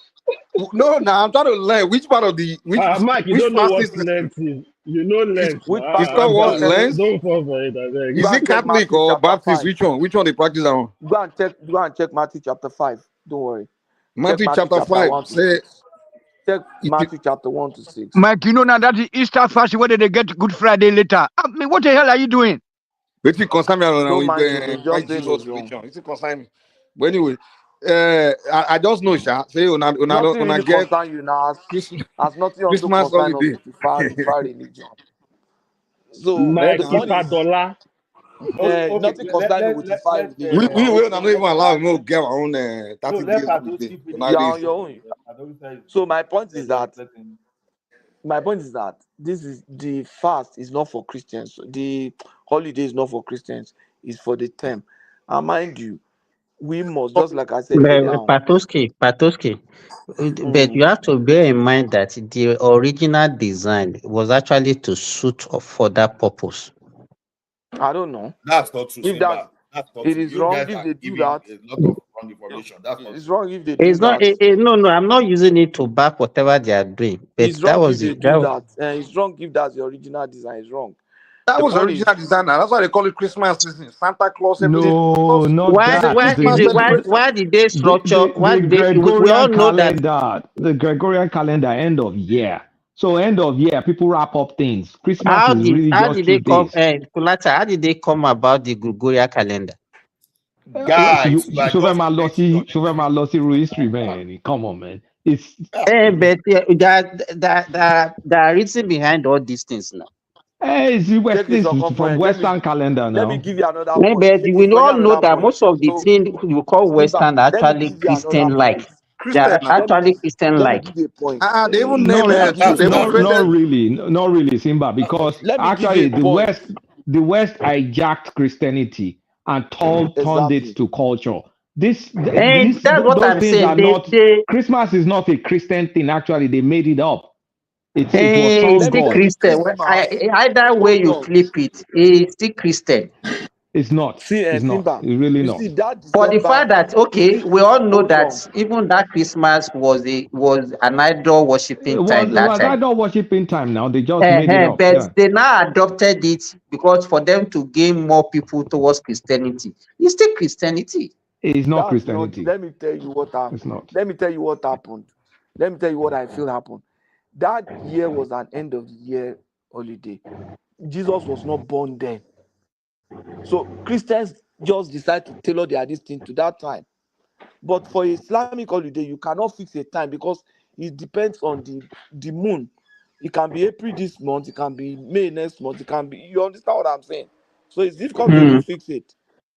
The Christians just chose a time that fits into the system. Jesus was not born in December. That's the point. So Patrick, can I ask a question? Please, sir. They said that there's heaven. Christian and the Muslim, they are the same. They call them Abrahamic religion. Hold on. When they said that you will get heaven and heaven and hell, but my take is that hold on, sir. Black people are living in hellfire already. The white people, including the Arabs, they are living in heaven. So I don't know where black people. What are what are you guys going to gain? So you think the Arab in Lebanon they are living in heaven? You think the Arab It's in heaven. Afghanistan Every white body live in heaven. If you go to Lebanon, they will bomb their house today. Hold on.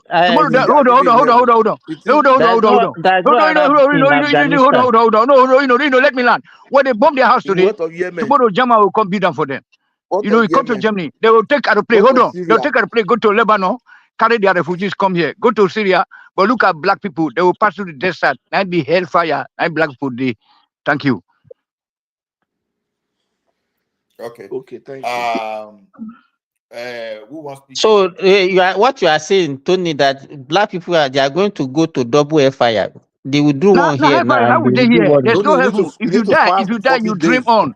This 40 days fasting, the Christian fasting, you go to end your hellfire. I will not be hellfire on a day. Did they carry you from Africa to Germany with a plane for refugee? No, you enter bush, enter desert. Tony, I think the black people will have been conditioned to get used to hellfire. So Yes, thank you very much. Exactly. It won't be a punishment any further. No, it's not punishment because when you die, now you better pass because black people suffer. You get benzene, you get oil, you get you get food. Simba, somebody made mention of something just now. Truly, their fasting is not stable. It's not a particular time. Shouldn't that even be good enough reason not to allow them to have it as an holiday? Because it's random. It can just this fall is the anytime. I don't even know. DOJ, I don't even know the reason why they did this. Because I could remember there was a time we did fasting during December. I think even in my own time in this world, I think I've done it twice. You understand? It moves. What one thing about Muslim calendar is that it rotates throughout the calendar year. You understand? Throughout, you observe that Ramadan every season. If you stay long in this world, you will observe it in different season. Be it rainy season, be it hot season, be it wet, everything. So because it moves. You understand? Okay, now we started in March 1st now. Next year is going to be in February. You understand? So Simba, this thing that we are saying when they are doing WAEC or JAMB? That's what I'm saying. That whatever shenanigan they actually did this year cannot be sustained. That's what I'm just trying to say. Cannot be sustained. Oh, you are not thinking now, Simba. Okay, that's good. Simba, in Saudi Arabia, the Arab world, do they take the Ramadan off? They are on holiday now, yeah. So their system is different. So don't even compare. You know Simba, they reduce school hours and take the last 10 days off. Many times. And I validated it. I validated it again. You confirmed it. The one that you read is about civil servants, public workers. You understand? The one for students is totally different. The students are not in school as I'm speaking. I'm telling you. Maybe for this year, what I read is students have reduced hours. Then the last 10 days of Ramadan. Even workers now. Don't forget we work only. Wait. Before I know we used he lives to in work. Saudi now. I know. We work for 8 hours every day. You understand? That's. But Normal, now we are only working for 6 hours. Okay, reduce hours. Okay, but that's what they said too about students. Because they reduced two hours from the normal working hour. Yeah. That makes more sense. Like, I mean, at least you're not totally not going to school. You know these people in the north, Kulata. I know. I said it the last time we discussed this matter. Even before they declare this public holiday, they don't even do anything during Ramadan. Before. They don't go to work. They don't go. Even the students don't go to school. They just make it like, oh, okay, if you don't want to do it, let us even just make it a holiday. That's what I just think. Before, they don't go. Ask anybody that lives in the north. No, see by the difference. I'm our Darren, honestly. Who gave us this country? I think at the end of the day, if things are not improving, I'm sorry to say this. I'm really sorry. I think that country just break away because it clearly shows we are not the same people and we cannot manage our Okay, let me ask you this. Okay, guys, if they are in their own region, let's say we are practicing regional government the way we used to practice it before independence or shortly after independence, and they now declare this thing, will you be behaving the way you are behaving? No, because they won't because of this free money from Abuja. But what you are afraid of, me, is not even about the money. My fear is not about the money that they're even using. It's about the backlash. Okay, the people that are behind before and they are still doing all these shenanigans, whatever the disadvantage that will come from it will also affect me in my own region. Yes, that's exactly. my own fear. Simba, in addition, look at the standard in the Southwest. It's all-time low. in terms of quality, is terrible and horrible as well. You know what I blame for? But that one that you are getting in the Southwest is not due to the Northern now. That one It's not fault due now. to It's them also now. wrong on us a little bit, Jerry. It's also wrong. It's not them. It's not them. Remy, my friend today. Remy, my friend. Thank you very much. They are not. Well If done. you are not serious in the Remy, Southwest, don't Remy, blame it on the you Northerners. try today well. We in the Southwest, we are in a division. I will say about separation. Remy, one statement. Don't allow us talk now. Remy, made one statement earlier. You are saying we have leaders in the Southwest after this old Tinubu or then go away. We are not producing enough set of new leaders. What you said, don't run away from what you said. You said because the way they are behaving in the North, that is why the Southwest education is. How is it rubbing on you? How is it rubbing on you? How? Explain. Let me tell you, in terms of governance, when they go for their whatever they call it, maybe Federal Executive Council meeting or this tax reform bill we are talking about, the way the tax reform bill came out, it's perfect. Everything is okay. But because of their shenanigans and because they said they are still backward, they give more money to Lagos, is it not part of it? And at the end of the day, how is it part of our education, Remy? I don't understand now. So what I'm trying to say, in terms Remy is saying the reason you're about children are not. Let me admit, was a mistake, but statement and could you come move? And equality wise, what you said. Onigba, Agidi Finland, yellow mama lumbi. How does affect education?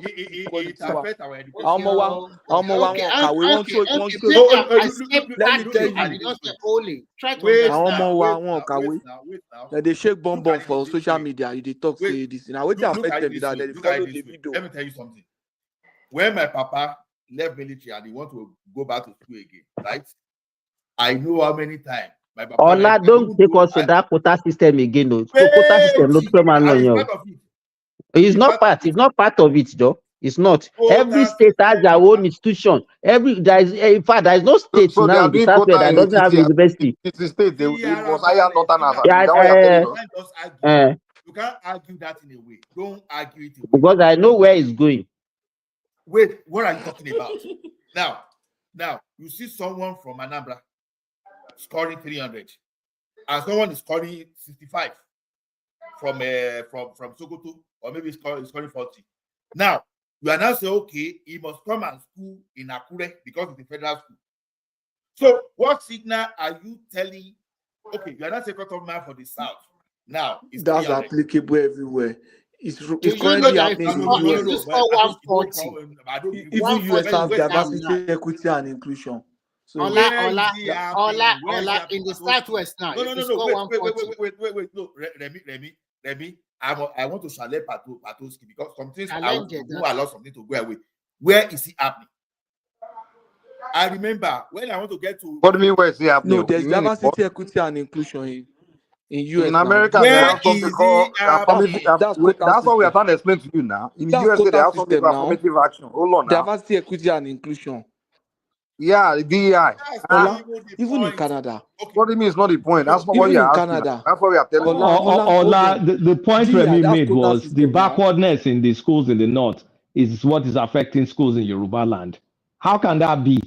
Kolata. That's not what I said. That's what you said now. Or Remy, don't say it. You said it's affecting the standard. You said it's affecting the standard in the Southwest. You said the standard is all time low, and it's because of the Northerners. That's what you said. I did not say that.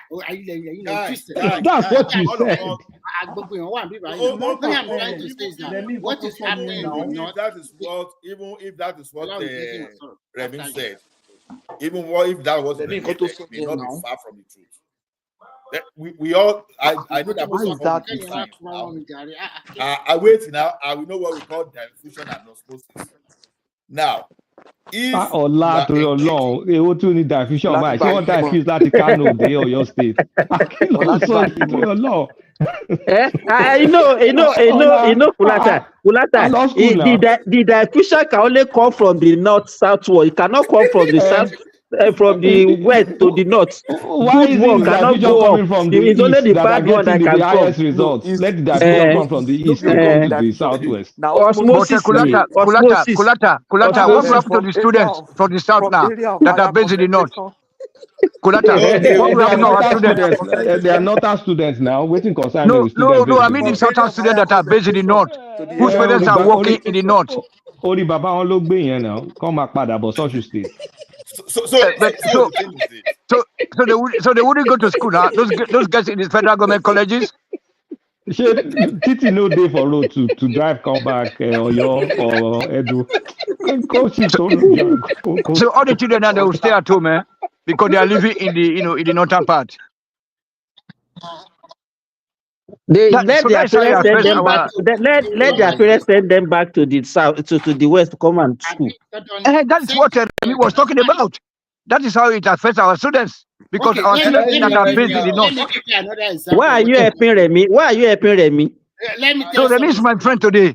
Simba, listen. Do you know that if you score 140 or even 120 or 130, you can get to State University in Osun today? Which course? Which course? Which course? I don't know. I don't care whether which course. I'm telling you that is So you know. Let me tell you. Let me tell you now, Remy. Let me tell you. How is it not Before, responsible for that? let me tell you how competitive it is now to even get admission into public institution in Nigeria. Before. Let me talk now. Name the university you are talking about. Let me talk. Any university. Okay. Everybody don't generalize them. Hold on, Remy now. Hold on. It's time for Simba to speak now. Oh yeah. Okay, before, if you want to study professional courses like, let's say, medicine, pharmacy, engineering, law, and all those things, they used to accept 2 sittings. It has gotten to that stage now that they will only ask you for 1 sitting. If you don't pass your WAEC or NECO at once, you can't read all those courses because of competition. Now, besides that, you don't need to, even your WAEC, it's not enough for you to even get credit alone. You have to get A, because they still have to use that as part of your JAMB score for you to enter. It's more difficult now. So the way you are just painting it, so why are you not just saying because 140, you just get 140, you get this? I know what you are saying. You are right in some selected university. It's not selected. That is the standard in all university. There's no university now that doesn't do post-JAMB. You have to even write another exam. Wait, you have to write another exam apart from your JAMB. They will use your post-JAMB. They will use your JAMB. They will use your WAEC result. 3, before, once you have your CCC, even some institution, they will say if you have like even medicine, before they say if you have pass in English, is accepted. In Nigeria, that if you have pass in English is accepted. So what are you talking about now? No, none of all those things now. They don't accept pass in English. Zimba, you're right. Back in our days, P7, you could use P7 for P7 in English. We'll do English. Yes. University is very competitive. I totally agree with you. But what I'm trying to tell you is that a majority of other Bayero University. Let me talk now. Let me talk.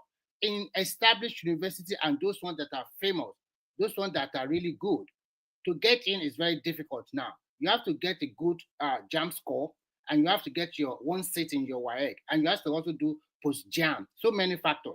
But in some less universities that are not popular, because they also like what? Mention one. Unless you are talking about private university that are doing business, but public university is very, very competitive. It's from your state. It's from your state. That's your union or whatever. They are even collected as low as 120 for JAMB score to enter courses there. Oga moderator, move fellows who I don't sleep. Good night. Good night. Go and ask your people. Oga Ola, good night to everybody. Good night. So the standard is low. Remy, Osun State University is not begging to have students. It's very, very, very competitive. It's not true. What you are saying is not true, and I can prove it for you. I have my cousin that just entered now. I know what the guy scored, and I know how we fought tooth and nail before you could even get admission. So what are you talking about? IT,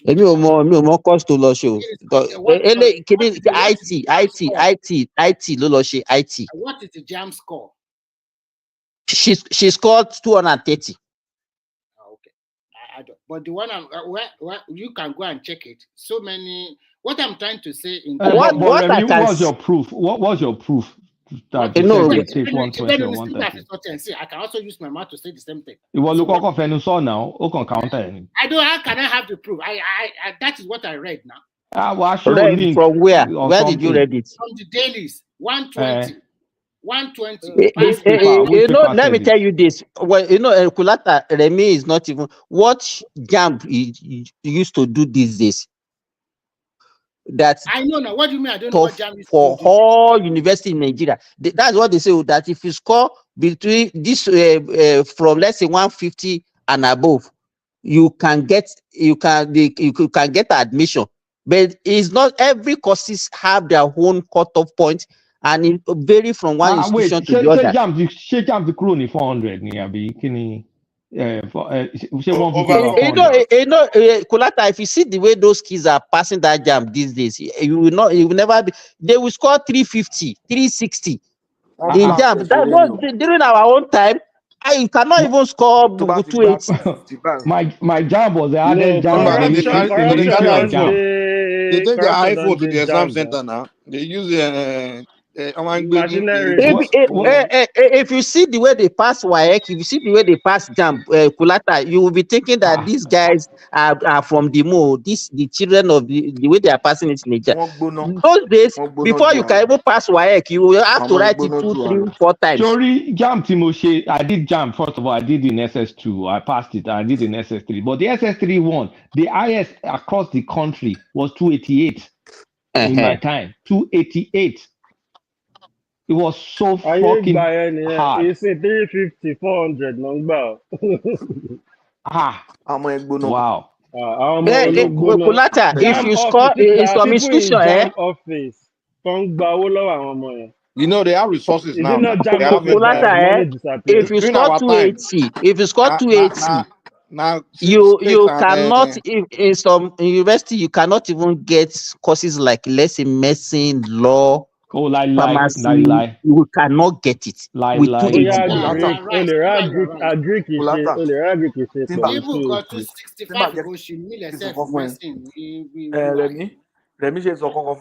I think like good.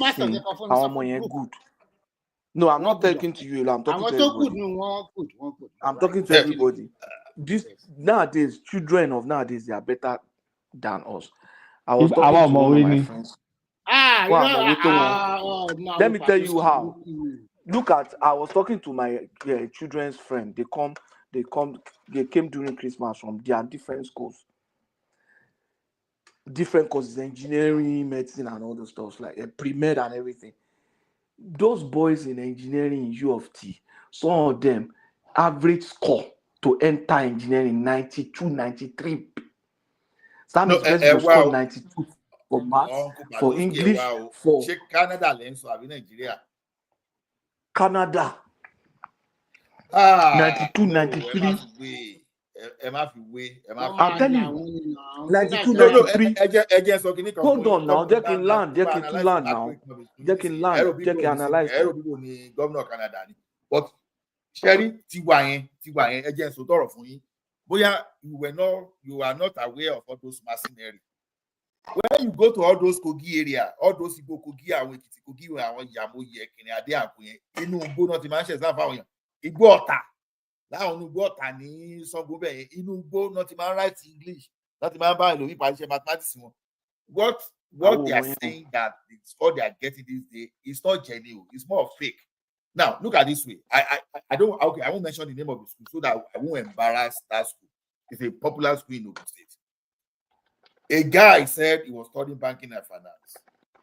We're just joking one day. Yeah, okay, we're explaining the difference between capitalist economy and the socialist economy to me. Only about lie, mama, wine, it's the same thing they want now.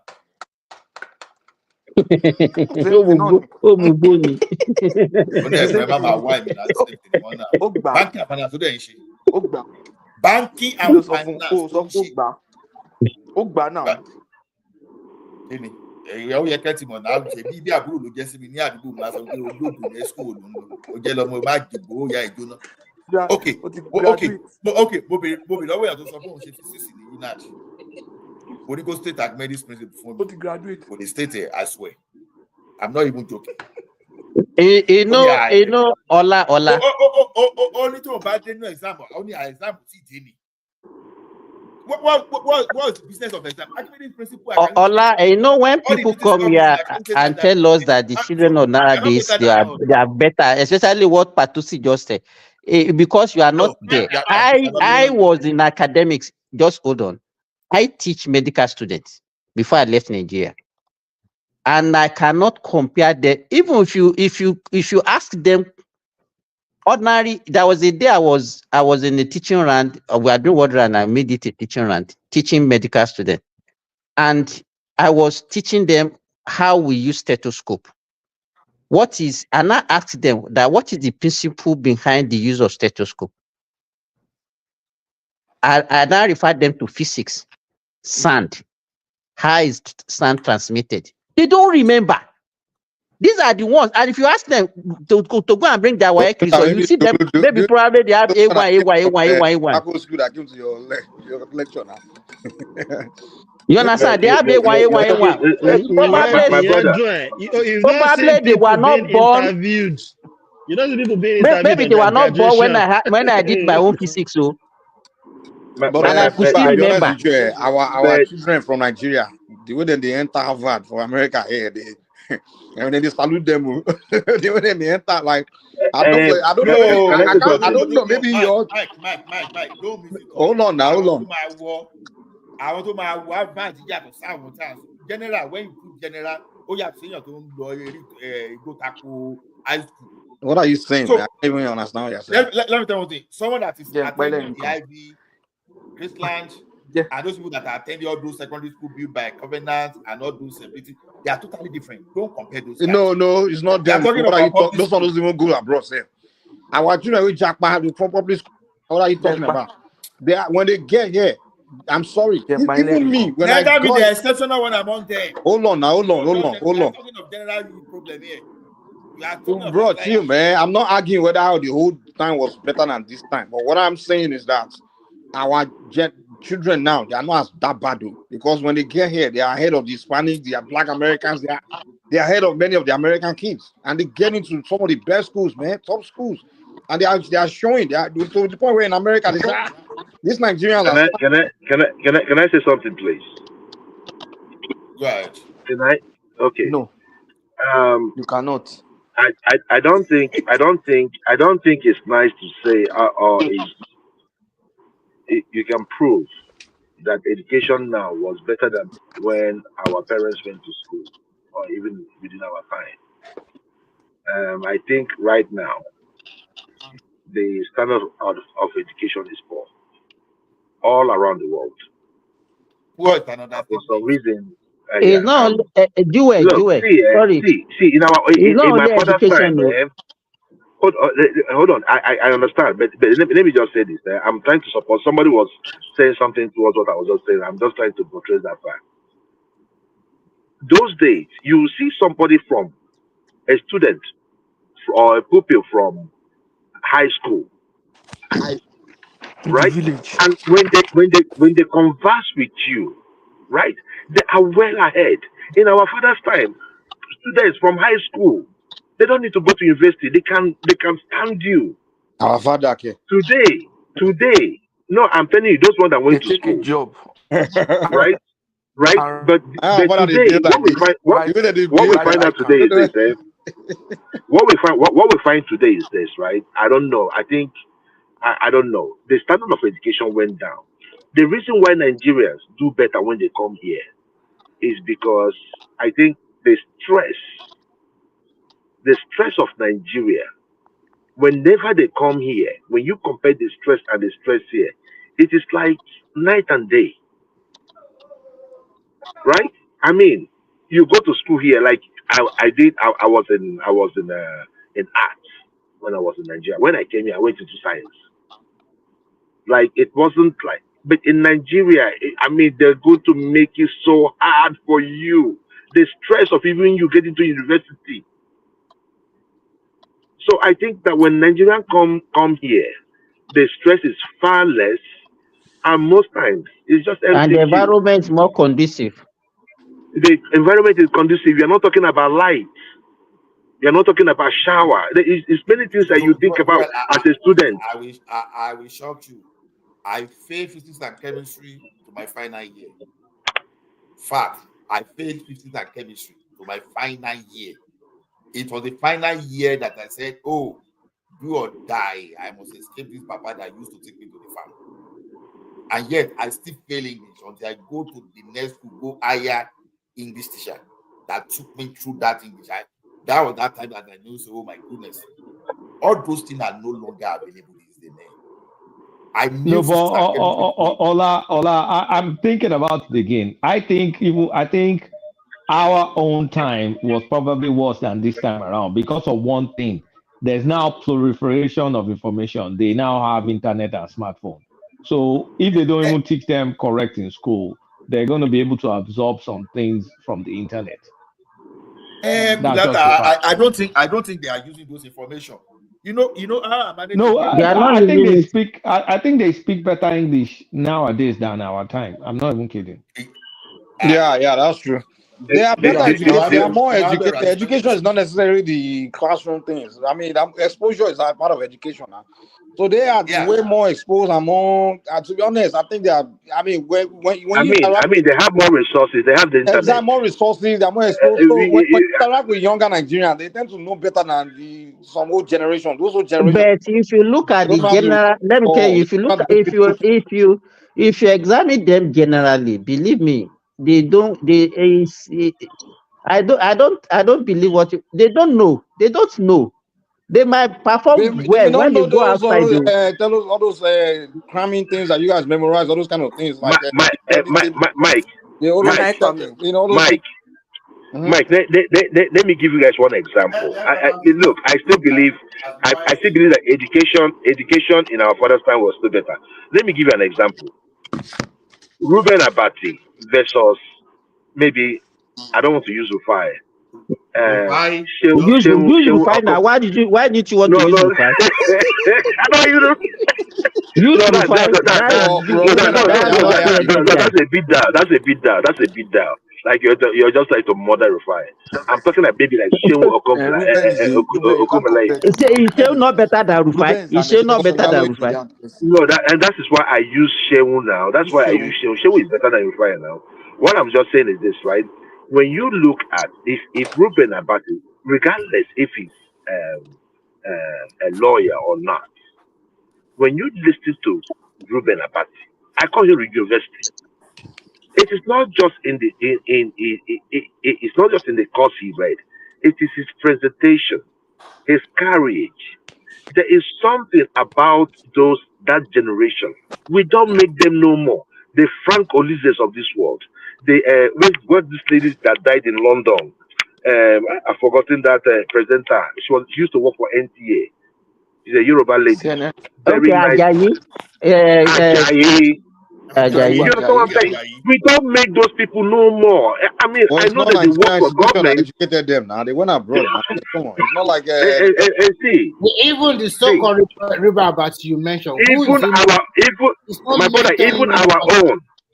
Even our own that travel to abroad this time around. What do they come back with? Is it not working? Look, see. If I go to it once, you want to go. See, the standard went down. Even in the United States, the standard of education went down for some reason. I don't know what it is. Jewel, let me tell you. Okay, this is my opinion from experience. Ola, why do you shut me down now? Oh, sorry. Go ahead. It's not only standard of education. The standard of everything has fallen in the world. Not only education. The standard. When you look at education, sport, look anything that you mentioned. You're right. I agree with you. I 100%. Marriage. Even buildings, the cars we make. You're talking about buildings. Even the teachers. Their standard is low. This is the right. Let me just make my opinion known. You see, during our own Father's Day and our own day, we went through pains to assimilate. we carry book. Information sharing is not this massive. So everything you know that time, your pure effort and the little you were able to get. That's why you see happening Ohm's law today. I still quote it. Newton's law, I still derive it. I still go to all those specific latent heat of fusion of those gamma. The way you derive gamma ray, I can still give you because I did that thing and I was using analogy from my environment. Very easy for me to go. Now, when I started programming, oh my goodness, you need to know what I went through just to grab the knowledge of C, because funny enough, I started with C++, which I eventually dropped. It's very difficult. But these days, I don't even need to do more than 10%, more than even 1/20 of what I used to do those days.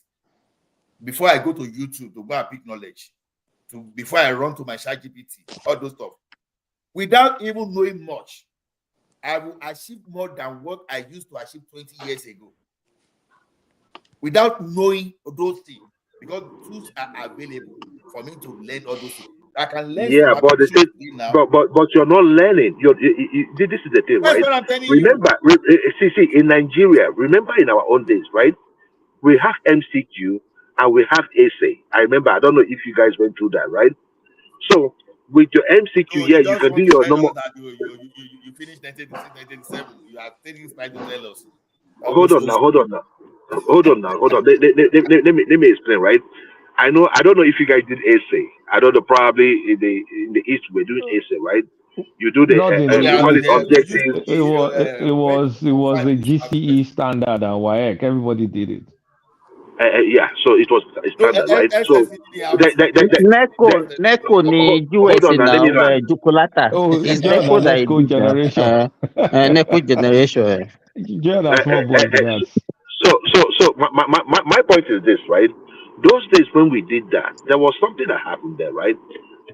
Yeah, you can do your normal guessing with your MCQs, so your objectives, right? But when you come to the essay, you have to know it. I think that thing made us to expand our brains to actually knowing, not just guessing, but knowing, not just looking for keywords when it comes to But they still objective. write essay now. They still write essay now, don't they? No. Look, see, my brother, make I tell you the truth. All the school I went to United States was MCQ. All of them.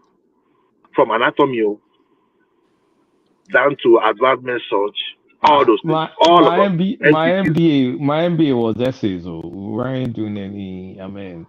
We weren't doing MCQ in MBA class. In That's Nigeria, the we only still education I have. Anyway, you're right on that one because you're just doing more like you're writing papers and all that. We're writing papers and then we're handling cases most of the time, and then in the finals we wrote papers. But what I'm saying, like in Nigeria, right?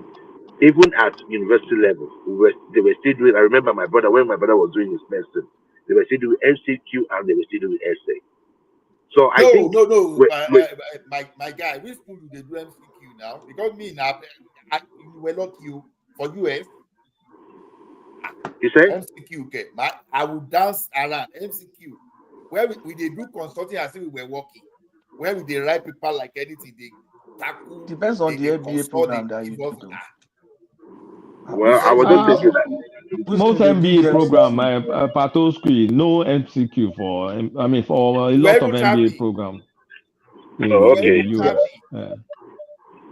You go and travel and go and take business cases. So you spend 2 days. You go and MCQ take business cases there. My passport. But what I'm saying, I think what I'm saying is that at least in Nigeria we were doing at a lower level, at high school level, at university level, right?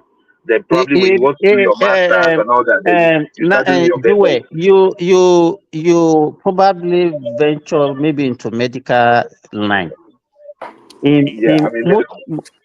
So that's why you are doing MCQ, because even if you look at most of the exam USMLE or this one that they do in UK, they are all MCQs.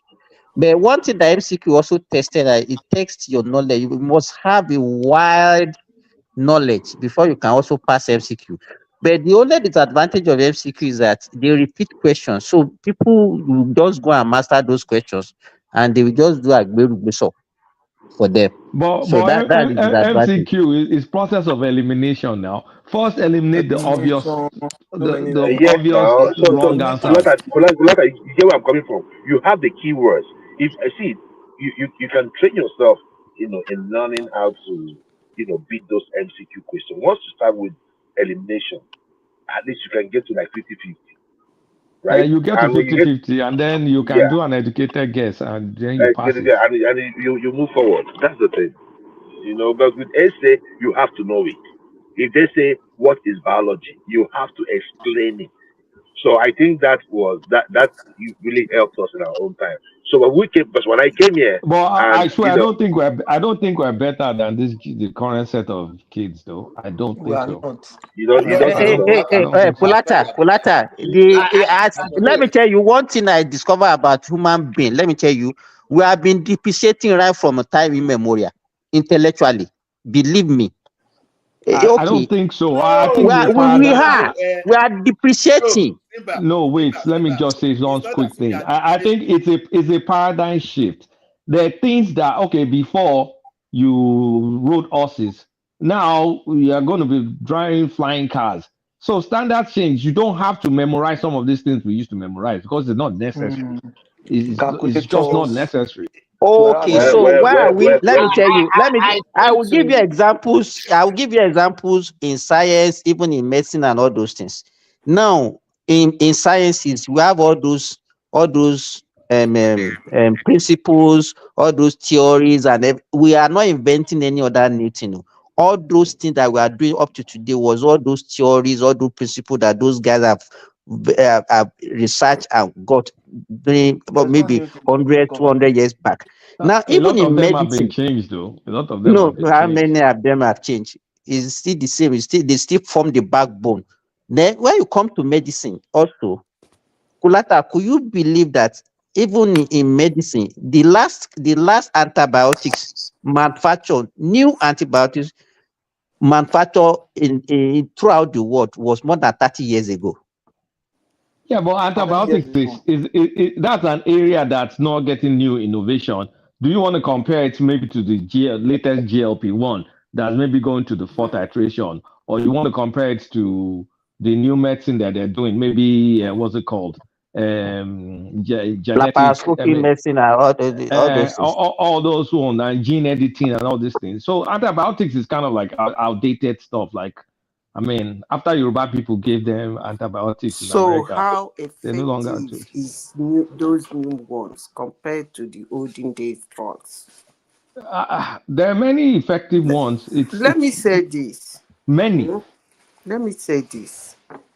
Education in those days is better than education today. All I over the don't world. agree. I don't agree. Let me tell you why.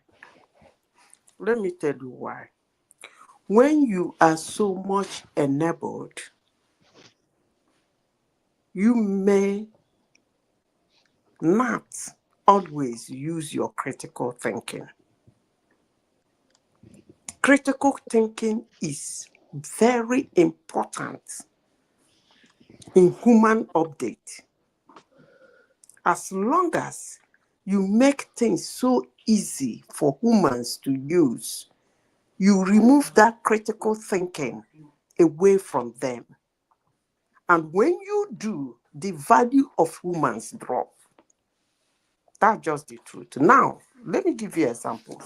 If you look all over the That's not world, the truth, but I'll keep quiet. I'll let you finish. okay, all over the world, the value of products, some might claim, is because companies want to make more money by making it less valuable, in the sense that By they will reducing no longer quality. last long, so that it goes bad, you come and buy again. But that's not true. If in our own time, an airplane will be flying in the air, and miss-air, the window will fly off, I wonder the kind of education we are having. Yes, they teach them languages. They teach them the lazies and structures in any language they are using to teach them in school. It makes them come out, they speak so clean, they speak so well. That doesn't mean they know anything. They know no jack. And I can assure you that the quality or quantity and quality of humans today are less valuable than the quality of humans in those days, including more. No. Here's the thing. The thing is, I mean, there's so many. Life is not stuck. It changes. The fact that we had a lot of rigor and our fathers had way more rigor than us, and I'm sure before that, it means new innovations have come into place. That there's some things that you don't need to be rigorous about anymore because it's just there now for the using. No, So, who kept it there? let me land now. It is now there. Who kept it there first? Answer that question. It is now there due to innovation that's happened multiple times. And it's the same innovation like our own parents met because the generation and the generation before their own time too, maybe we're focusing on horses, for example. So things have changed. And now my kid that just turned 14 is writing Python. At his age, I couldn't write Fortran. How long did I before I could write Fortran? Maybe till I was 16 or something. Let me tell you why he can write. Before I could write my first Fortran, before I got my first computer. But he's been writing Python since he was 13. And they've been programming other things. Well, can they cram like we used to cram? No. Can they do all these rigorous things we used to do? But is it necessary? Do you still need it? Now with ChatGPT now, it's made, I mean, with AI now, Thank it's God made you things mentioned worse. it because I was coming to that. Because with AI now, it's now about creative prompting. Because the knowledge is there now. Like, it's like, okay, do you even need to try? So it's a paradigm. The thing is shifting and shifting and shifting. That it's just at some point in time, the human endeavor. Kulata, do you now realize that the way we are going, a time will come that we'll not even be able to use our brain again for anything. You see, that brain will become dormant. Simba, if you're familiar with these two movies, let me come in. Let me make this quick point. If you're familiar with Terminator, the Terminator series and the Matrix, I think we're going to end up in one of those two places. Okay, that shows you've concurred with me how dumb human beings will end up on the long run, we're going to end up in one of those being two dumb. Yes, thank you for saying that. But it's not dumb. It's just like you don't need to do things anymore. Okay, that's being dumb now. Somebody has to do it for you. A thing has to do it for you, not necessarily somebody. No, because somebody who had critical thinking empowered a thing to do it for you. But now, if critical thinking is now outsourced now to a machine at your fingertips. Let me say this. You know, I like saying a lot of bullshit. When I finish, I always end up by saying mother way out. At the end of the day, the truth will come out. You see, I repeat, critical thinking is what updates humans. They say human don't update. You update. It's critical thinking. If you remove it from humans, why am I speaking like this? Because I'm in the area you just entered. I know what we are doing. The funny guy from Chicago, the Jewish man from Chicago that made AI for you people, and nobody has bothered to ask him, when you put that ChatGPT and ask him a question, where is he getting the information from? He might be giving you my work. That was how somebody has to plagiarize and become the president of one of the prestigious universities in the world.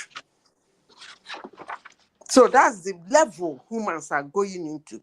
That you sit down, some humans, because it's not all of us, some humans have to sit down, be dumb, not doing anything, not thinking, not using their brain, but they can use their fingers. and but they they're can more use their they're more productive. They can use their fingers. Let me finish. They're more productive. That's the thing. They're not. The fact that they have tools that they can use, Who put they're the more tools productive. together? That It is doesn't what matter I'm who puts it talking together. about. Is what can they do with the Listen, tools you versus are what you could do without any tools. Hold on.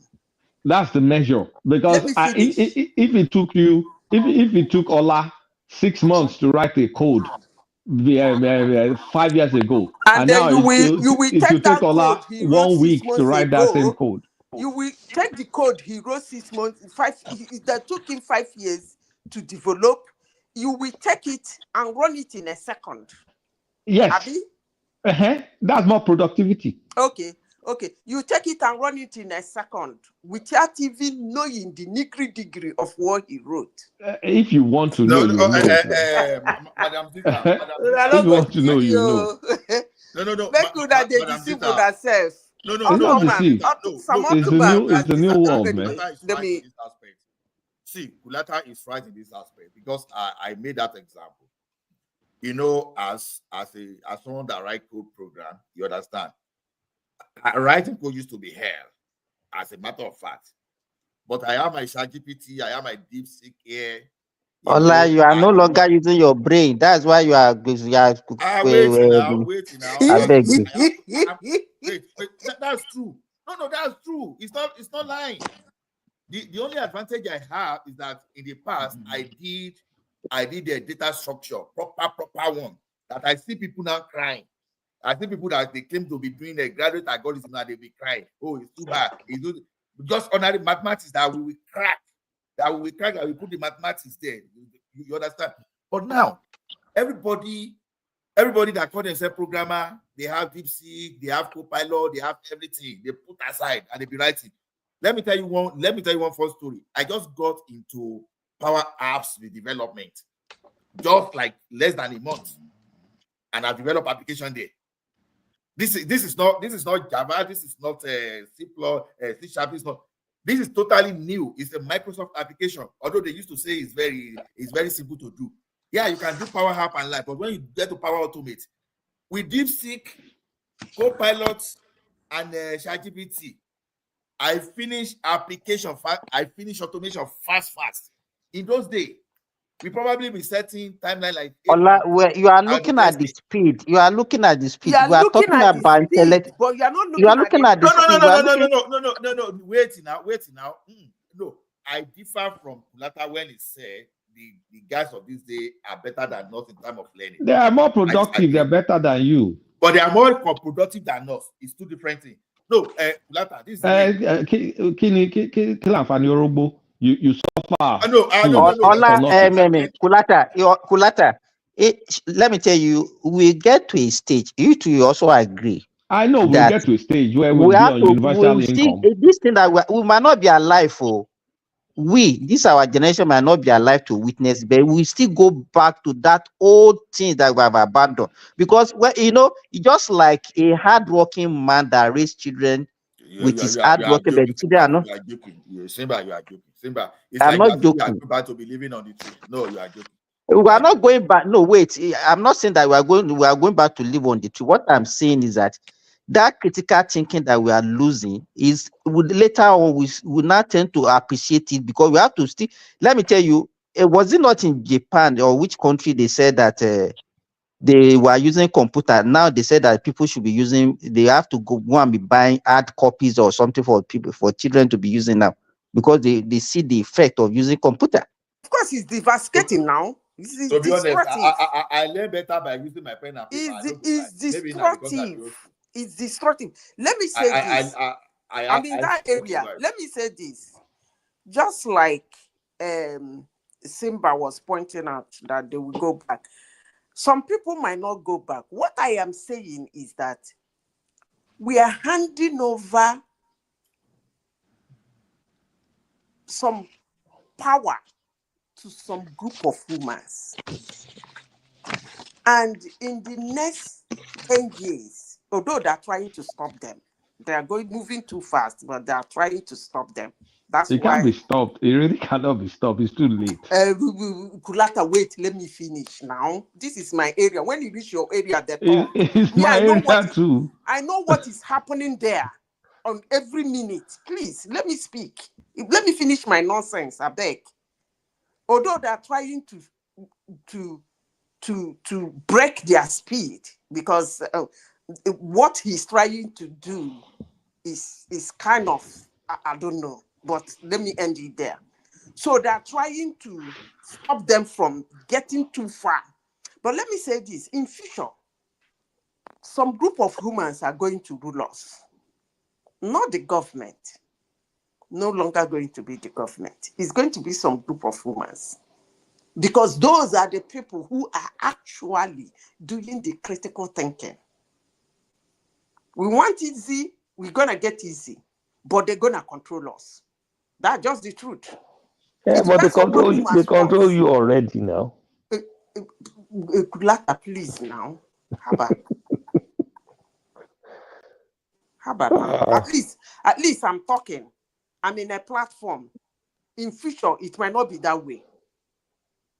I know what I'm talking about. We're saying the same thing. I've already told you that Kulata, most of you the can be things like that the Matrix, or it's going to be like the Terminator. So I've already said it. So we know the future. We know the future. My own thing is there's nothing you can do about it. Whatever we are using today, most of these people, they don't even understand the basis of everything, all the things that they are doing. They don't understand it. But Simba, you guys are not getting something. It does not matter anymore. That's the world we're living in. It does. It does. Now it might not matter now. There's going to be matter in the future. Look at Boeing. Boeing is retreading his steps. No. There's something he does, my brother. Boeing is fighting a losing battle. Listen, let me tell you. The knowledge base. See, the knowledge base is already there. Why does it matter? Let me say this. You said it doesn't matter. Computers are going to be doing the thinking, not you. Hold on. It matters a lot. Because empty human being. That's what you are breathing. It's going to matter a lot. Because when the hazard starts happening, we're gonna retreat, just like Boeing is doing. Just like Terminator. Wait. Rise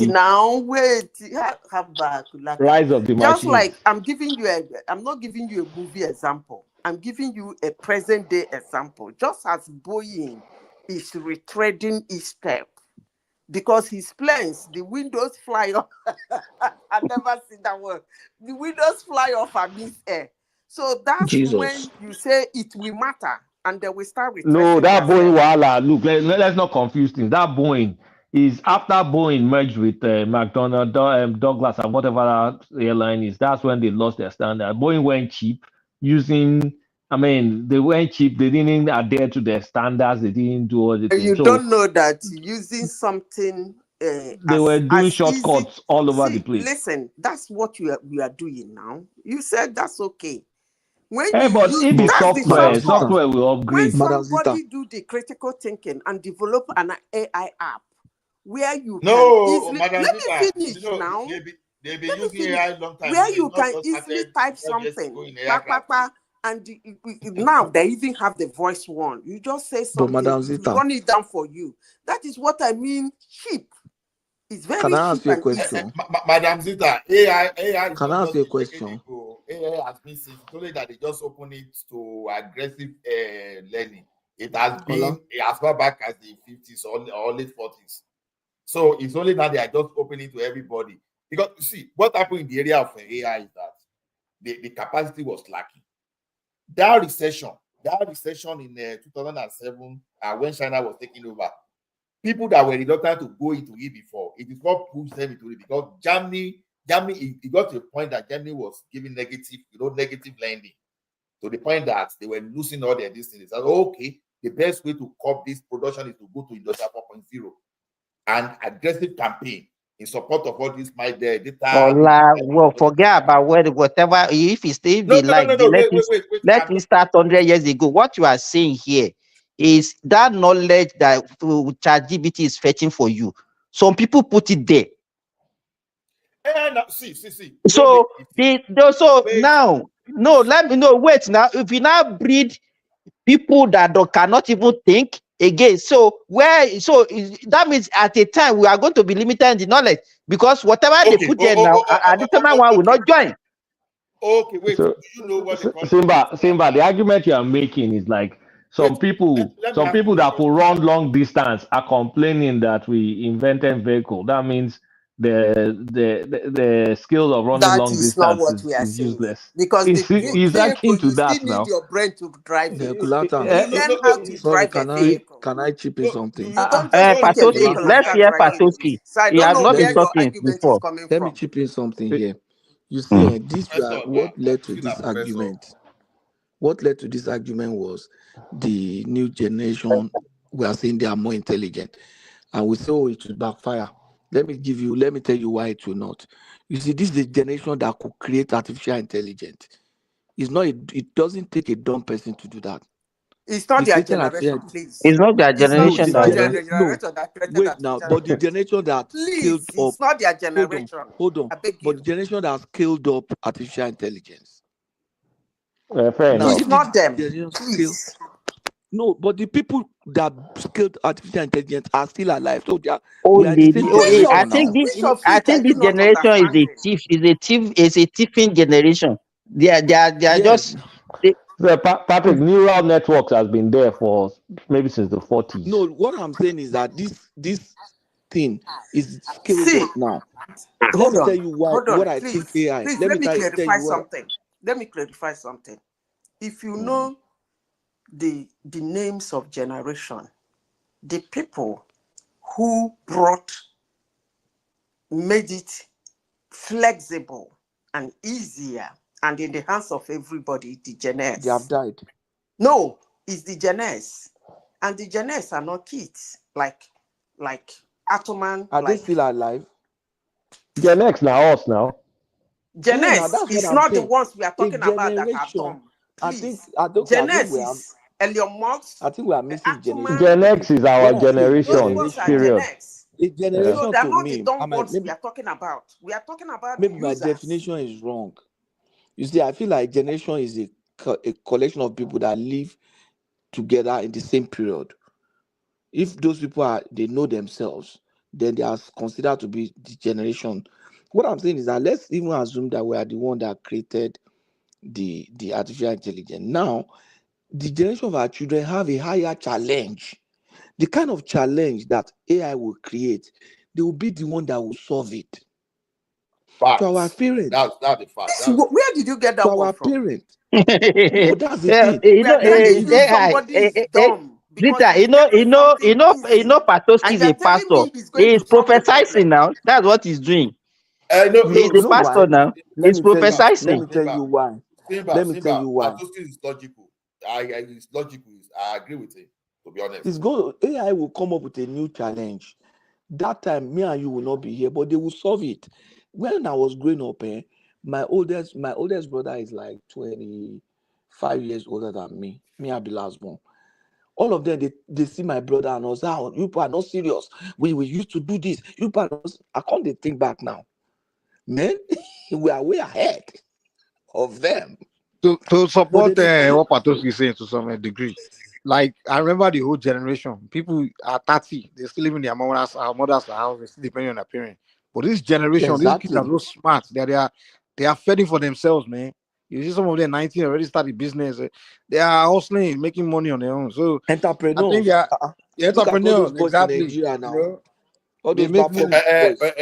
You see what I want to say is this: application of knowledge base is what runs this world.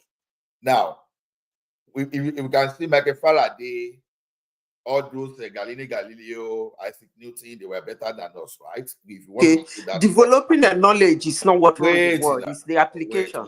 Wait. Application. No, develop application is what runs it. Yeah, not one thing is both runs it, but mostly application of that knowledge. Those people that will see me getting the Ruby man. But one come before the other now. You can't apply the knowledge that you don't have. Farabale or Gasimba, the researchers, the professors, they will still be there. They are not going anywhere.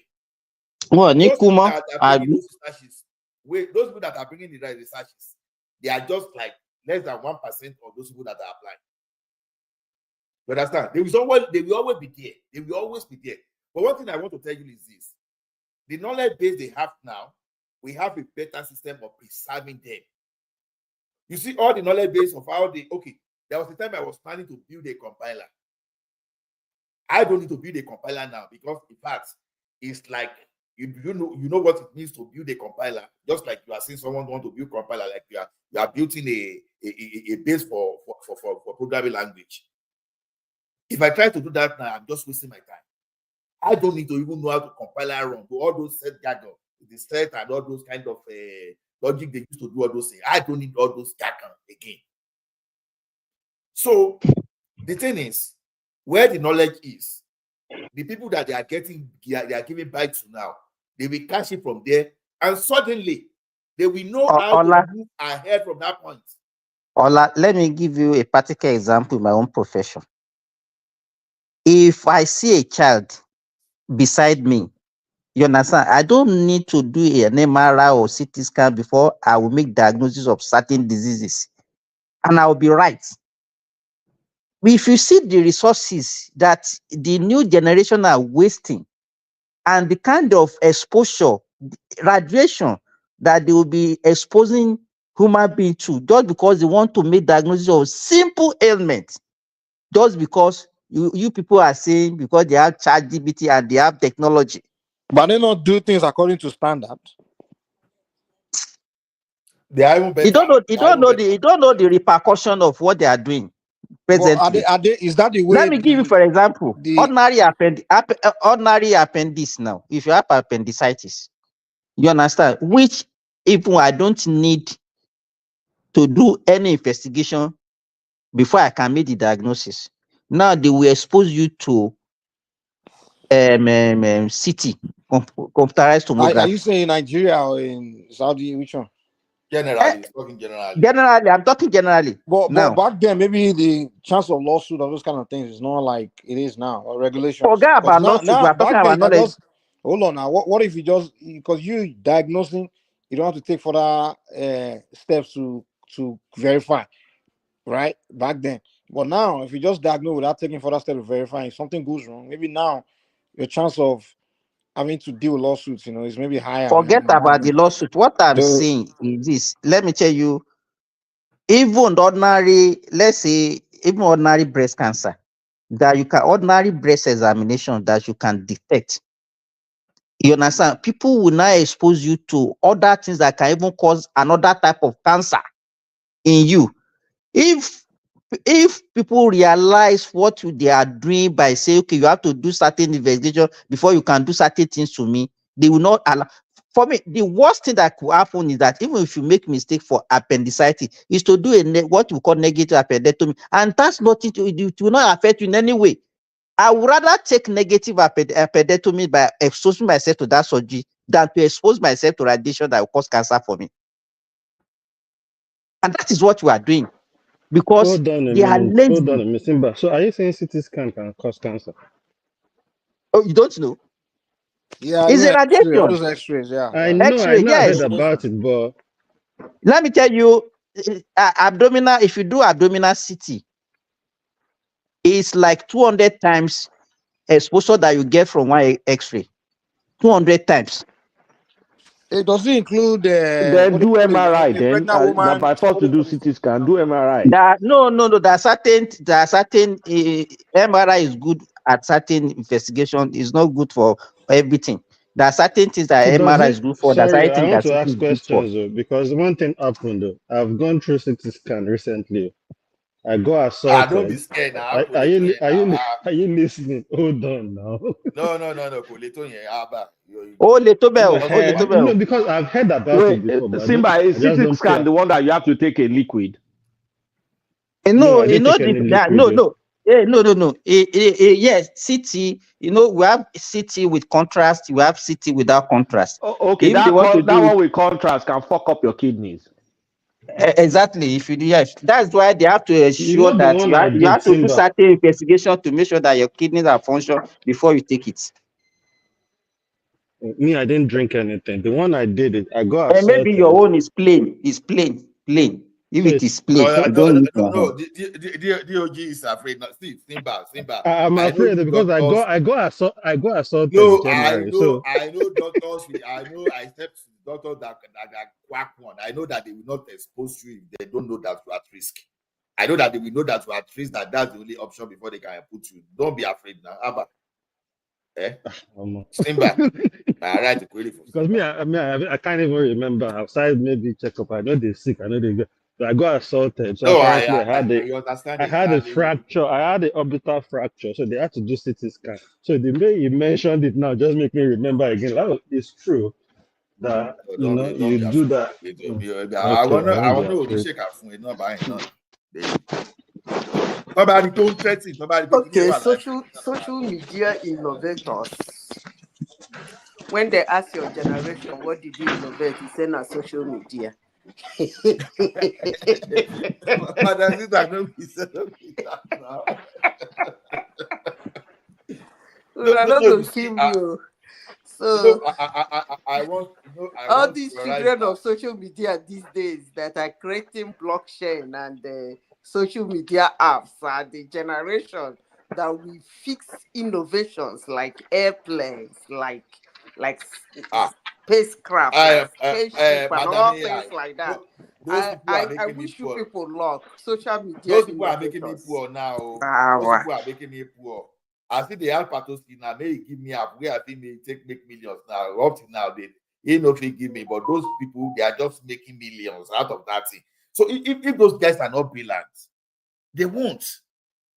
I just need an application that I will just sell to Kulata's company for $10 million, or to sell to DOG company for like $10 million. I'm okay. I find it difficult to.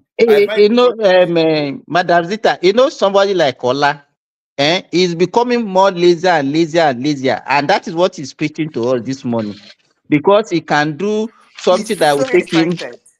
He's so excited that things in life is more easy for me now, so I don't have to use my brain. That's what he's just preaching. And then when you tell him to create social media app.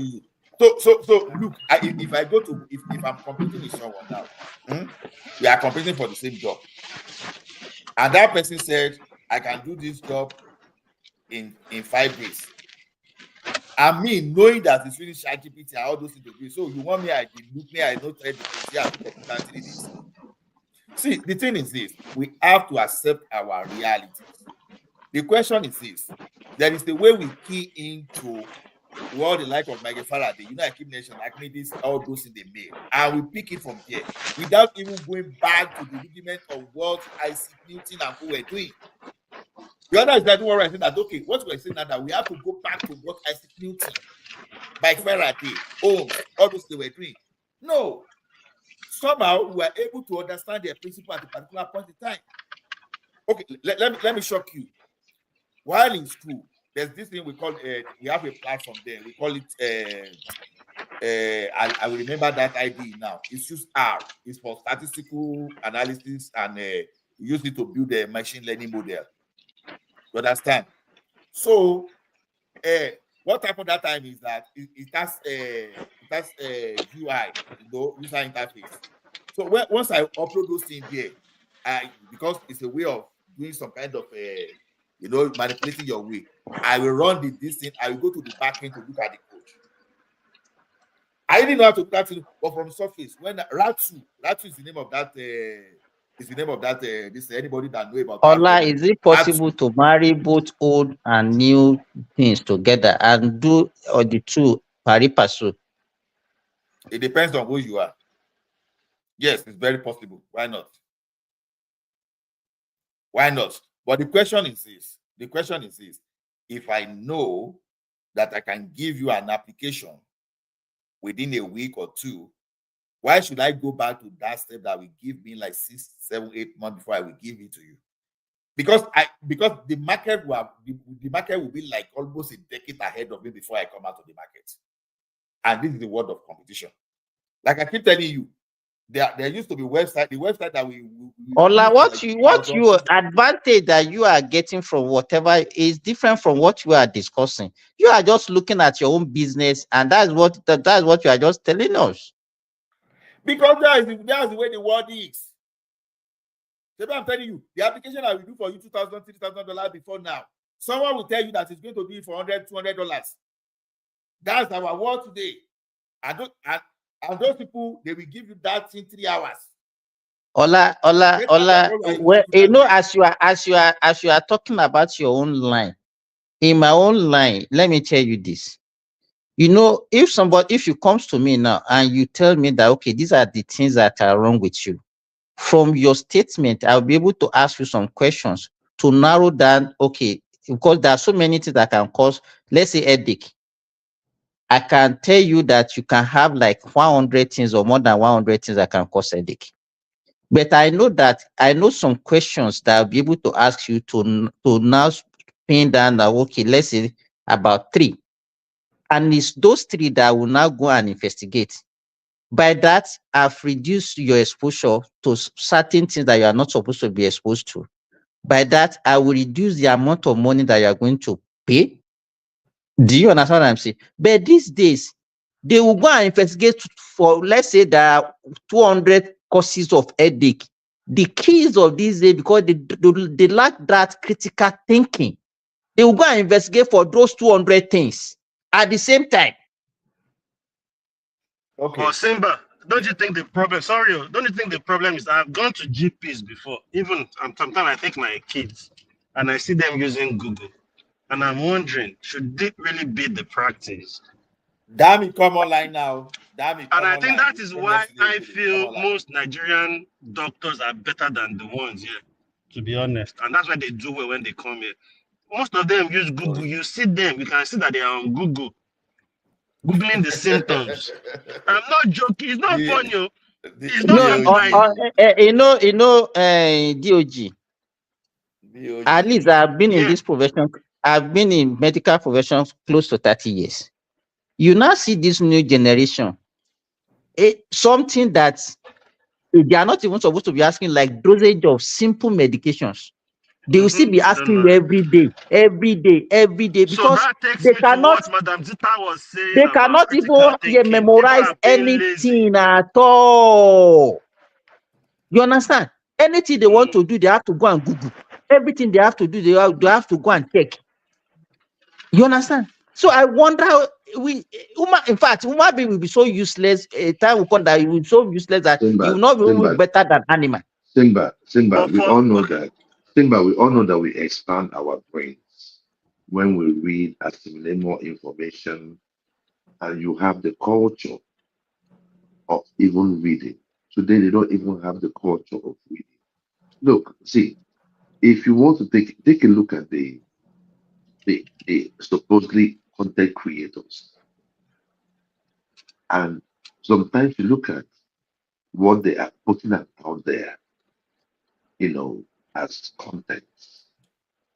You understand what I'm saying? You find that it's not deep, so it's like the more shallow you become, the more empty you are, the more views you have. So you're looking at somebody and you're saying, what is this person doing? That's making him have 1 million, 2 million. You find out that is the world we live in. Nobody wants to think deep. It's like, let me just get it and go. So it's a pathetic situation. It will come a time when all this thing will become stale. And I agree with Simba and Madam Zita. Those ones that have those little critical, if you just have a little critical thinking, you will rule your community. You will, if you have more, you will rule the world. Our kids today are not really trained. They are just, what do you want to get? Oh, I want to get information of this. They just go get it.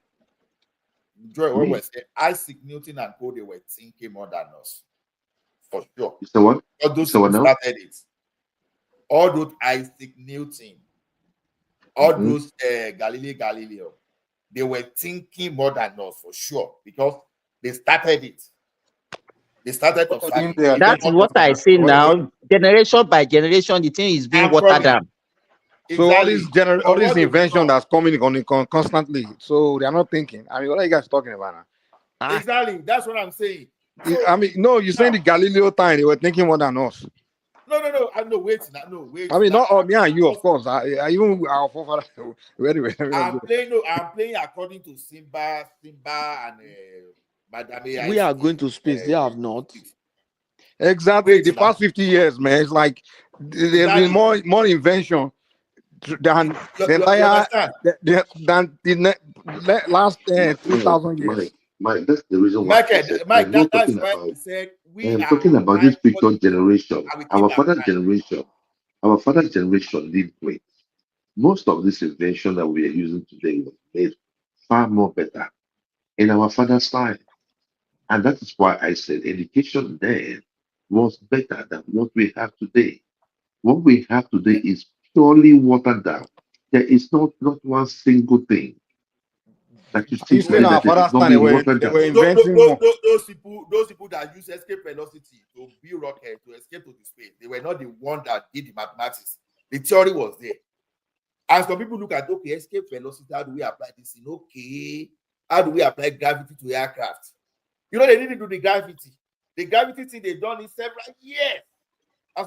We know what you are saying. You're saying they're building on what's already in place. Of course, you build on something. Of course. That's exactly. But you can't say that means that the previous people were thinking better than people now. Yeah, people think, but you can't say they were thinking better back then. It's thinking. Science no.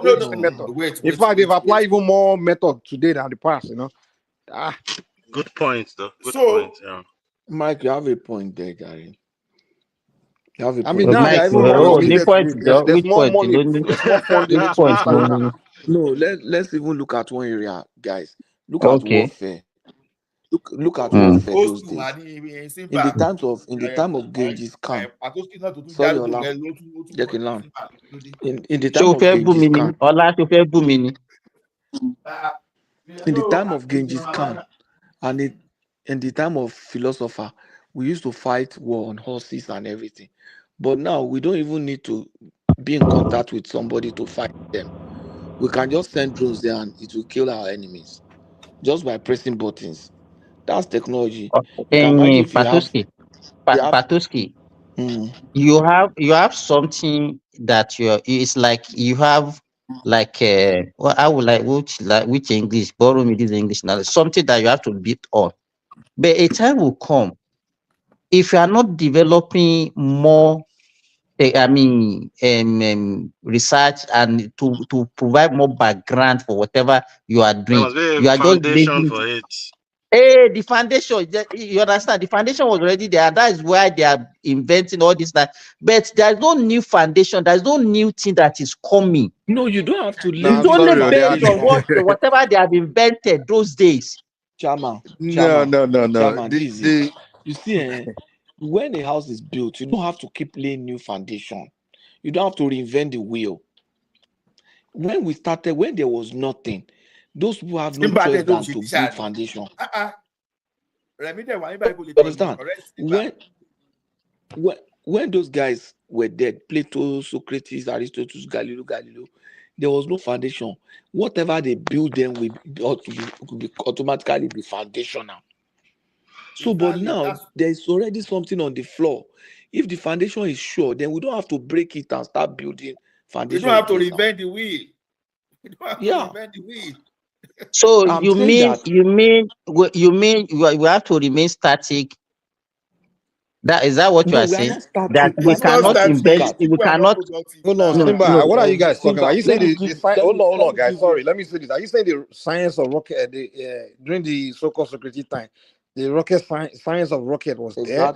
Science of nuclear was there. I mean, what are you guys talking about? Everything that Mike, everything you see today, everything that you see. Let me tell you, everything that you see today is based on those principles that those guys have invented. Really? Okay, tell me the principle of those guys. Hold on. The principle of rocket science and the principle of quantum physics. Even if you are talking about nuclear energy, it's in physics. We call it nuclear fusion and fission. So that's what they were there, but they were unable to apply it. That's what I'm telling you. They know. Now the knowledge. So those people that put the knowledge there, so you only have a generation of application now, Abi. Then after a while, after the application, we get to a generation of use. The one that can only use it. I cannot do that. I cannot even. Simba. What do you mean generation of use? So this generation that we are using, we are not making anything. Farmers Simba, used to plant yam. Simba, farmers used to plant farm, yam. They know how to plant. But now, some people now these days, they came, they say, okay, this yam, is it to cook it and eat it alone? But they know, okay, we can fry it, we can grind it, and we can turn it. We can make about 50 products out of it. And you now say the farmer that used to plant that farm now knows better. People will always build on what you have. That's what we are saying. Those people, they have that foundational knowledge you are talking about, but were they able to be their craft? Were they able to go to the space?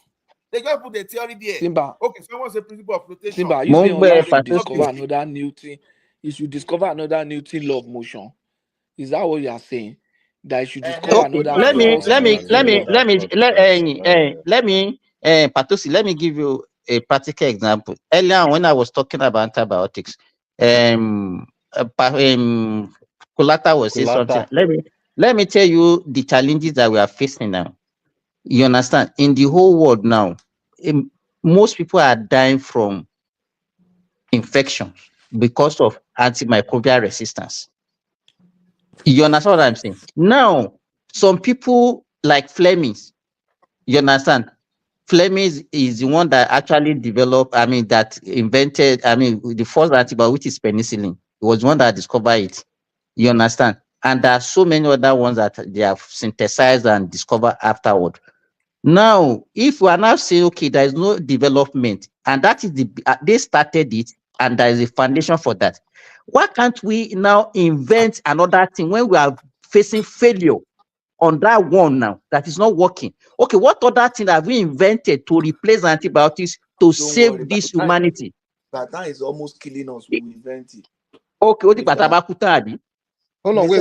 So all these vaccines, all these vaccines that they are, what are you talking about? The moment COVID came, they already came up with vaccine for it. They're inventing new things now. They are solving more problems now. You guys are talking as if like most of them work. Most of those vaccines didn't work. Eh? No, people are, it was too fast. Vaccine, Mike, if I tell you that vaccine technology has been in place since 18th century, can you deny it? But Simba, when it comes to this antibiotics thing, I get your point. I get the point you're trying to make. But is that not why we have different antibiotics that are stronger than each other for purpose? If you are saying they need to find antibiotics for some diseases, infections that they don't have cure for yet. The problem is that by the time antibiotics is just like you are fighting a war. You understand? And if it's a proxy war, that okay, that you develop different tactics because your opponent also once you use this, they discover it. You have to be changing, and that is the way microbials also behave to antibiotics. Once you start using them, they will mutate and they will develop resistance. The thing will not work for them. So what people used to do those days is that they will develop another one.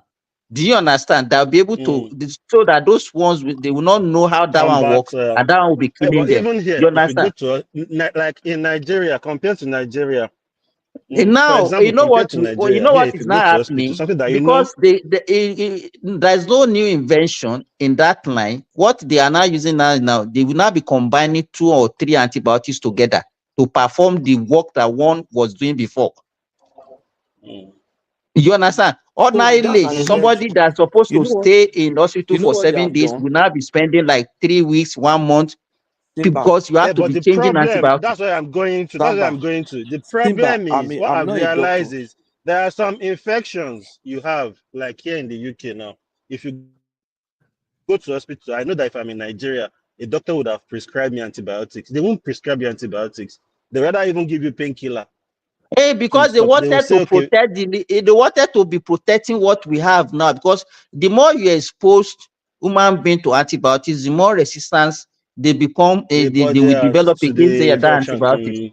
Yes, and the danger here now.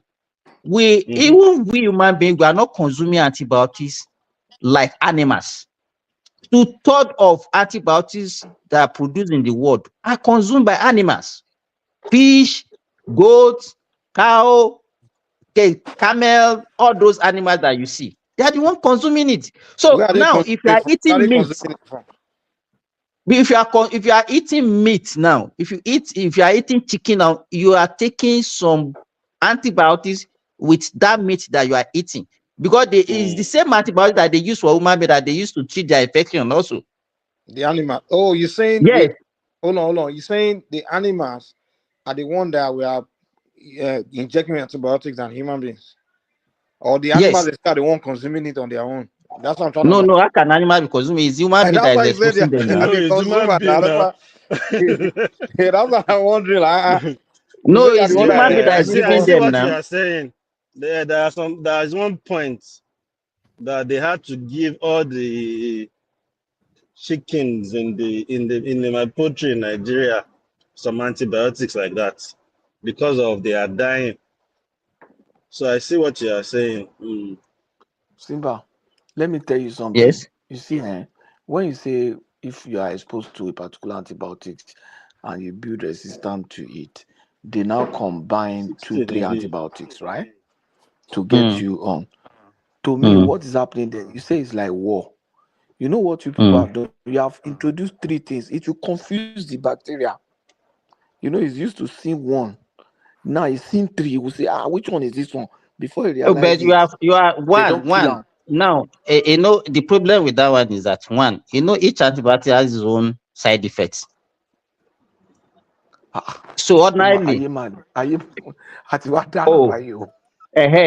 it is going now to cost you more, and that's why you have to pay more to get health care. Do you understand what I'm saying? We get natural? You are more antibiotics? There's so many. Forget about it though. Do we have source of natural antibiotics? Maybe is there a way? Yes, now. Penicillin is natural antibiotics now. Most of the penicillins, they grow them. Yes. So some of them are synthetic, some of them are natural. No, what I mean is from nature. From nature, can we? Honey is one. Is there any way we can be eating some food that honey is antibiotic. Even the food that you are eating now, are they natural again? A chemical is chop now. Wow. Do you know that the most of the oil we use, especially in the Western world, is they are industrial oil, Kano. They are meant for industrial purpose. Not really. They are not natural oil. The only one that are natural is the. I'm serious. Like I'm serious. Only the real one natural. The real oil. Apart from even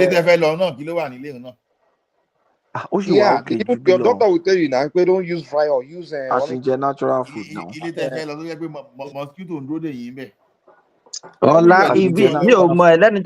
You just started campaigning against Nigeria. What is your issue? Mosquito. What is mosquito? What is mosquito? Mosquito are getting now. I'm sorry, antibiotics. Mosquito. Unlike any, àwọn bí gé lọ sí gbé chemical kìíní wá sí Nigeria, African say. I'm telling say fertilizer food. Somebody is telling me that a lot of women in Nigeria now say they are struggling to have babies now. Like they are having infertility. Yes, it's very rampant now. Only so rampant in Nigeria. It's not only in Nigeria. In fact, you discover, especially among the elites. I don't trust these Bill Gates, all these people. What they want to reduce population. They say now like so many that one, even that one is there, Mike. In fact, we need something like that to even control the way we are procreating in that country. Our women not being able to have children. It's not good. Simba, irú àwọn tó bá nírú yẹn ẹjọ́ ẹ máa gbé wọn bọ̀. Akan bá lè sanwó. Bá kan máa bíìlì wọn ní kí bá ti kàn wọ́n lára ni. Ẹ máa kó wọn bọ̀. You say can't kidnap for breeding, Abi. Come and breed. Ṣáwọn tọrọ mọ bí lóyún breeding animal. Ètò ló fẹ́ máa ṣe nìyẹn. Yes, be the bull. 10 million. 10 million. But that thing is not good. That thing is evil. Like, if there's somebody doing, I don't trust these Oyibo people, man. Like, they say it's so rampant. I'm just saying, even my wife will tell me, say, a lot of women, she just know, all of them, I don't even, she was telling me, say, it's don't reach how many years now. All these women, they find baby, they can't find one. So many of them. Africa, in defense, I can live for Boshe Wuwani. Kò sí kankan tó Òyìnbó bá fẹ́ yanjú gbogbo wa nísìnyí. Kò sí kankan tá lè fi defend ara wa. Ọlọ́run àwọn ṣé ẹ kí n má parọ́ fún ẹ nǹkan táwa mọ̀ lẹ́yìn ò mọ̀ tẹ́ bá mọ̀ ẹni máa bẹ̀rù òyìnbó mọ́ sórí àwọn òyìnbó ti fẹ́ eliminate yìí tipẹ́ until today they still trying, even they gonna confess like we create this thing because we wanted to eliminate the Africans. And they've done it to other people. So for you not to even think they're trying to do it to you is ridiculous. They did it to the Indians. You know, sure, Canada, America, do why? I don't top population they were red Indians before. Even Australia, no. Our origin, they no. All white ones. It did not use to Romo Island, all these islands, Jamaica. Background. I want Samino. I know the fear, man. I'm very. Àwọn Semino Indians tó wà bẹ́ẹ̀ àwọn Jamaica ní island wọn yẹn tẹ́lẹ̀ àwọn Indian kan náà àwọn Semino Indian náà wà bẹ́ẹ̀ all wipe wọn out ni àwọn pé As a matter of fact, some people they complain about something like about 3 weeks ago. That is like a fog, but to buy around fog, yeah, so shake one a particular place. And most people, when they follow all this fog, they complain, say then they get headache and some funny symptoms. And it's not just in one place.